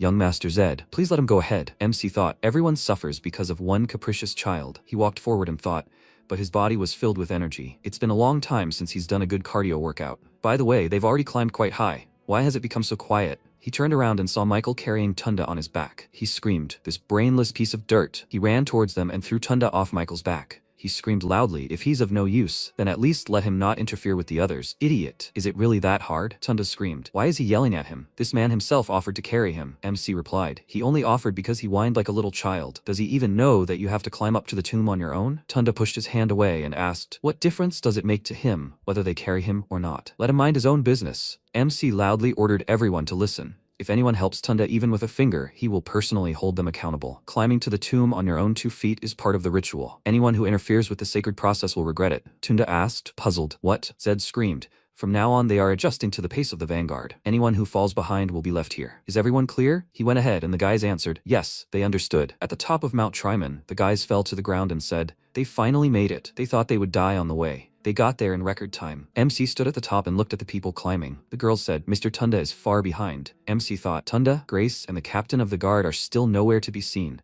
The sun will set soon. They can't wait for them forever. He said, he will go through the ceremony first. The girl looked at him and said, but Lord Tunda is the 6th son, and he is the youngest. Zed asked, is there a rule for order? The first one in gets to go in. No point in wasting time. The girl replied, that's true, but... MC asked, head servant, she said, isn't this her first time at a joint ceremony? It's not written anywhere that Tunda has to be first. The girl replied. She understands and asked him to follow her. After a while near the Arahan tomb, the girl said, inside, he will see a huge altar. It is forbidden to use mana there, and he is not allowed to touch anything except the altar itself. Then she asked him to go inside. MC thought, now that it's time, he feels a little uneasy. He went forward and put his hands in first. He thought, it's warm. He entered the tomb and his eyes widened in surprise. Zed thought, this is the Arahan tomb. How spacious it is here. As if this place is connected to another dimension. The girl followed him in and said that only the chosen few can enter here, not counting blooded Arahan. Of the servants, she is the only one with access. Does he see the altar ahead? That's where he will undergo blood purity verification. MC approached it and thought, wait, what if it turns out that he is not the real Zed Arahan? This is the tomb of Temud himself. It's quite possible that there is some kind of protection here. If the altar recognizes that the spirit in this body belongs to a person from another world,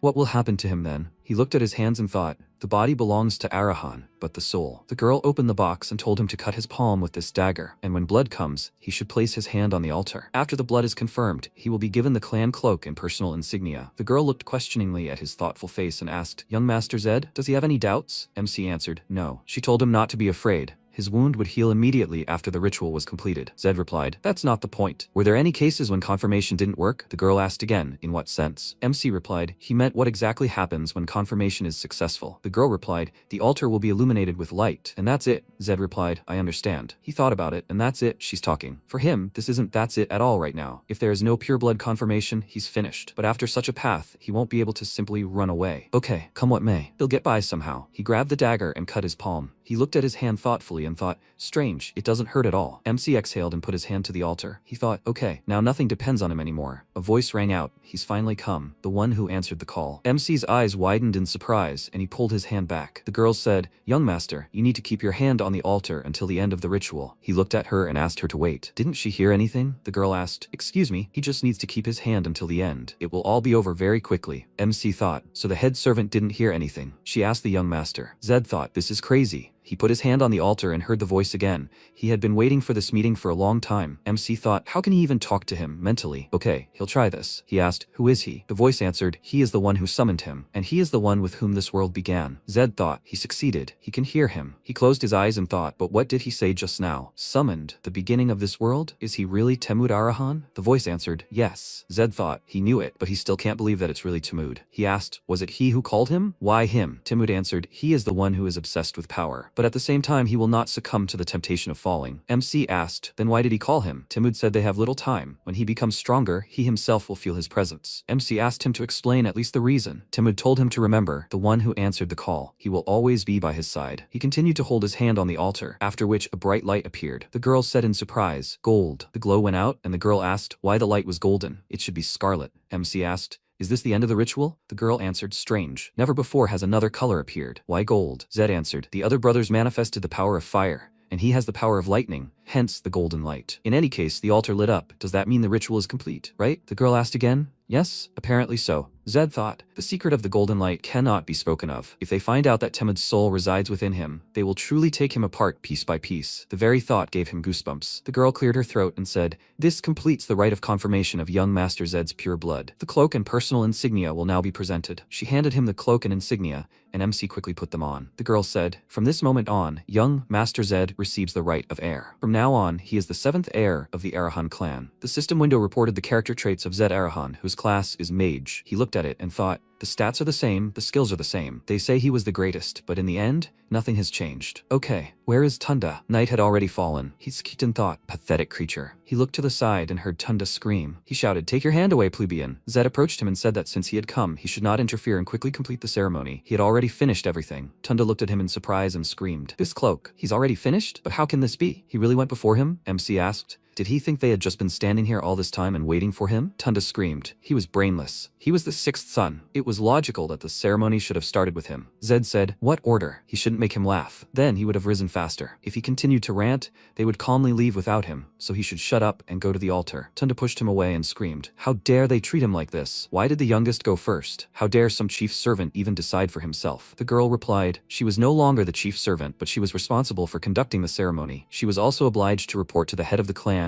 without distortion, everything that happened here. Tunda looked at her fearfully and said, head. He asked for forgiveness and asked, maybe she doesn't need to tell the head everything? The girl ordered the young master to hurry, as it would soon get even colder in the mountains. He replied, yes. Michael looked at MC and approached him. He said, young master, the seventh heir, I have something to talk about. Let him step aside for a minute. After a while, he said that halfway up the climb, he felt someone's presence. But almost no one climbs Mount Triman. He was also worried about the reaction of Grace's butler. She didn't react at all. He couldn't believe that a sixth circle mage couldn't feel what he felt. Most likely, she simply pretended not to notice. MC asked, so he thinks Grace has her own plan? Michael replied, yes, he thinks so. Zed said, in that case, he needn't worry. Michael asked in surprise. As far as he knew, the relationship between him and the sixth heir was strained. So, has he understood everything yet? MC replied, yes. He was just about to discuss this with him, Captain. They will be attacked on the way back. Let them prepare for an ambush. Here, let him take it. Michael picked up the package and asked what it was. Zed replied, it was a device for creating a barrier. As far as he could see, there were 4 of them, and as soon as everyone was in place, the protection would activate. He thought, the flawless barrier ordered from Lacto. It was a high-level barrier that blocked mana within the area of effect. For a mage, it was death, but for him, an advantage. I wonder how quickly they managed to create it. He ordered Michael to stick them into the ground as widely as possible as soon as the fight began. Then the coverage would be greater. Michael replied, yes, he understood. Suddenly, MC looked around and said, it looks like the ceremony is over. At that moment, Ryu sneezed and said, it's so cold here. The atmosphere is eerie. So this girl dared to attack? Grace turned around irritably and asked, what is he looking at? He answered fearfully, nothing. Everything is fine. They went on and Ryu followed and thought, but he will definitely manage, right? Zed had prepared everything, right? Suddenly he looked up questioningly and thought, what? Where did he suddenly go? The attack will start now. He needs to warn Zed urgently. Suddenly an arrow pierced the guy's hand and he screamed, it's an ambush. Everyone scatter. Security, stand on the defensive. Ryu started to run and thought, Zed, where is he? He stopped and thought, he's going to die like this. An arrow flew past him, but he dodged. MC screamed in irritation. He told him to stay in the rear. Why is he here? Ryu said with tears in his eyes. Zed,